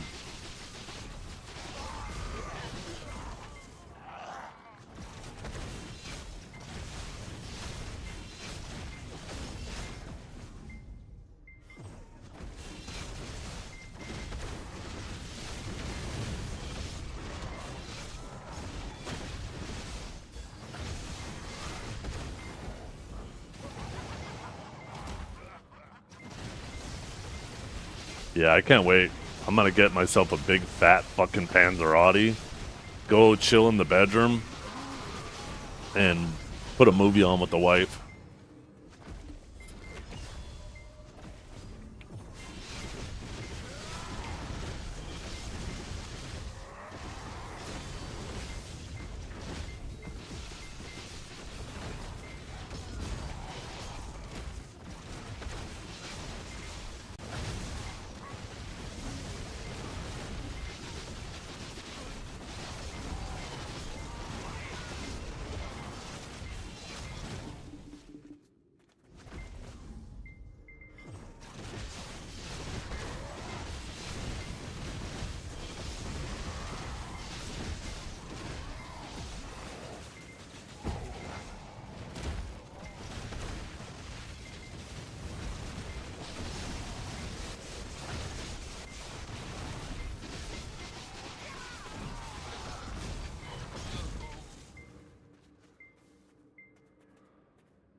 Wait, what happened between family and... Is that corrupt? Was there like a node war last night?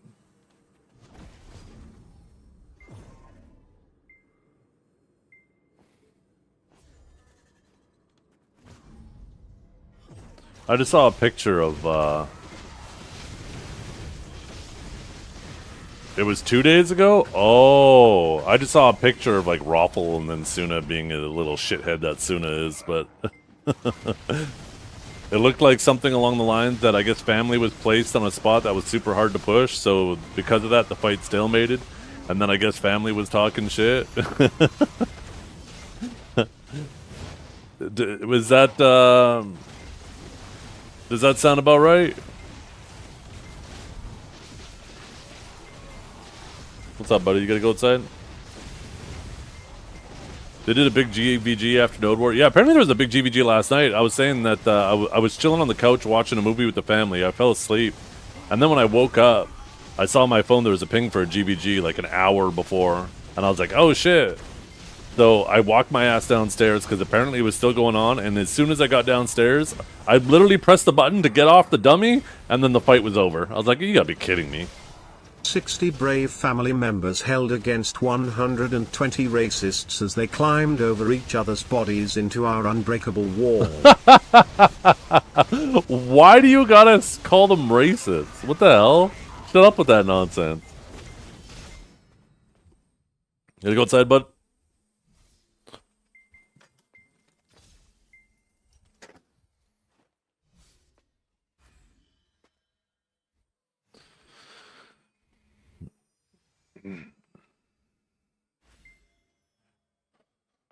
No, I'm trying to get the best one. The Shining. You're going to be able to cron them. And they never mentioned anything about reducing the success chance. So the real question is, how many crons is it going to cost per click? At a 3% chance? Shit, that's not that bad. That's half a pen black star, right? I'm using the Neptune's approach, just toss baseless accusations. Well, the thing is that only works for Neptune's community. They're the only ones that actually believe that nonsense. Most of the rest of the... I don't know, maybe I'm giving the internet too much credit, but I was going to say most of the rest of the internet just sees that shit as ad hominem attacks, and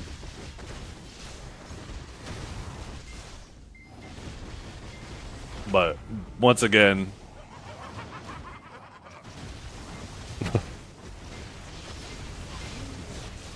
maybe I'm giving the rest of the internet too much credit. And to be fair to Neptune's, he has cut down that shit so much. Like, I'll actually give credit where credit is due. I think he started to realize that shit just... It may have flew in Call of Duty lobbies, but as people get older, that shit just... People start recognizing it for the... It's almost like the boy who cried wolf type deal, right? Where the first couple times someone says it, people start to believe it or whatnot, but once the same person starts saying that shit every day, that people start seeing through the nonsense. But he's been doing a really good job at not doing that shit anymore. And you know what? I don't want him to completely stop being Neptune's, right? I like the way he says stupid shit like, look at this guy looking like a Nova Pet looking ass, right? Like, shit like that is so fucking funny to me. I love it. And there's nothing wrong with it. That's good content. I find that funny as hell.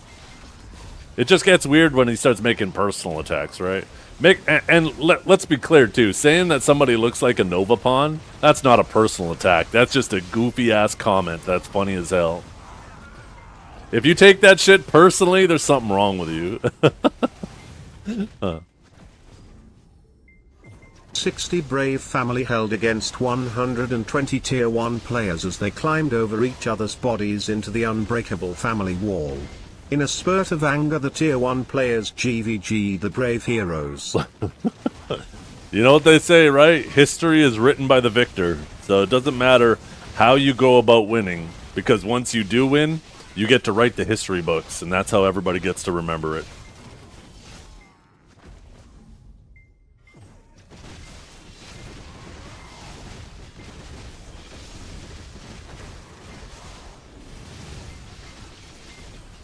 So I personally do not have a Sage Awakening guide, but we have access to one. So type in !Sage Guide. There is an amazing Awakened Sage guide written by a sage named Archive that I've been referring people to. It is your holy Bible for Awakened Sage. PvE, PvP. Bookmark that shit, and I'm pretty sure as long as he's kicking, he's going to be updating it too whenever changes happen.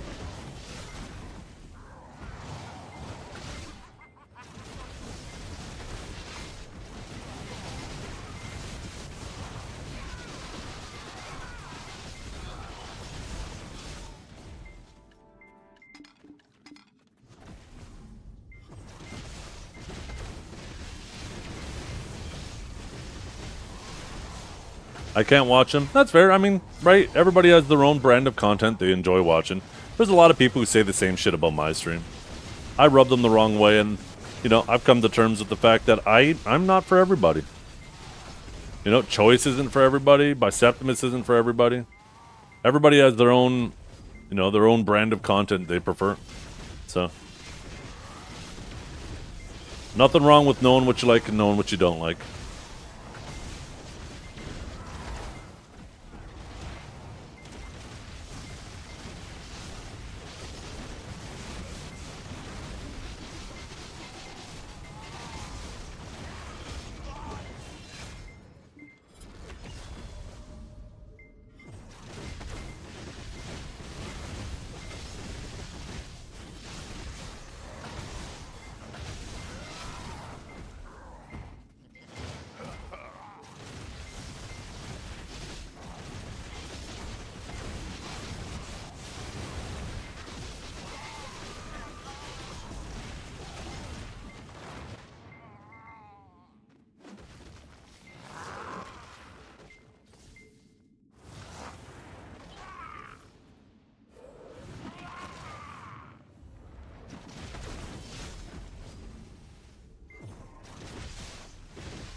Took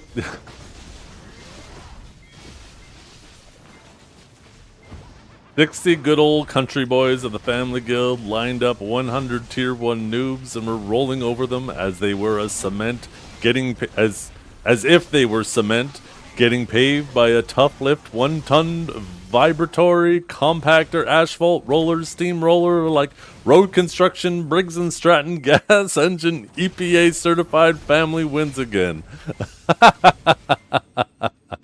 Oh shit.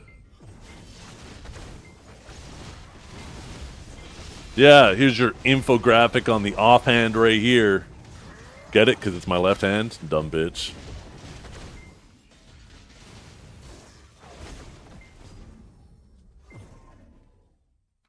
By the way, right there, Suna. Oh yeah, that's right. The finger. I forgot about that emote. Oh, that stupid fucking grin on my face.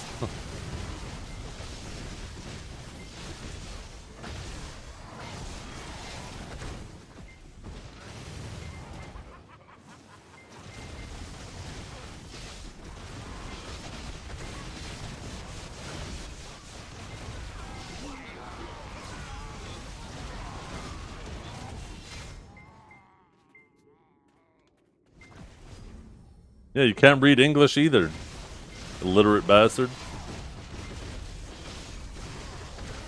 Oh my god, what is that emote? What is that zesty dance? Oh my goodness.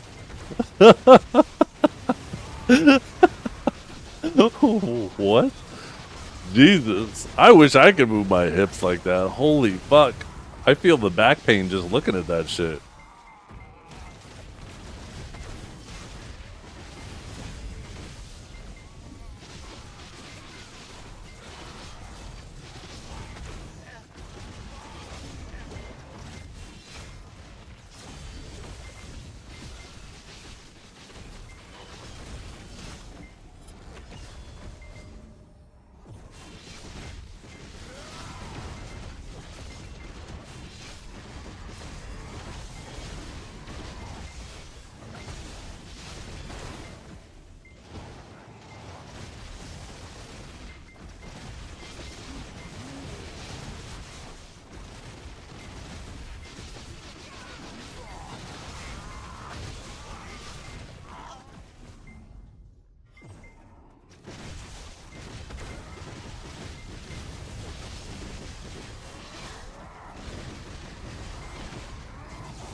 We grinded up 100,000 trash today.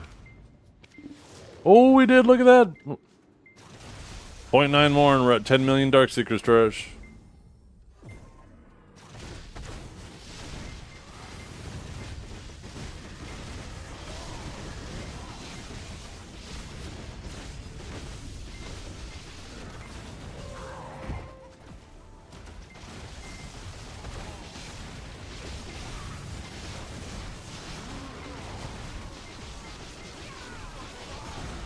Oh, I forgot to exchange for XP again.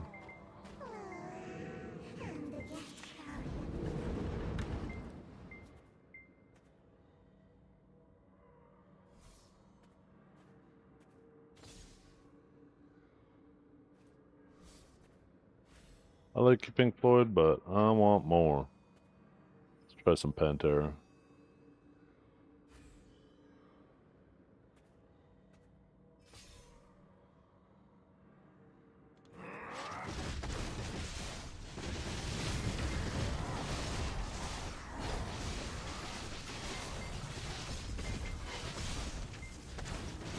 Or what about this emote?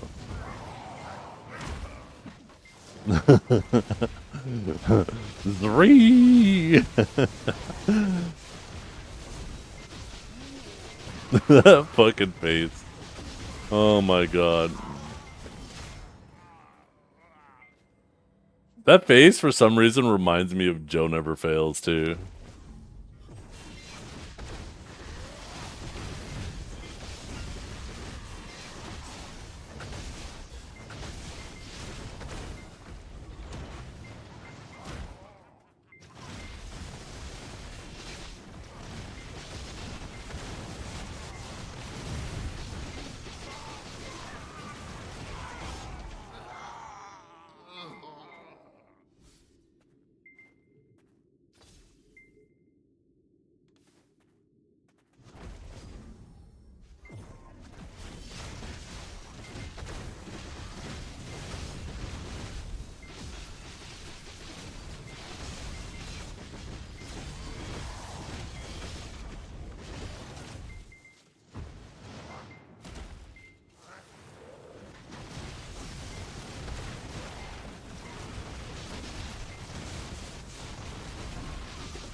Joe who? Joe Mama.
You figured it out?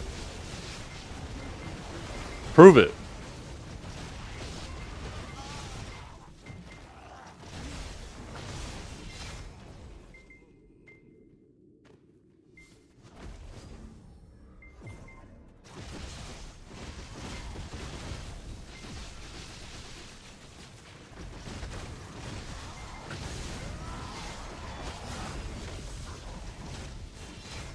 You can get 10 of those for one Dark Spirit Greed? Damn.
I don't even know how many I have.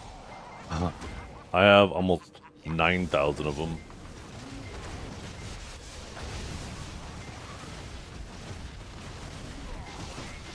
Some might say that I'm massive. Or I'm pure. Or magic.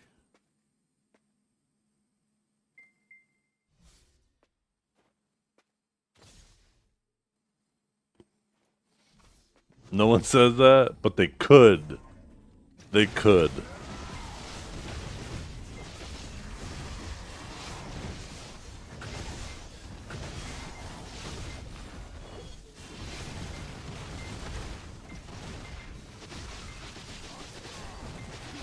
Of?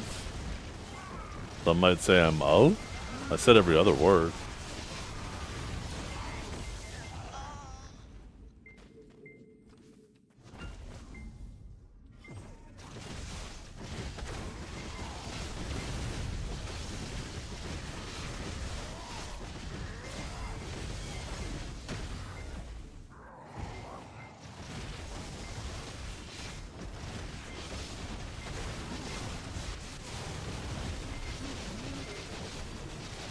But usually you gotta pay. You kidding me? In this economy, I'm not paying for compliments.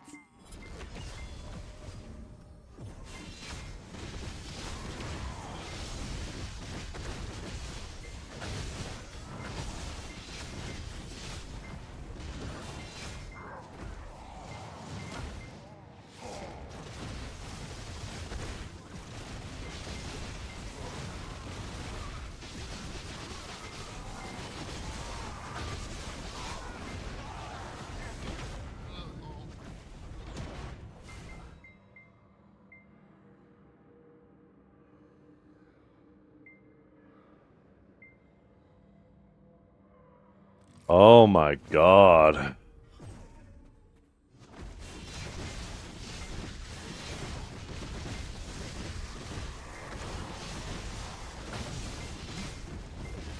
You know,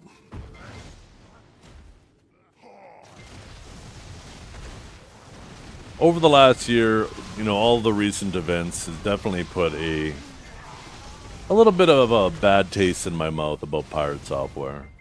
But at the same time, I have some fucking sympathy for that guy. Even though you guys might say he brought it on himself, and maybe he did. But goddamn, every time I open my fucking YouTube feed, his face is on there, but it's some fucking video just trying to talk about the drama and drag his name through the mud some more. Like, I'm getting so tired of seeing thumbnails of that shit on my feed. Everybody trying to ride the wave of hating on Pirate Software.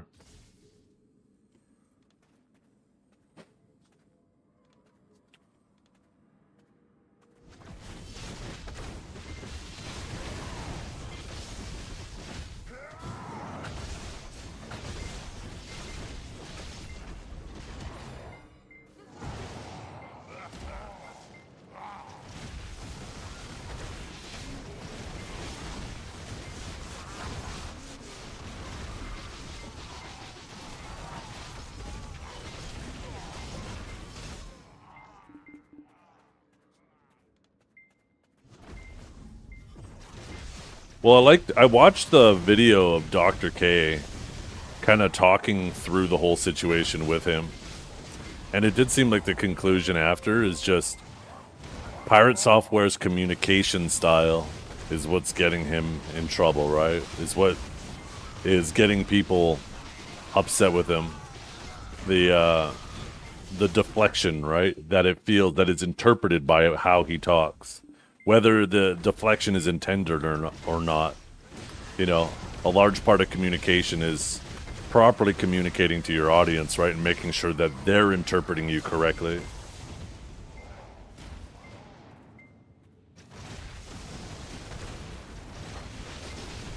But I don't think he's like a bad person.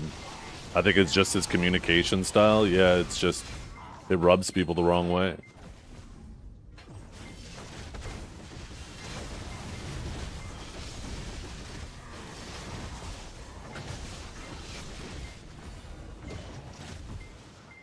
Well, the thing is intent, right, Electrify?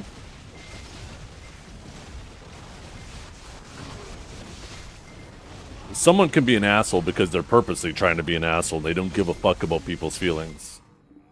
But I don't think he's trying to be an arrogant ass. He's just coming off as one. And that's certainly, you don't get a pass, right, for that. But you definitely...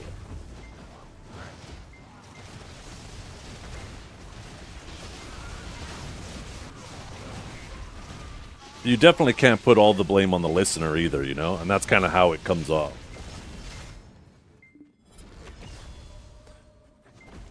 But, man, this many months of just people constantly making videos about him and trying to ride the hype and clout chase, like, that's got to be so fucking tiring for him.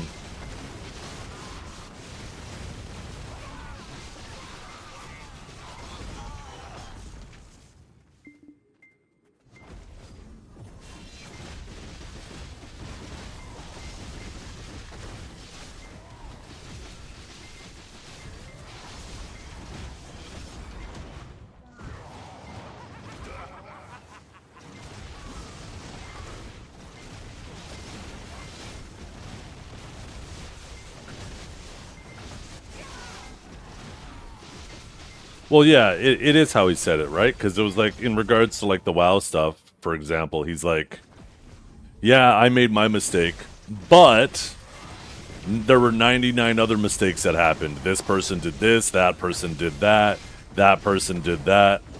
It's like, okay, well, why are you spend more when you spend more time complaining, or sorry, drawing attention to everyone else's mistakes instead of just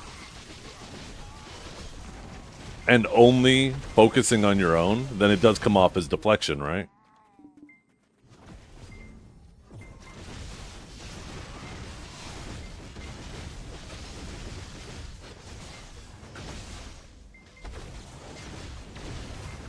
Like, objectively, all those things are true. But, yeah, if he just focused on, yeah, I did this, you know what, I could have done that better.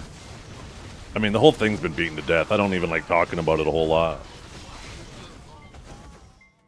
But my main point is, god damn, months and months and months of this shit. And now, like, he's back in the fire right now, back in the furnace because of the Don't Stop Games thing.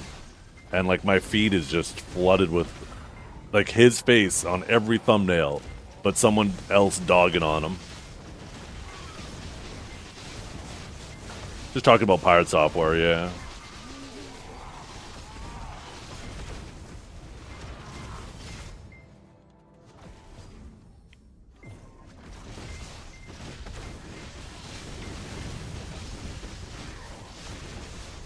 But yeah, I don't think he's a bad person, and there's lots of people out there who want to act like he's just a bad person.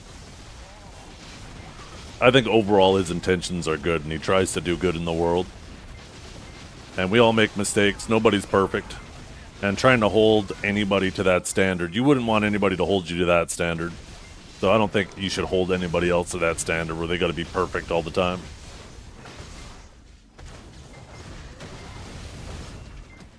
And hold yourself to that standard too, right? Where you're not going to be perfect. I don't expect myself to be perfect all the time.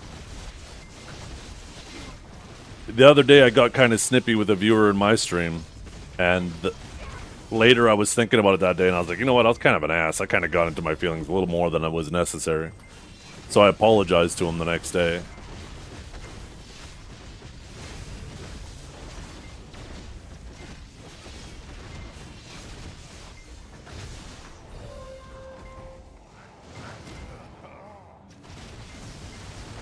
Didn't apologize to you? What the fuck would I apologize to you for? If anything, if we're tracking apologies, you owe me more apologies than I owe to you. So, like, we can use those one-to-one apologies and cancel them out, and you still owe me plenty more. If we're trading, like, in this apology currency, you're deep in debt, fella. Not you, Trapsy. I accept your apology about being wrong about us getting 12 AP. I hate you guys.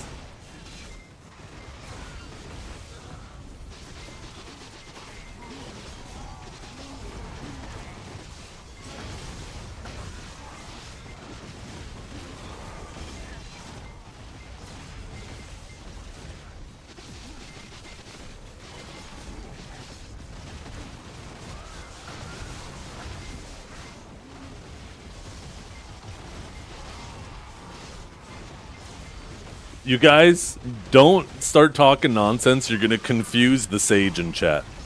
Please. And then I'm gonna have to explain to Kaj how it all works. Please don't confuse the sage.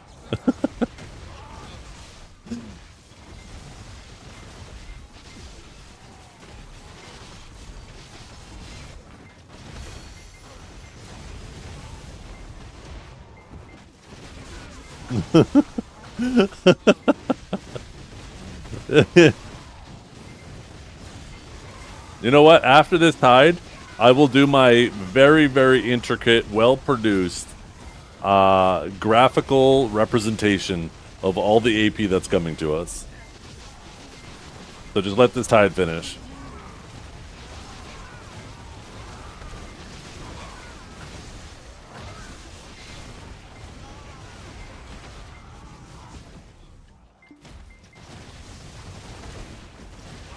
Not again. What do you mean, not again? You guys like it. I'm pretty sure last time I did this, I said I should make a highlight of it.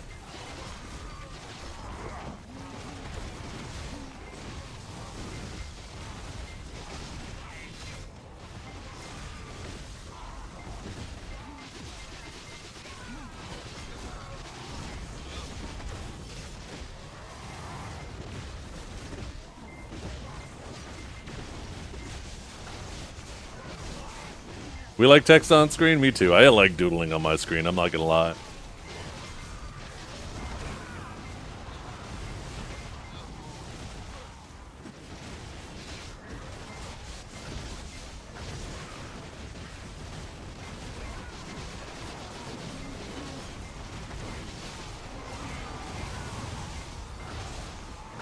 Okay, there we go. The tide's over.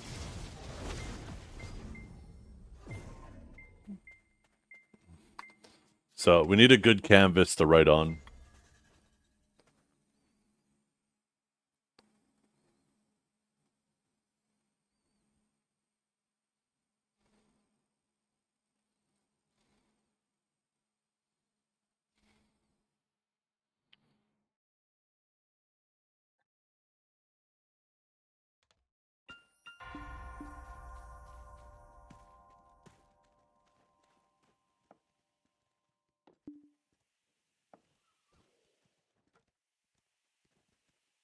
Okay. Now that we have a good canvas to write on. Wait, why is she moving? Maybe the rooftop doesn't work. Perfect. Okay, so we need a good canvas to write on. So for pry... Wait. There's pry, duo, try, tet, pen, hex, set, oct, nov, and dec, right? Currently,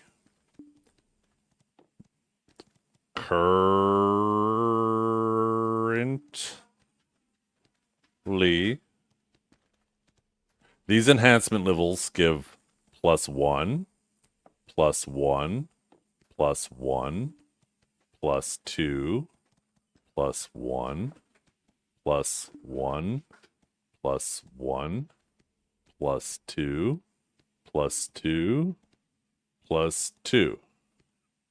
And then after the change, these same enhancement levels are going to give +1, +1, +1, +2, and then this is where the difference is. This is going to now give +2 per enhancement level, +2 per enhance, +2 per enhance, and then these will still give +2. So what they're doing is all of these enhancement levels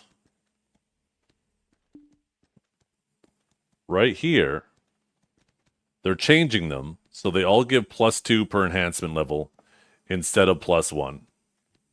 So that's where that 3 AP from your sovereign weapon is going to come from. Assuming that you have those enhancement levels, right? So in the case of, if you're only sitting on a pen, you're only going to get +1 AP. If you're sitting on a hex, you're going to get plus 2 AP. And if you're sitting on any one of these, you're getting plus 3. 1 second, my dog wants back in.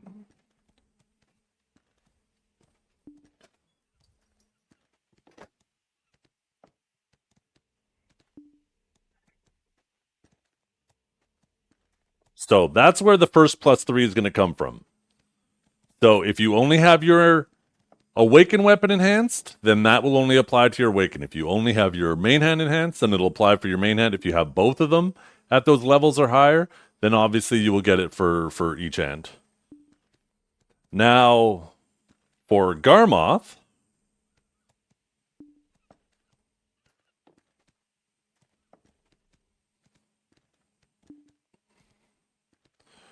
currently, you all have a Garmoth in your Awaken weapon. Currently, that doesn't give plus 3 AP. But soon, that will give plus 3 AP.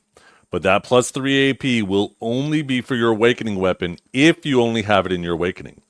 But they are also adding the ability to put a Garmoth in your main hand, which will also give plus 3 AP. Garmok, shut up. There's a space there. There's a space.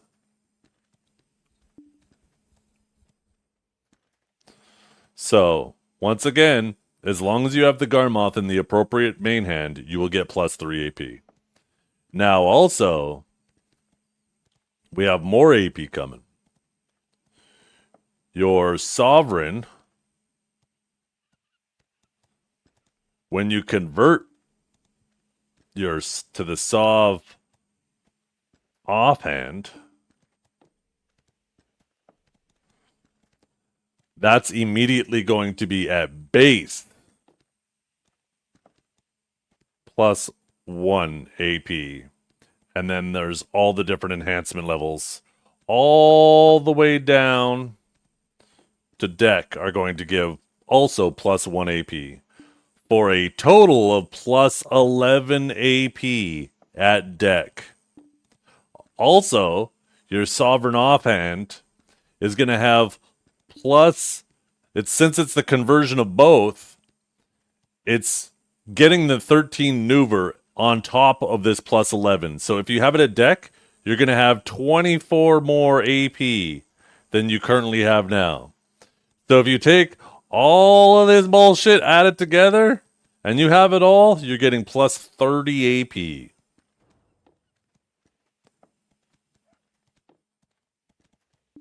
It's fucking crazy.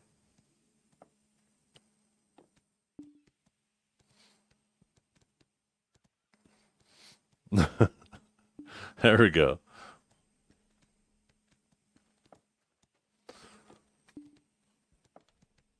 What do you mean? All of that stuff was shown. There's no speculation there.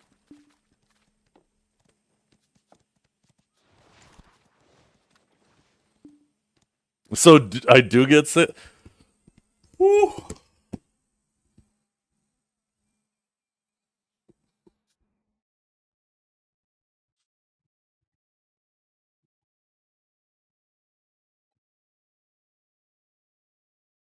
Stages, chat. Am I right? Oh, holy.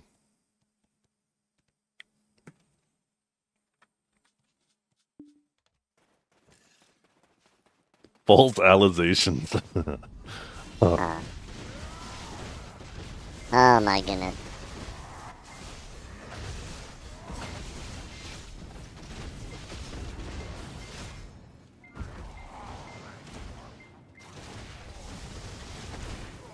Well, Cad, you're not getting plus 30 AP. You're broke. You're not getting plus 30 AP.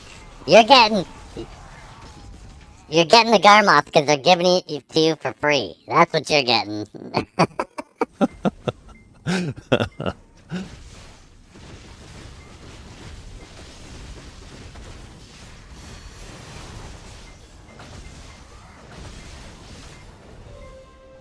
And that's in your main hand. I don't even know if you know what main hand is.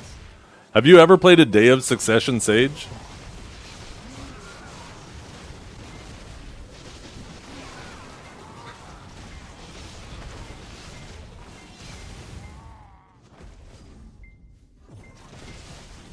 What's the Succession? That's what I thought.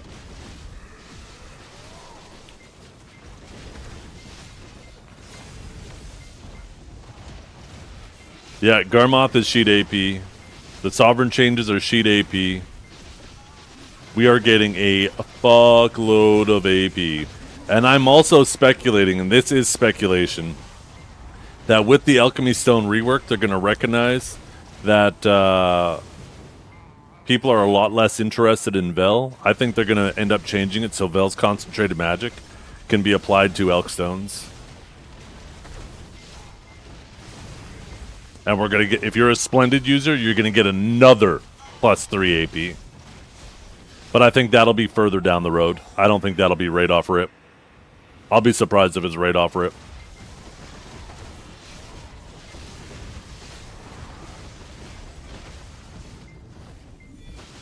But I genuinely don't think that they want Vel to be obsolete.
Any thought on how the Sovereign offhand will affect PvP? I always heard if they gave Evasion all that AP, it was great for them and bad for everyone else. Well, the thing is they're giving also a ton of offensive stats. So even though you're getting a ton of AP, everybody's getting a ton of accuracy too. So it's attacking it on both ends, right? So whether you're fighting as evasion or you're fighting against evasion, you're getting awesome stats from both angles. Also, everybody, like with the Sovereign Armors, it's combining the best of both as well. So, like, everybody's gaining a fuckload of DR, everybody's getting a fuckload of evasion, a fuckload of... Actually, the evasion people actually aren't gaining that much evasion. The evasion people are getting more AP, more DR, and more accuracy. The DR people are gaining evasion, more DR, accuracy, and AP. They're not getting as much AP because they already, if you PvP with Nuver, you already have 13 of it, but there's still 14 more up for grabs, right? But they're giving everybody, like if you have a deck weapon and with the Garmoth main hand going to give 50 accuracy in the future, just between the offhand and the Garmoth, you're getting 116 accuracy. That is insane. Basically 2 Jin crystals worth of accuracy, just a little bit less than that. That is way less than the amount of evasion the other people are gaining. So the real question is, like, if you're DR, then you probably don't care about the evasion and you're not gaining as much AP. You're definitely gaining proportionally way more accuracy than you did. But how is your AP going to weigh against the DR the evasion people are gaining? And that's kind of yet to be seen. We are certainly gaining a ton of DR.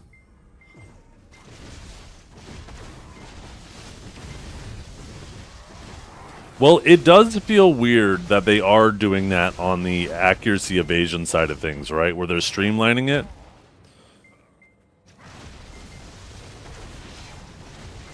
Because there's two sides to that, right? There's accuracy and evasion. They are, you know, the yin and yang to each other. Well, you also have AP and DR, which are the same thing. And there's definitely a disparity between classes in that. So...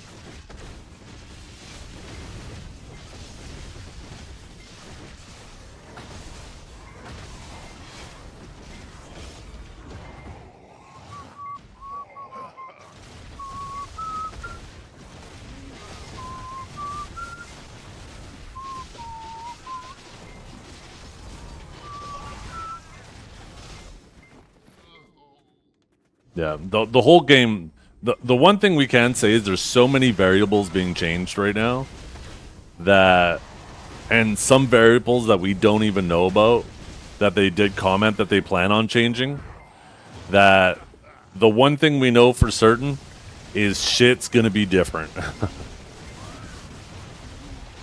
As much as I like build diversity between classes, I think there's always been a problem with trying to balance it in regards to evasion and DR, right? You have some classes that scale really good with evasion and poorly with DR, and if you make evasion in general strong, it makes those classes feel godly. And then the same thing in reverse with DR, right? And in those cases, right, like if you do have classes that are godly with good evasion, if you nerf evasion so they're just okay with it, well, then all classes that aren't good with evasion, it doesn't feel like a choice. They're just complete dog shit with it. So I think by them marrying the two armors, it's going to create it's going to eliminate one of the gear variables and maybe make it easier to balance. You would think that as you isolate variables, you're going to make it easier to balance the game. You know, we'll see if that ends up being true.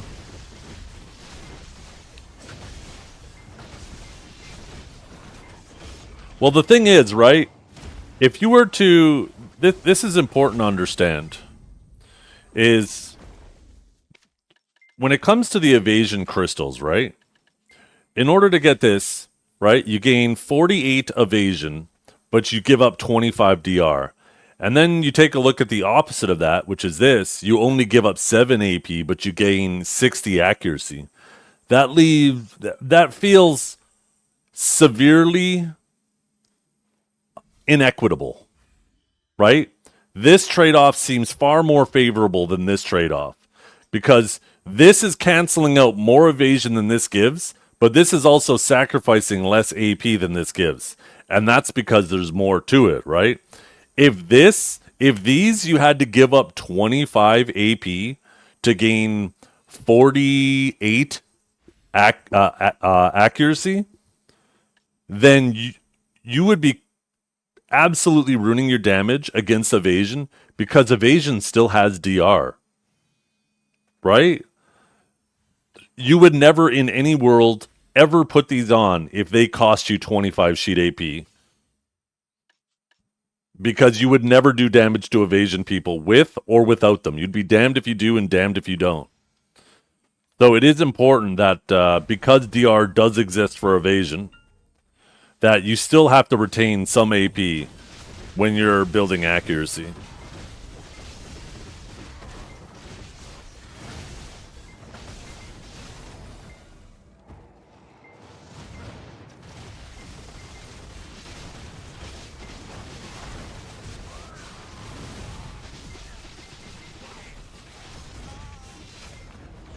Is Striker going to be Omega busted? That's definitely a class that everybody has their eye on. Because Striker, for those who actually understand what makes Striker tanky, there's a frequent misconception that Striker's tanky because of evasion. But it's not that. It's that Striker is actually a decent evasion class, but also has like warrior levels worth of DR. So you're kind of in a damned if you do, damned if you don't. If you don't build the accuracy, then they're doing a ton of... they're super tanky because they're dodging a reasonable amount. And if you do build a ton of accuracy, too much accuracy, all of a sudden the DR is doing super good work, right? So... against Striker, it's always been about trying to balance your AP and accuracy. So this way you still have the AP to punch through their DR, but are also hitting them a reasonable amount. Now, the reason why this is worth noting is because, you know, typically, like for the history of BDO, you would have to choose between building evasion or DR. Well, with the changes to the Adena armors, they're building both simultaneously. So, you now have a class that scales with both pretty well and is now going to be getting both from the armors, which can be pretty scary. They might end up having to make some adjustments to that class's base stats. But we'll have to kind of wait and see. Once again, like just between the offhand and the Garmoth, we're gaining 116 more accuracy.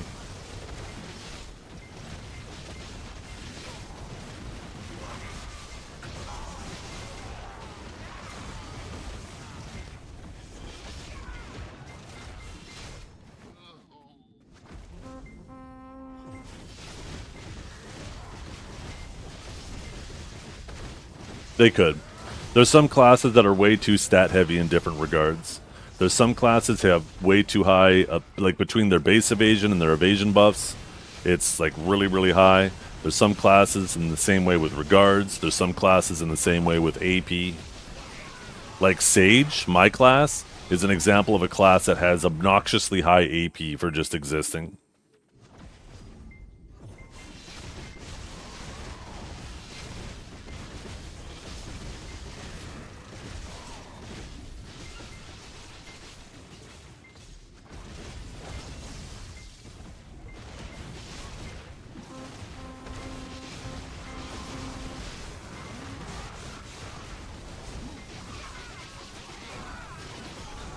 The game is changing, that is for sure.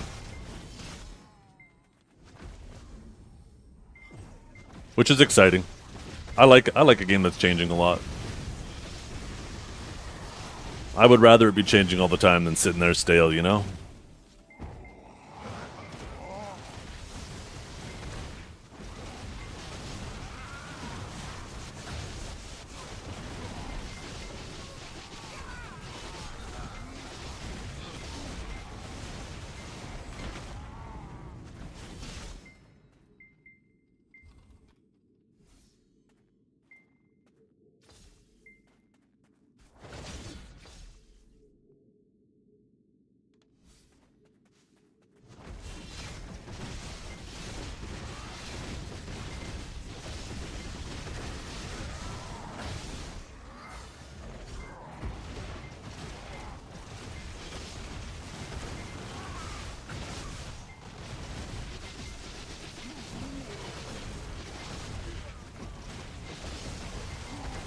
Yeah.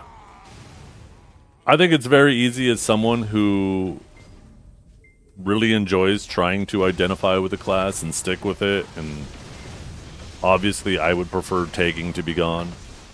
I think meta chasing is annoying, but you know, you got to remember meta chasing in the past, it was behind a paywall, right? When they had the tagging, when the weapon swaps in the Pearl shop, it's not that meta chasing didn't exist, it's just it was behind a paywall.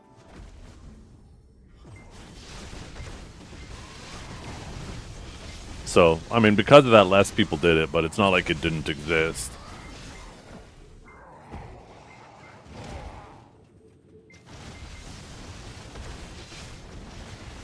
Aloha. Now it's shifted to crons. You don't use crons to take. You just use Marnie fuel. And it's dirt cheap. At this point, the tag system, like I said, I would personally prefer the tag system to be gone. I like that, you know, when there's more class identity behind a name. When you see a name, a well-known name, you know exactly what class they're on. And if you see them change, you know that they're putting in a pretty big commitment into it. Unless, of course, it's real money. The alternative in the past would be to sell your weapons and rebuy them, right? But obviously, that's not feasible today since you can't buy and sell sovereigns. But I understand that in terms of making the game more accessible to a broader audience, and with how much class has changed, the tag system serves some good purposes. You know, if you play a class and then PA fucks it up and it gets thrown in the dumpster, but you're stuck on that class because there is no means to swap, that means you're probably just going to quit the game, and I rather would not have that happen. But, thank you, babe. That smells amazing. One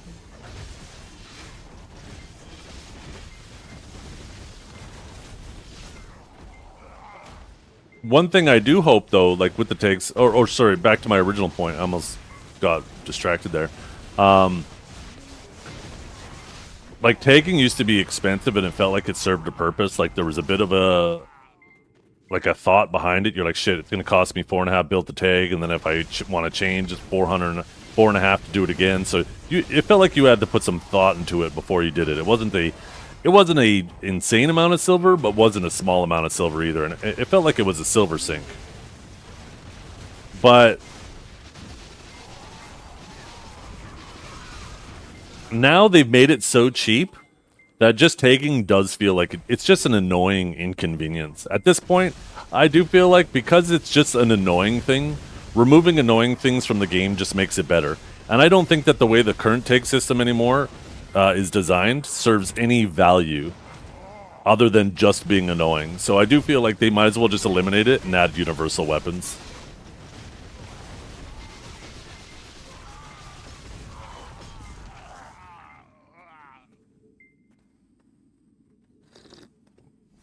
They've done quite a bit, yeah. It used to be up to $4.5 bill for a tag, $1.5 bill per weapon.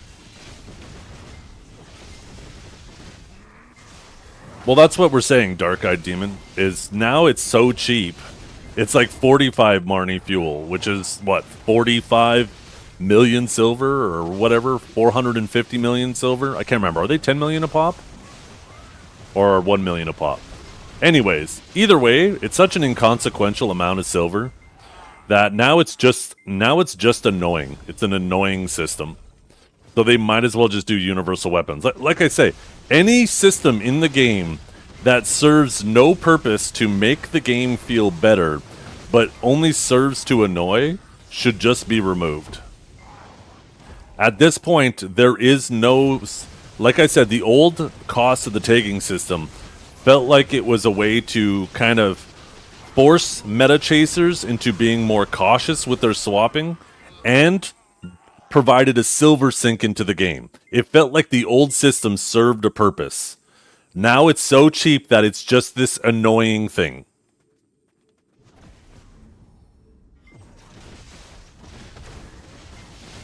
So, at this point, you might as well just do universal weapons.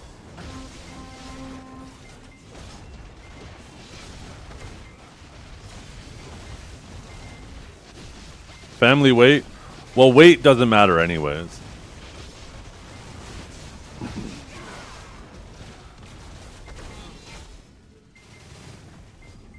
In regards to tagging, whether you have universal weapons and people can swap freely or they have to manually tag, they're still going to have to buy the weight regardless.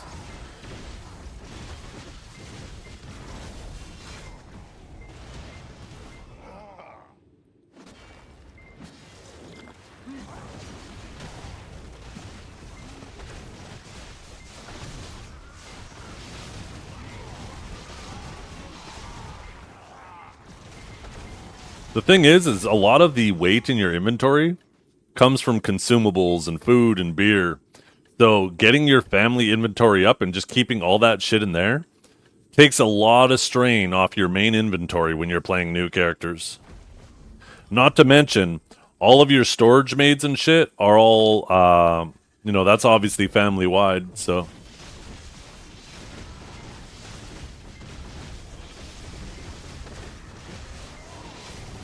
Or $100 for an account-wide horse flute. You get a free horse flute for doing seasons.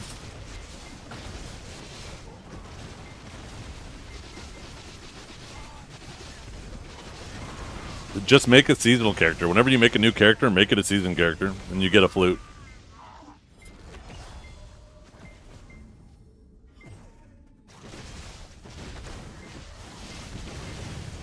What do I think of Wukong so far? I think he's a pretty cool class.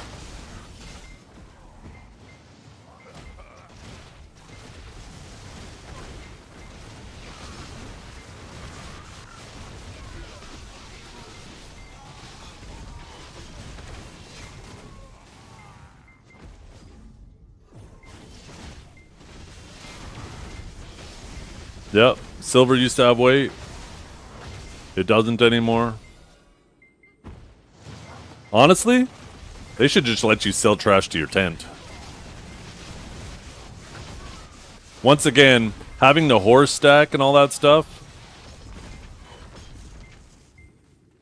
Although, people wouldn't need nearly as many storage maids then. But once again, I think the amount of money people... like PA makes off of storage maids is minimal. People are still going to want like 20, 30 storage maids. And let's be honest, most of us, all of these storage maids we got, I think maybe not all of them, but most of them are probably just given to us through events and stuff. I know I didn't pay for the vast majority of my maids.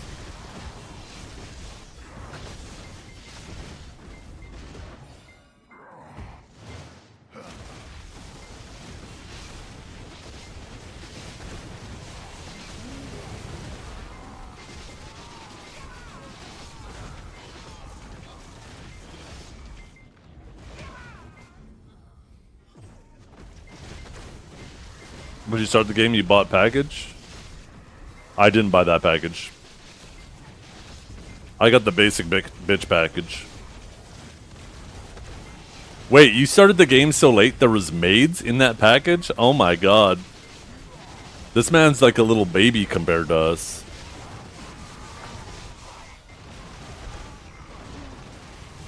Just a little youngin'.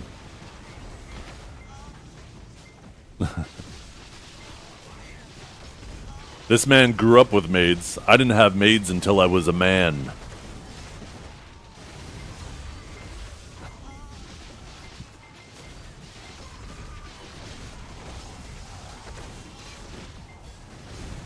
You started 2017 January? Were maids existing back in 2017?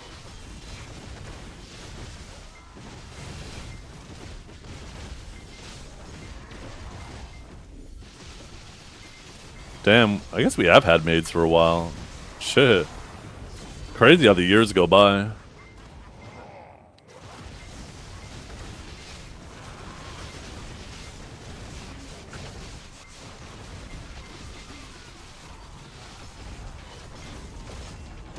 Oh, there was a package once it came out? Oh, okay.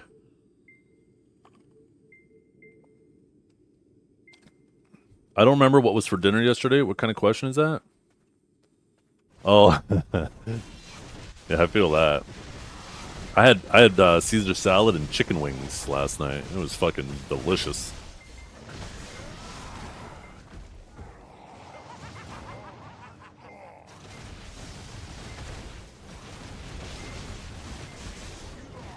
Out. Holy memory. Yeah, I'm kind of a big deal. Some people think I'm an elephant. They say, damn, that's a big trunk.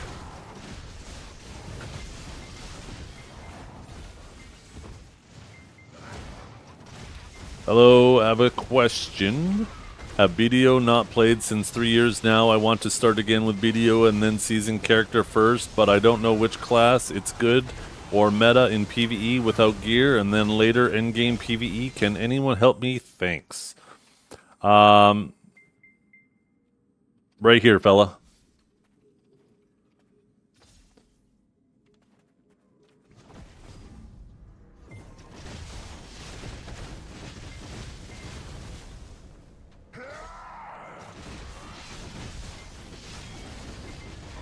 Bane, you merely adopted the maids, I was molded by it.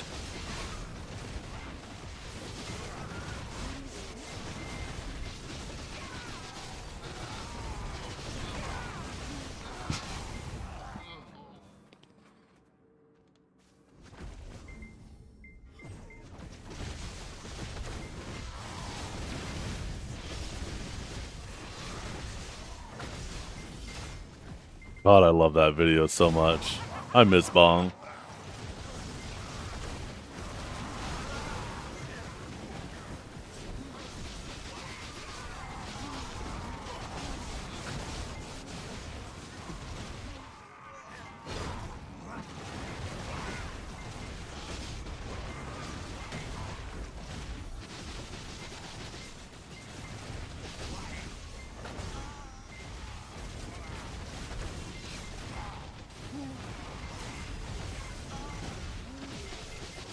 The day one Pegasus clip. Do you have a link to that? I don't remember that. I bet I'll remember it if I see it, but I actually don't remember that.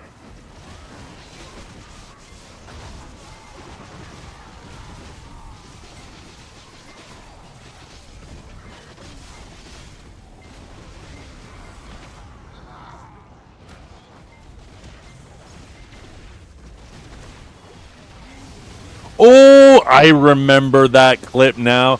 Yeah, he was on Awakened Wizard and he jumped. It was in, I guess technically Valencia, but he jumped from like one cliff over here onto another behind them and just fucking blasted them all. Yeah, I remember that shit. That was sick.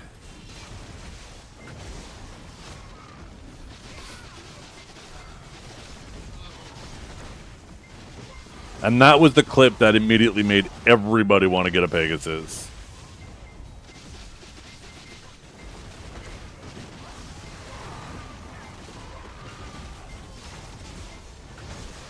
He was the reason you don't play BDO? Why is that?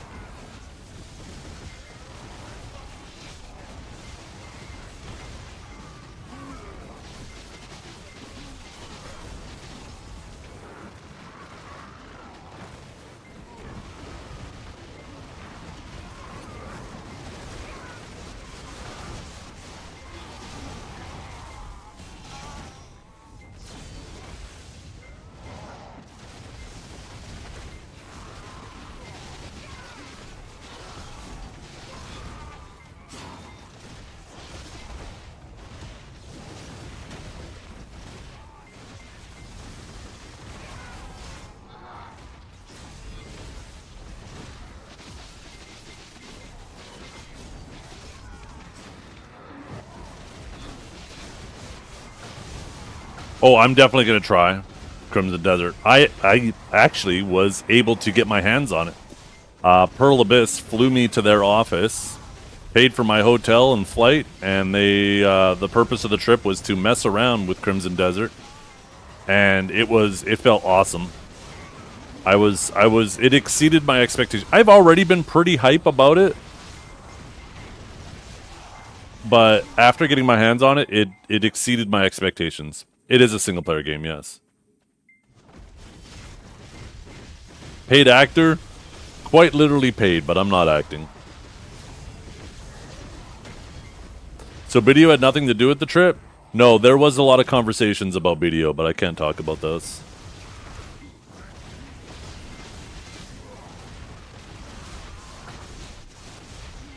Hey, what's up, Ruka?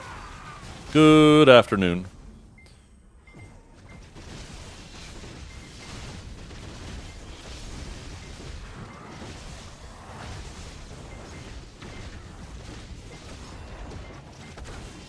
Tired? Is the heat still keeping you up? Is it still hot there?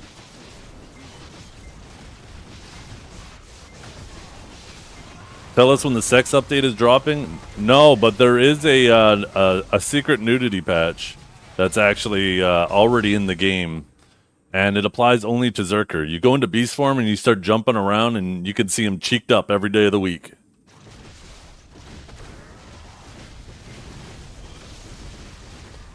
Yeah, I miss that GVG. I was asleep. I was watching a movie with the family, and I fell asleep on the couch, and then when I woke up, I saw that there was a GVG. I was like, oh shit, hell yeah.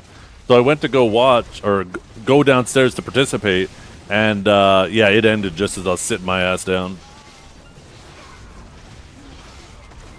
Choice is excited for that? No, that's why he's still playing Zerk. It's been in the game. Have you not seen Zerker jumping around in beast form? And apparently in KR, Zerker has underwear under his kilt, or whatever you want to call that, his dress. But for some reason on NA, he doesn't. He's just, you see a hairy ass crack.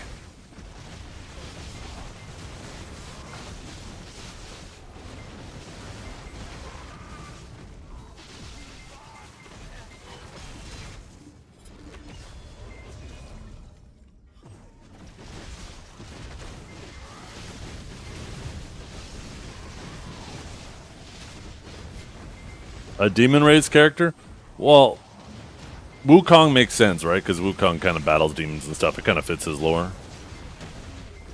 And it looks like Savior's going to be tied directly to the Idana Part 2 as well, so...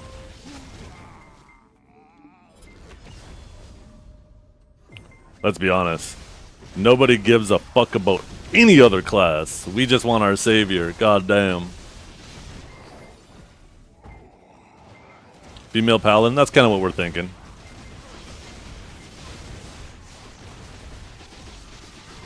I'm super excited for it. It is actually... It potentially is the class, one of the class types that might get me off Sage.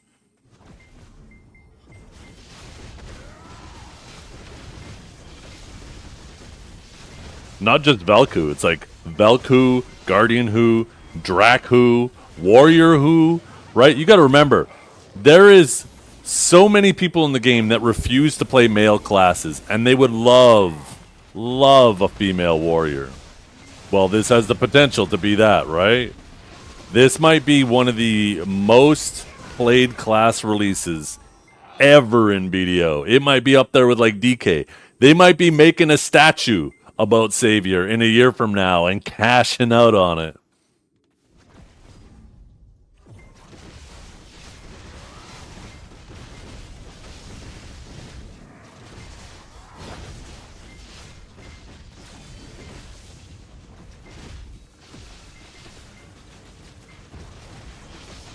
Oh, the old potion shop clip. What a classic.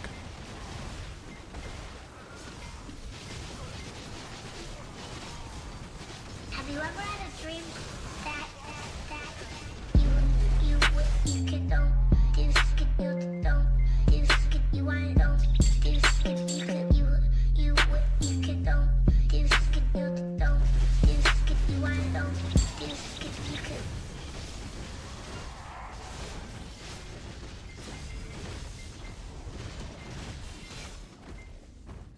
You know what's funny about that clip? Is he's like, you're losing money for cacao, and that should be motivation for them to ban you.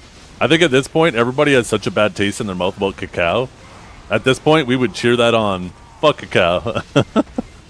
That's one of the main reasons why I am so uninterested in Chrono Odyssey is because Cacao's name is attached to it. Oh my god, I have such disdain for Cacao. I hope that Chrono Odyssey is their redemption arc, but I have zero faith in that shit. And it's kind of funny how many people think that Cacao were like the original devs of BDO. They don't realize that they were just a publisher. Why was Cacao so bad? They were uninformed about their own product. They did nothing to enforce the rules of their product, especially when it came to the more blatant breaches of the terms of service, like speed hacking. They did nothing. Same with piloting. Piloting is always going to be an issue, but it was insane how bad it was back then. The way they handled their partner program, their communication with the community, there is not a single metric that I can say Cacao did it well. Like, I can't think of a single thing. Maybe the only saving grace, like I don't want to even say a saving grace because I don't think it justifies all these other things. But the one thing maybe I will give to them is we may have never had BDO in the North American market if it wasn't for Cacao, because PA was just too small of a company to publish in every region. So they basically like sold or leased a license to publish, I guess, to Cacao, so we could get it early, and Cacao took on that risk.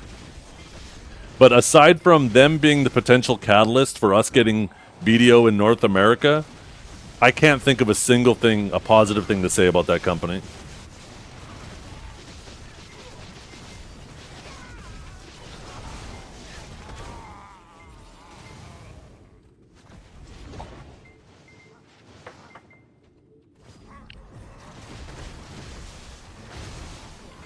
It's either that, Williams, or maybe there's just a lack of publishers in NA, right? Maybe they're like the one like studio. I mean, Amazon publishes stuff too. Maybe that's it. Like, what else? Is it just like Cacao and Amazon? Like, maybe it's just a lack of options, and that's why we see so many go with Cacao.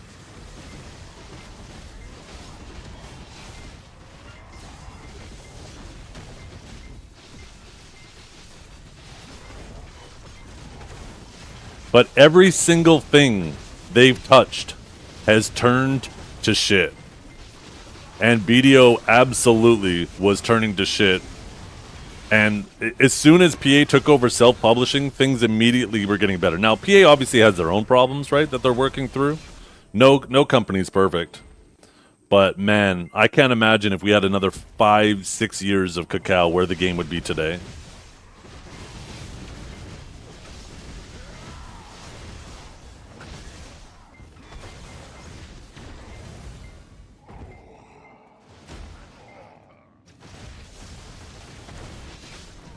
The guild drama was fun? Yeah, that's about all we had going for us.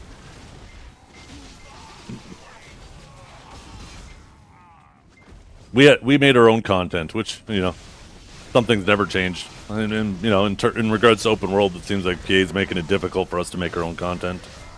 But maybe we're swinging back. Maybe the pendulum's going to start swinging back.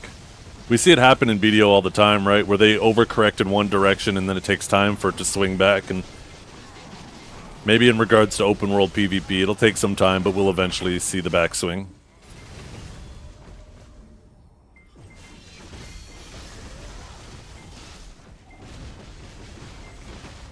The manlet allegations? Oh, that shit was funny. The picture that was edited so it looked like he was like a child sitting in his gaming chair. I don't know who edited that, but that was before AI, right? Like, so that shit just looked funny as hell. Anybody have that old picture? That was a funny picture.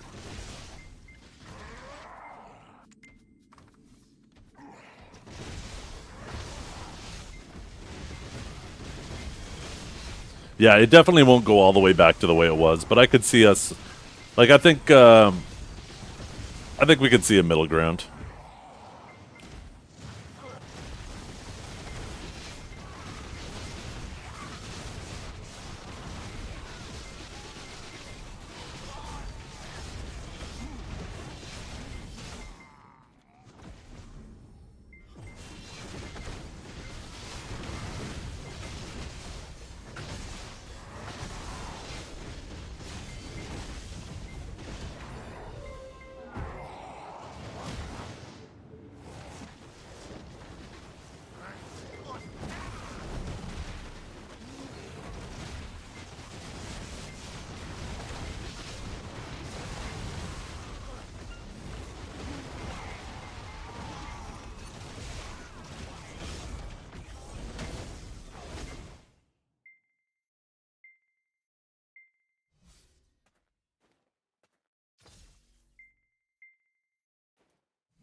Bring some of this Canadian air down here. I'm sure depending where it's at, it might be full of smoke. I don't know how many forest fires we have going on right now.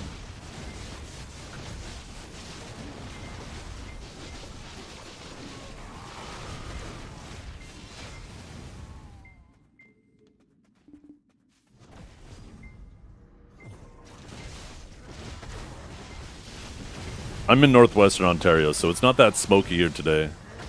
But sometimes, like if there's lots of forest fires and stuff in Manitoba, it'll blow in over towards me.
Kinjar, are you here?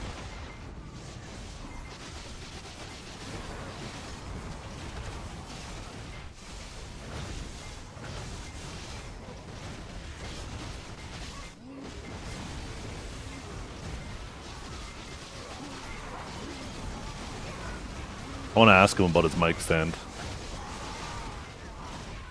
I want to go back. I want to go to using my IEMs.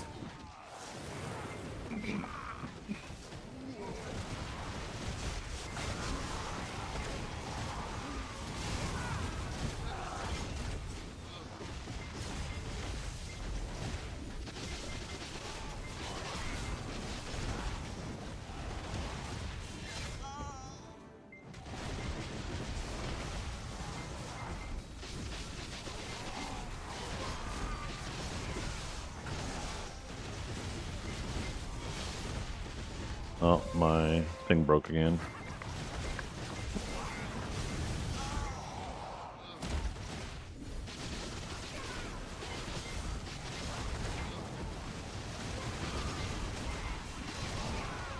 Did you figure out how am I doing this? Ah, you fucked it up this time.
And we've had so many essences drop today. Holy.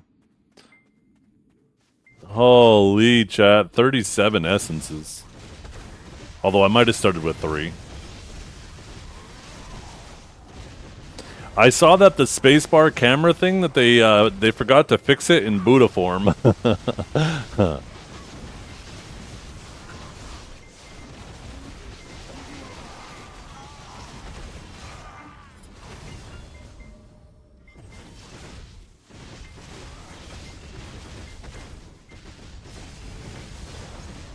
"34 essences today? At least, yeah." Oh, they did say that specifically? Oh, okay. So maybe that's meant to be kind of like an advantage for the non-Buddha form. I guess, yeah, because in Buddha form, your AoEs and stuff are a lot bigger, so I guess it's not as important to be as pinpoint accurate. So maybe that was kind of their thought process behind it.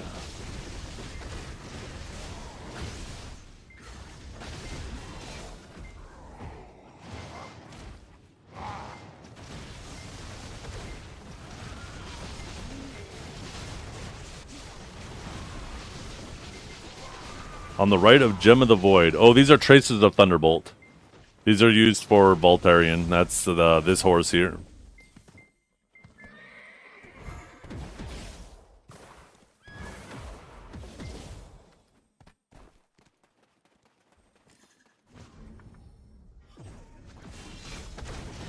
Almost, yeah.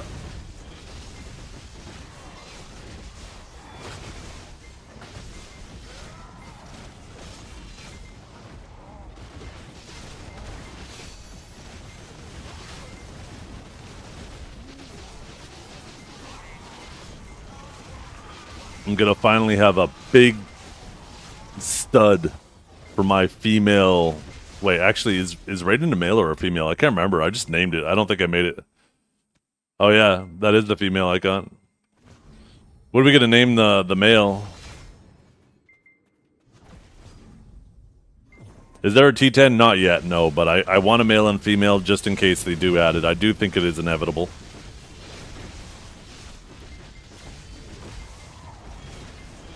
Hey, Divios, you know how there's a quest to change how your Pegasus looks or your Doom looks when you have the T10s? What I'm hoping they do is with the new dad horse, that they give us like a quest that if you have Voltarian, you'll be able to basically change the Doom skin to the Voltarian. I'm hoping that they do that.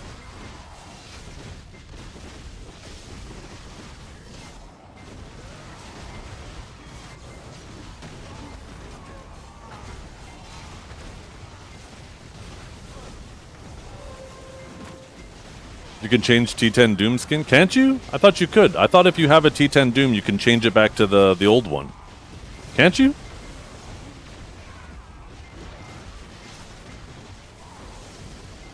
Or am I crazy? You can't? No.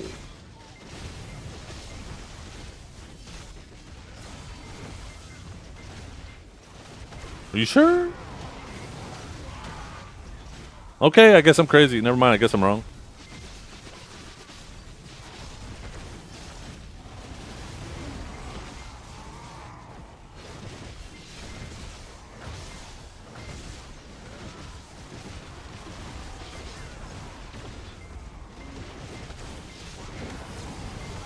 How many mobs I've killed? Over 24 million.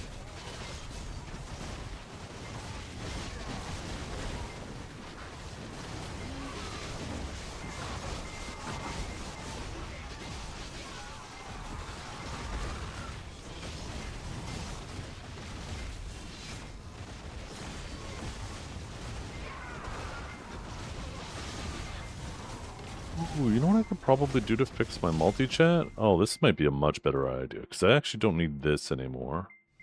I'm going to close this dock. I'm going to pull this dock out.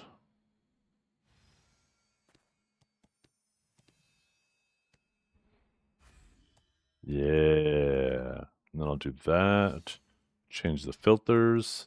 Eliminate Twitch. Refresh. Bing, bang, boom. Yo, there's my fix.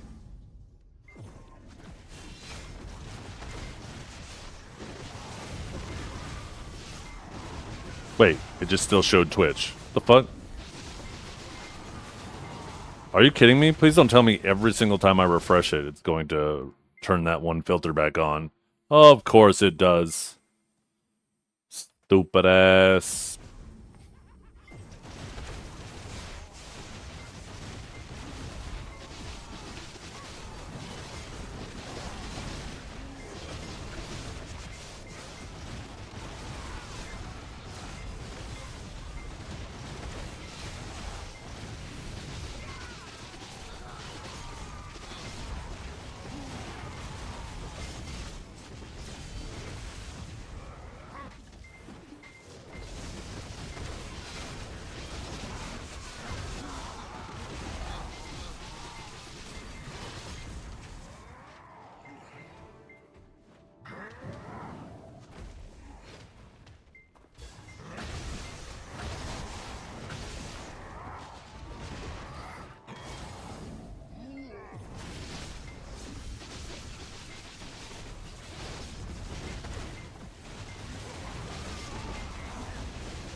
Came for the drop, stayed for the music? Hell yeah.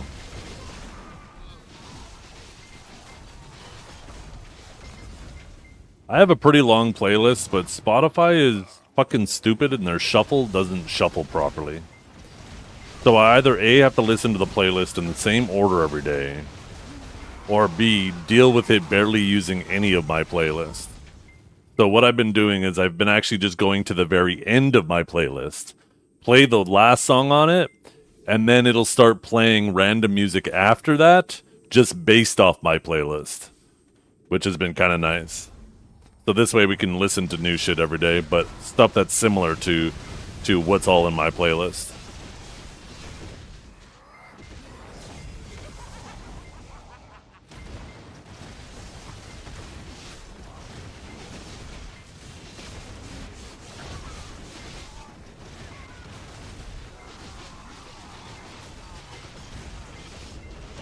$150 for stomping out her cigarette? Oh my goodness.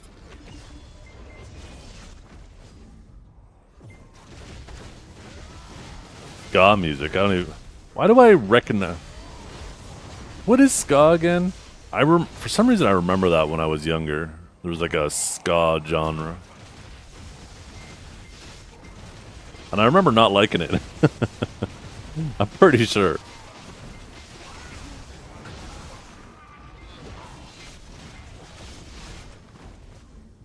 I'm more of a metal rock guy. I also really like drum and bass. I really like country.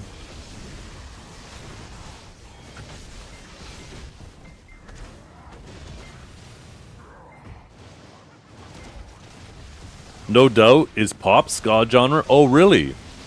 I don't mind No Doubt. My mother loved No Doubt.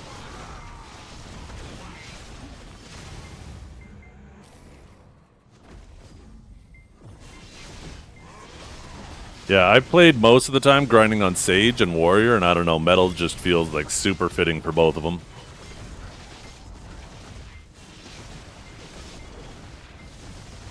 You saw Disturbed last month? They put on a good show?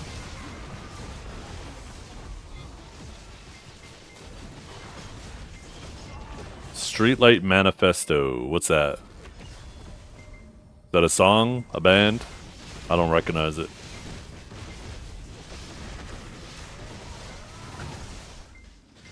I live in a shitty little city that's like a 23-hour drive from Toronto.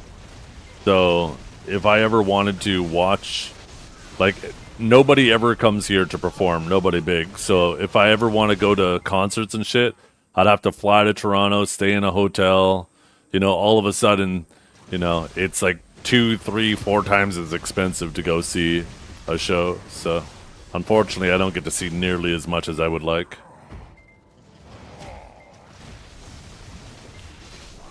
How many mountains is that? Well, it's not a mountain, it's a giant lake.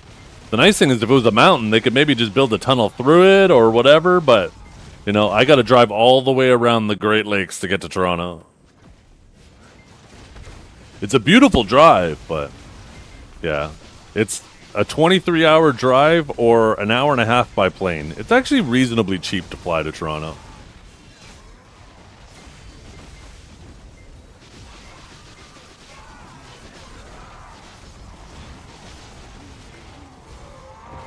Oh, let's see if we can get one more essence. A nice clean 40 essences today.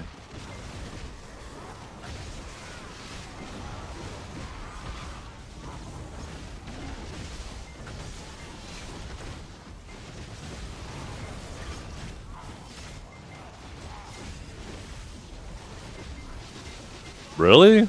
I have never experienced that. That sounds annoying as hell. Sublime with ska? Really? Okay, well maybe I don't mind ska. I love Sublime. Is ska like an acronym or something? What does it stand for? I feel like it's an acronym.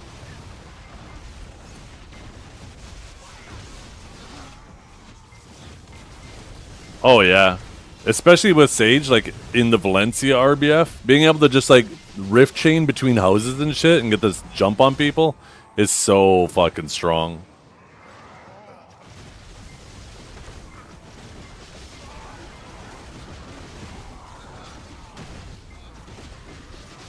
Sage is kicking ass.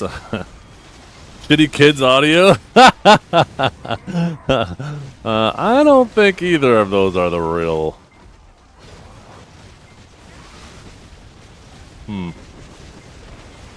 I don't believe you guys.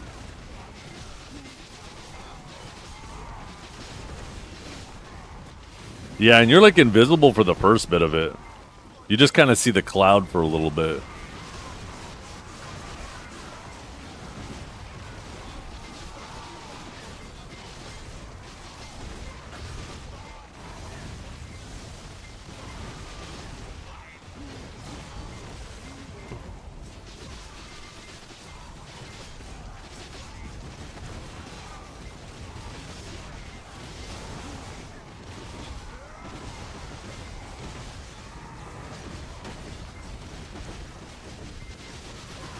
You found him? Hiding on Valencia 6, getting clapped by Corrupt? Ah!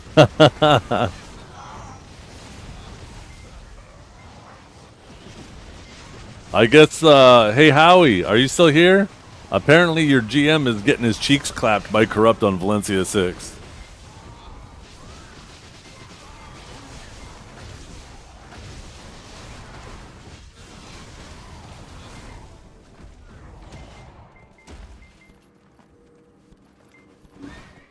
Yo, hey, goddammit, what the fuck you doing?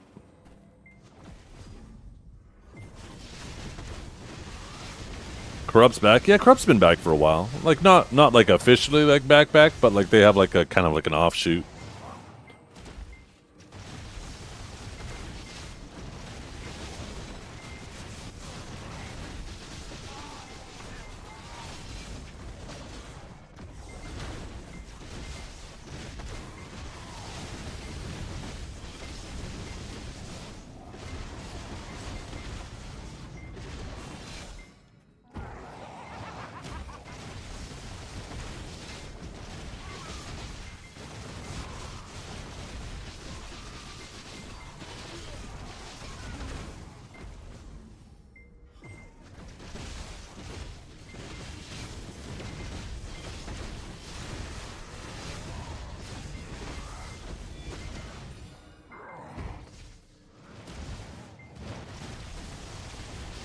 You're just remoting in to fish? You better be remoting in to fish while sitting on your boat fishing.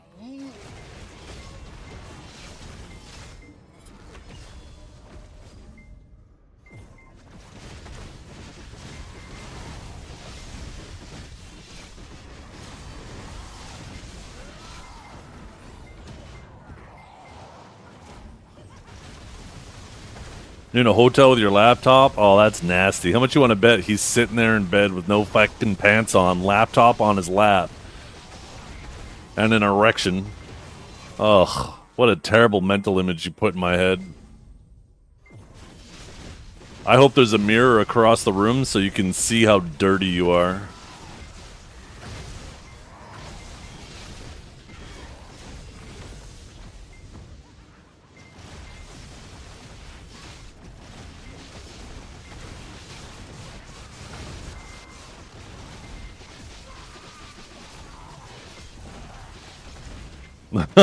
Sheriff.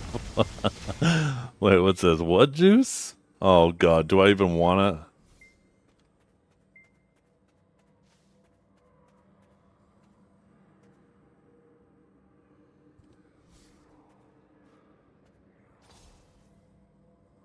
Divios? Divios? What are you talking about? What are you talking about? That's how you play Wukong? But why specifically warriors or zergers?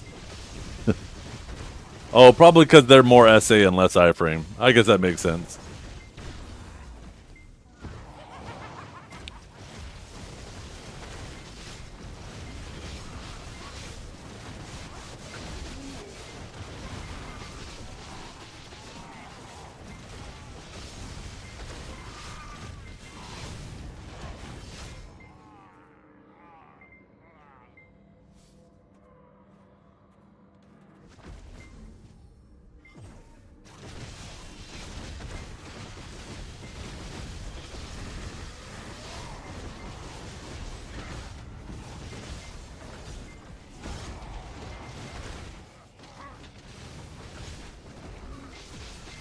Dukes, did you pay Dragor?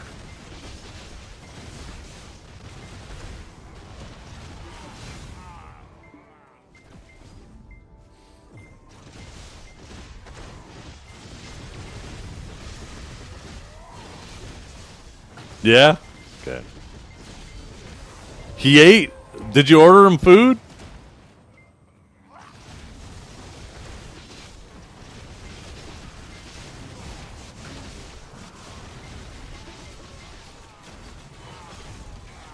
Armin still owes us 5K, by the way. He played Ninja on main. Was he not supposed to?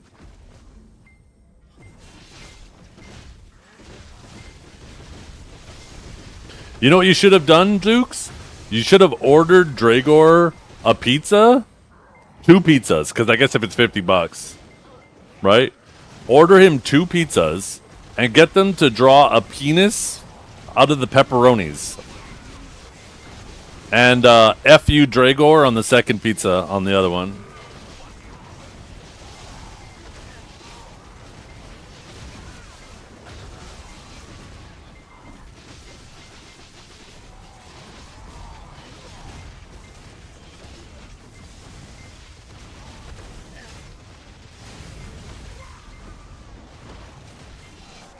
Now I gotta make another bet. And you gotta lose it.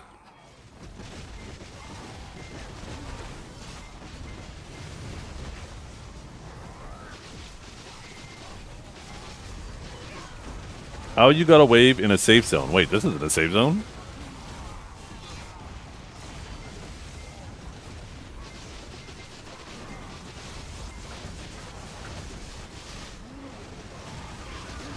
If I win, it's expected? Hey, there you go. Setting yourself, hedging your bets. I like it. You still had your accuracy offhand? I yeeted that ages ago. Speaking of offhands, though, oh, this shit still doesn't tick down. This thing ticks down a couple times more. I'm just going to turn it into a stack.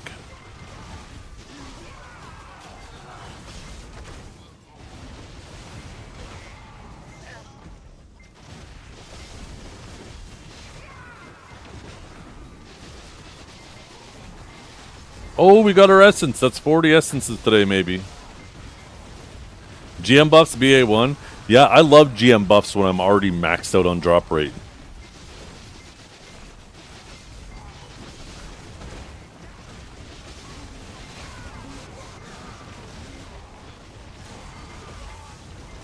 Did I lose a bet? What the fuck is that outfit?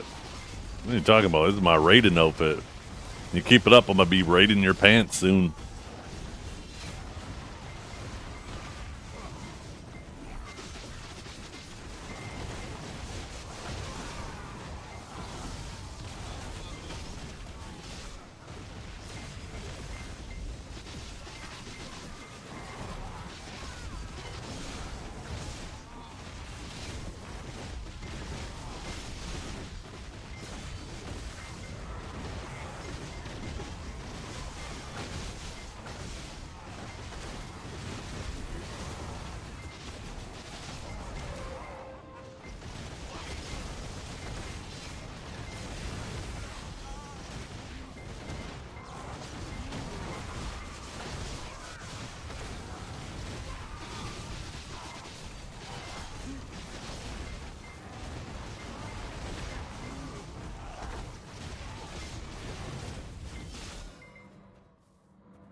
I thought it was Susie Q for a second. John Wukong with this.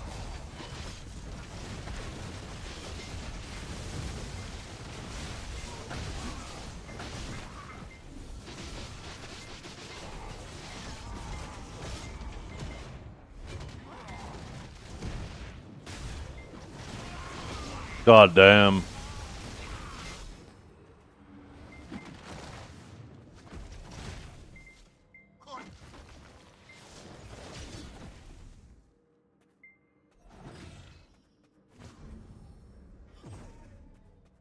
Damn. Look at that.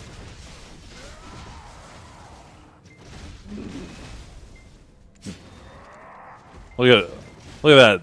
Look at that Wukong ego straight to his head.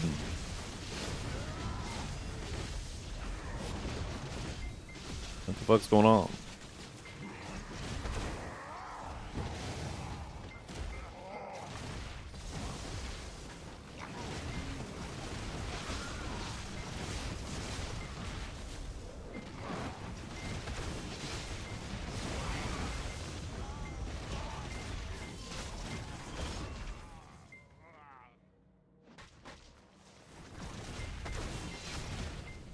Yeah, you chased that fucker down though, man. He thought he was gone.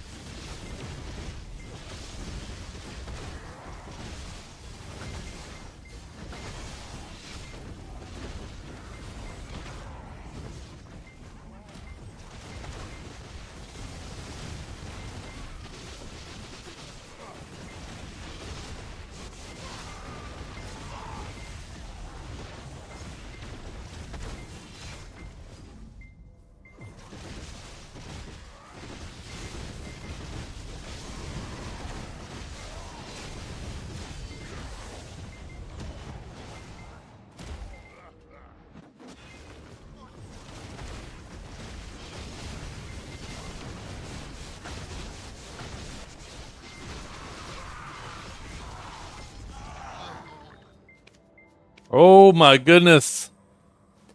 Chat, we should have been playing this song yesterday.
So many essences today.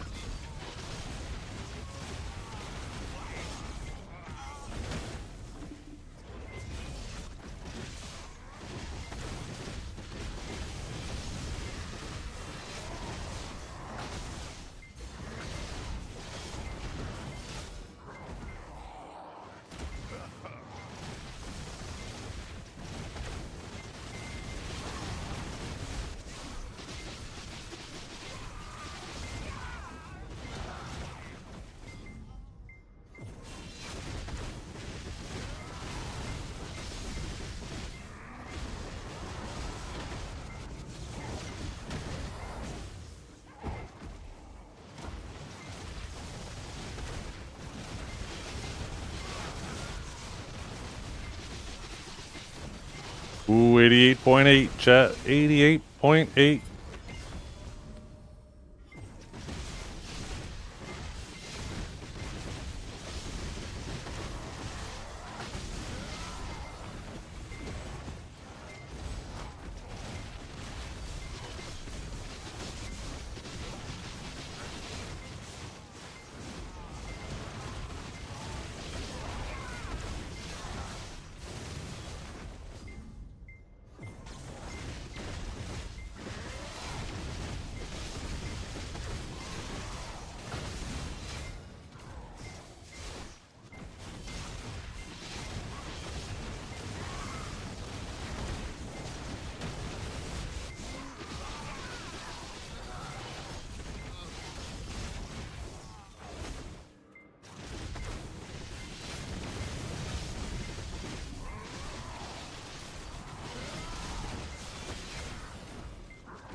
Oh, really?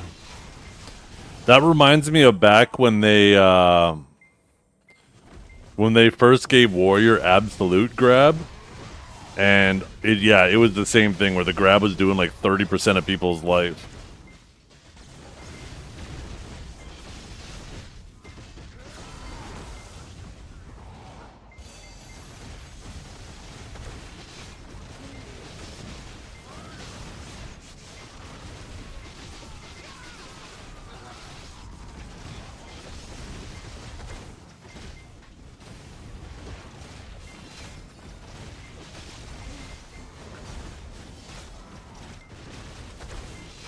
You finally pissed what's-her-face off, so she banned you? Wait, who's what's-her-face?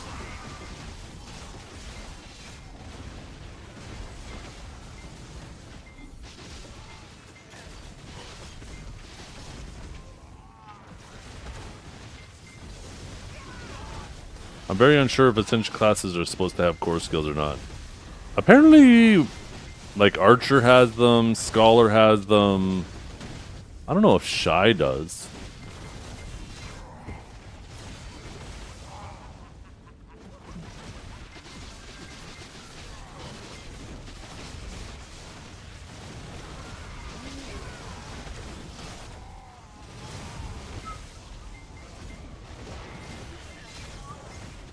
Oh, talent, not ascension, that's right.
It's always Gyfin. Gyfin is just the best spot.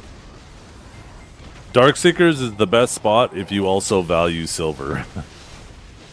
So, you'll make almost twice as much money here, but you'll make half as much XP. But this spot is better than, you know, like 99% of the grind spots in the game, just not better than Gyfin. And Highlands is still technically better experience than this spot too, but it's also so close to Gyfin and similar in silver, sorry, that if you're going to be going for XP, then there's no point going to Highlands. You might as well just go to Gyfin.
Yeah, I think some tower spots are nice, but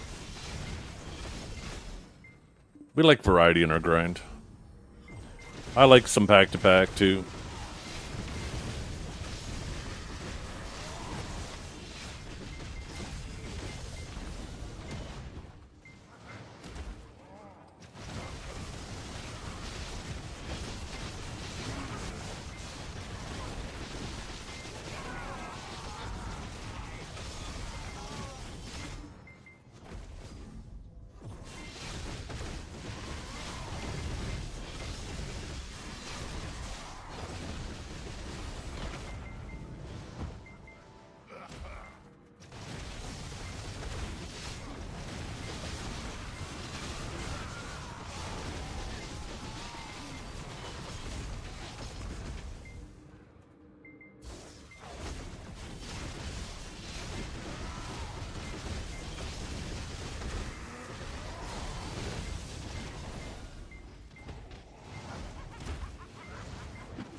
That big...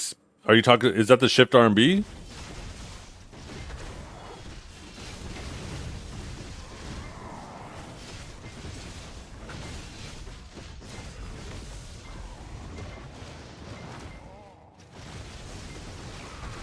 Oh, okay. Yeah.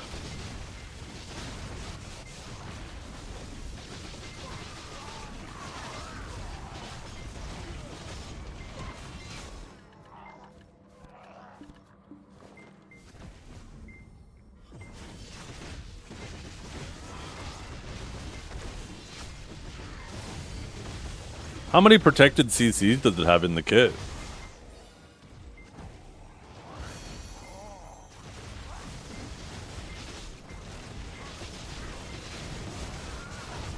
Two?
The Torta Pounders? What are Torta Pounders?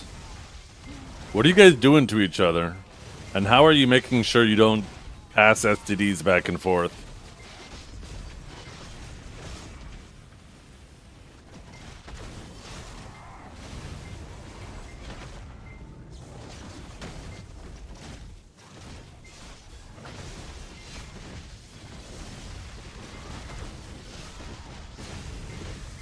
You're so old. You watch your fucking mouth, Stano.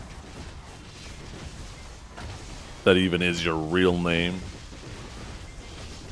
What are bingo wings? What are you guys talking about? It's like you guys were having a conversation in Discord and you just all of a sudden all moved here to just start fucking talking. And then we're all supposed to know what you're talking about, apparently.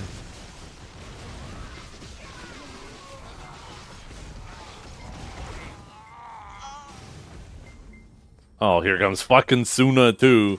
Jesus Christ. And there's Orca. Oh, great. The whole fucking crew's here.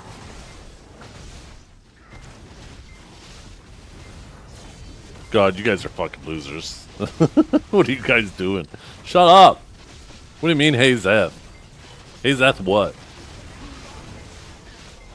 What is this bullshit? What are bingo wings? I'm gonna fucking Google this shit. Fuck you guys. What are bingo wings? Bingo wings is the colloquial term for the loose sagging. Oh my god. Under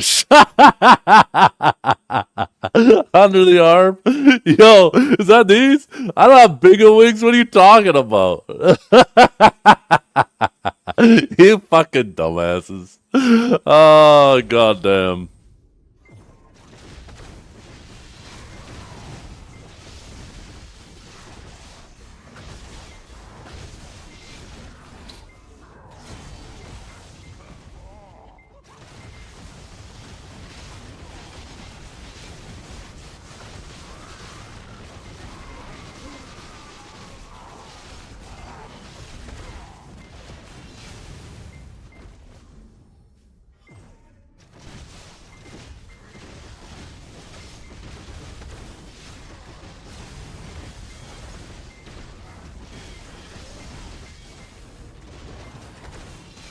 Some people might equip a centaur, since technically a centaur is better than a evasion Karazad, but that's about it.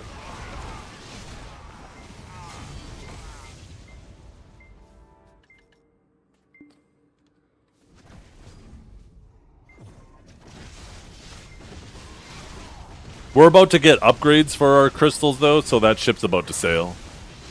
They announced at the Heidel Ball that there will be upgrades to the Jinn crystals. And, like, the stat difference is so minorly in favor of Centaur that as soon as that is added, it's gone. It's no longer in favor of it.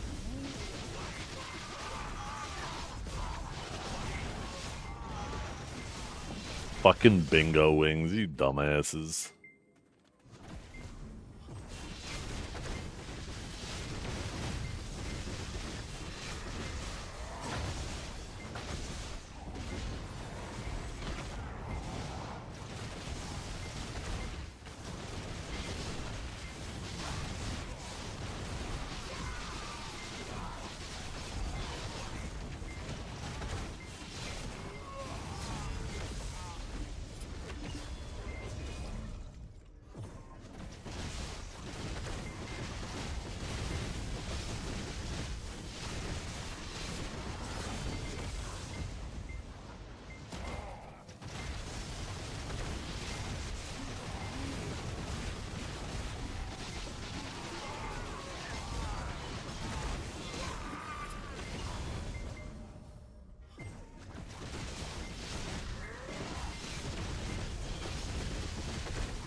Nice.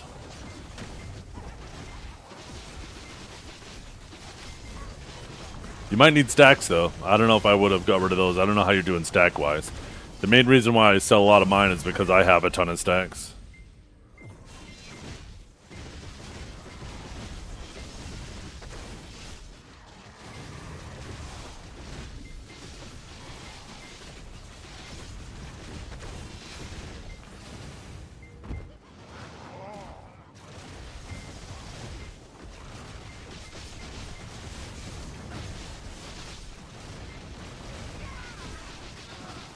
Probably in the tank category. Probably with Striker and stuff. He does have higher base stats. And he has a pretty healthy amount of damage reduction on his SA. Especially his backup iframe, right? his shift, like when he does the cartwheel instead of the other thing. It definitely seems like they want him to be tankier.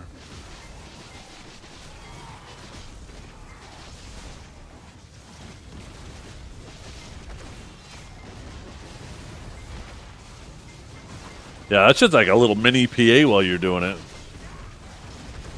Especially since they're going to be making the damage reduction shit additive with each other. I feel like that thing is going to be like a mini PA once they do that.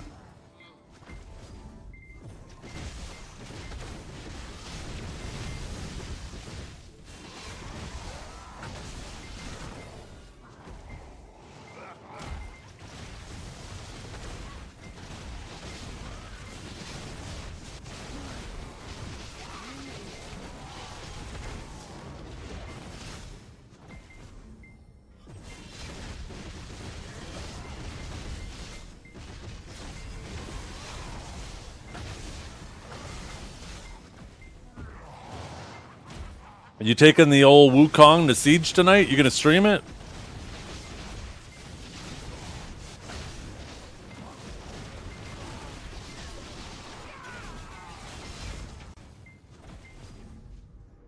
Not stream, but you will? Shit.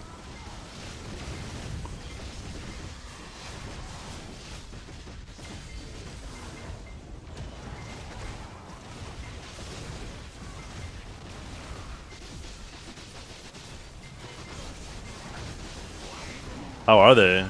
Oh, wrong button. Black Shrine, there we go.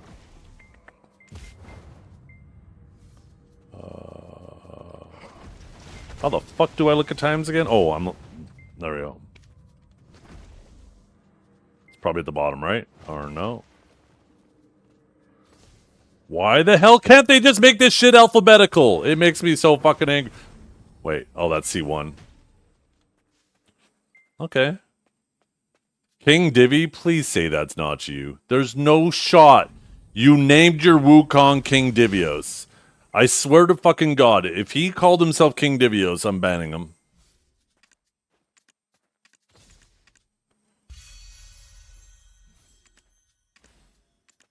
Oh my God, why would you do that?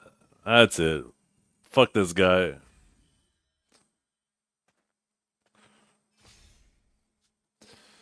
I don't understand why you wouldn't come up with a more creative name, like Thick Kong. That is way better. This is way more creative.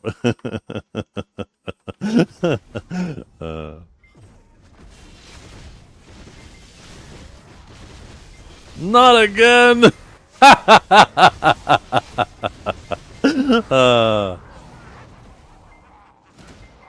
Yeah, you're just jealous. Bonk Choi is actually a pretty sick name. I'm not gonna lie.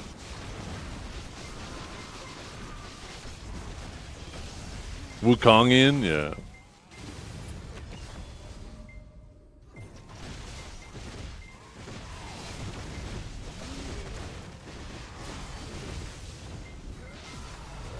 Banging song, but I'm gonna skip it. Thanks, Ark. Your original name? Oh, fuck, what is it? Don't tell me, don't tell me, don't tell me, don't tell me, don't tell me. Mason Drake?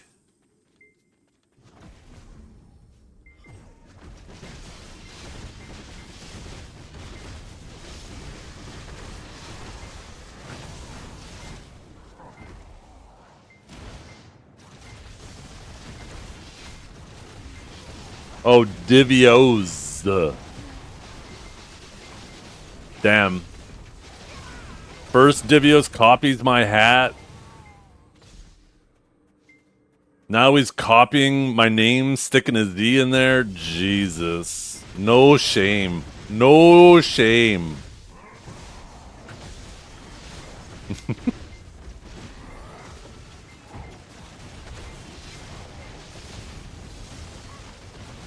You know what hat? Speaking of hats, though, I want the fucking sleepless sun hat.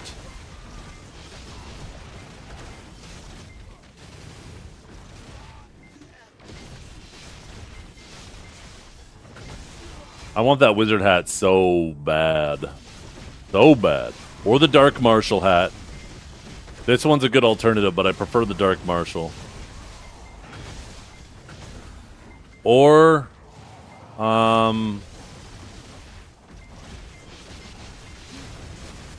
Inferior Marine. That's it.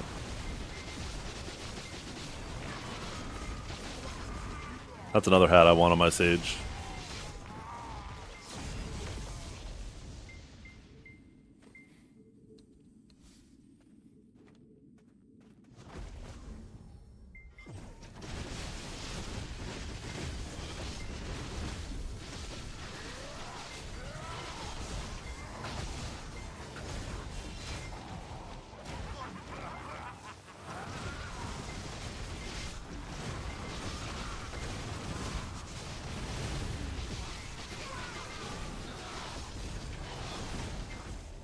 Oh yeah, you probably don't have the Jolly Winter available on Wukong yet, eh?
Oh shit!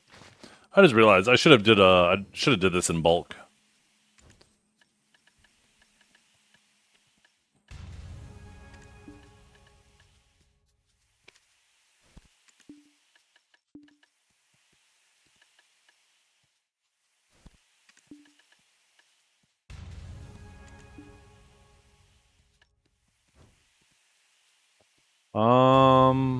Isn't Pig Cave getting close to opening? Estimated open 52 minutes. Of course, it's around the time I have to fucking go. Fuck you, Pig Cave.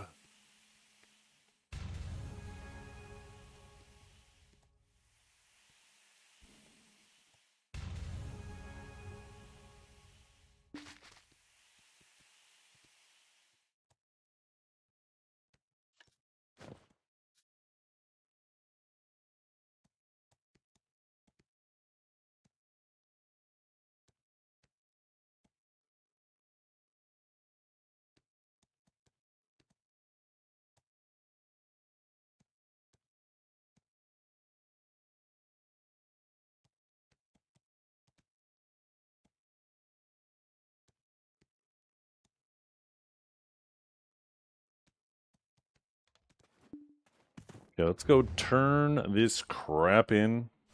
And then I gotta call it a day. I gotta order some pizzas to pick up in about 2 hours. Then I have siege and stuff to do later.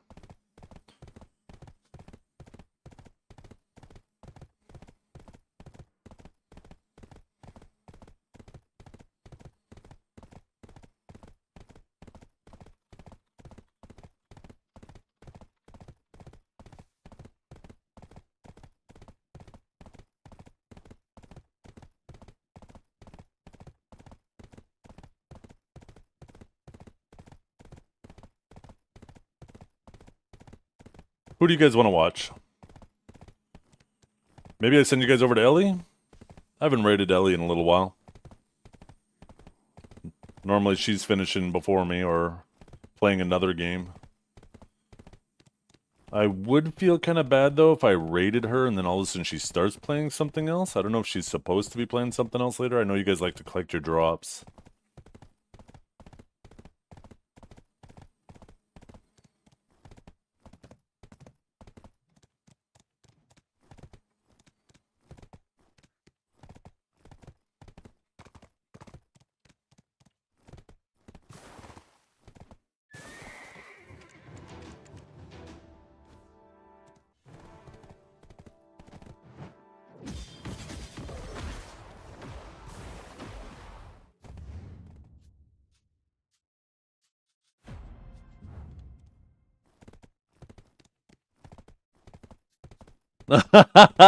Dark Demon.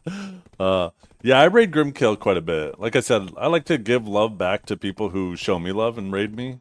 And it's kind of irritating with people who always stream before me, is I never get a chance to raid them back. Like Biseptimus, for example, I'm always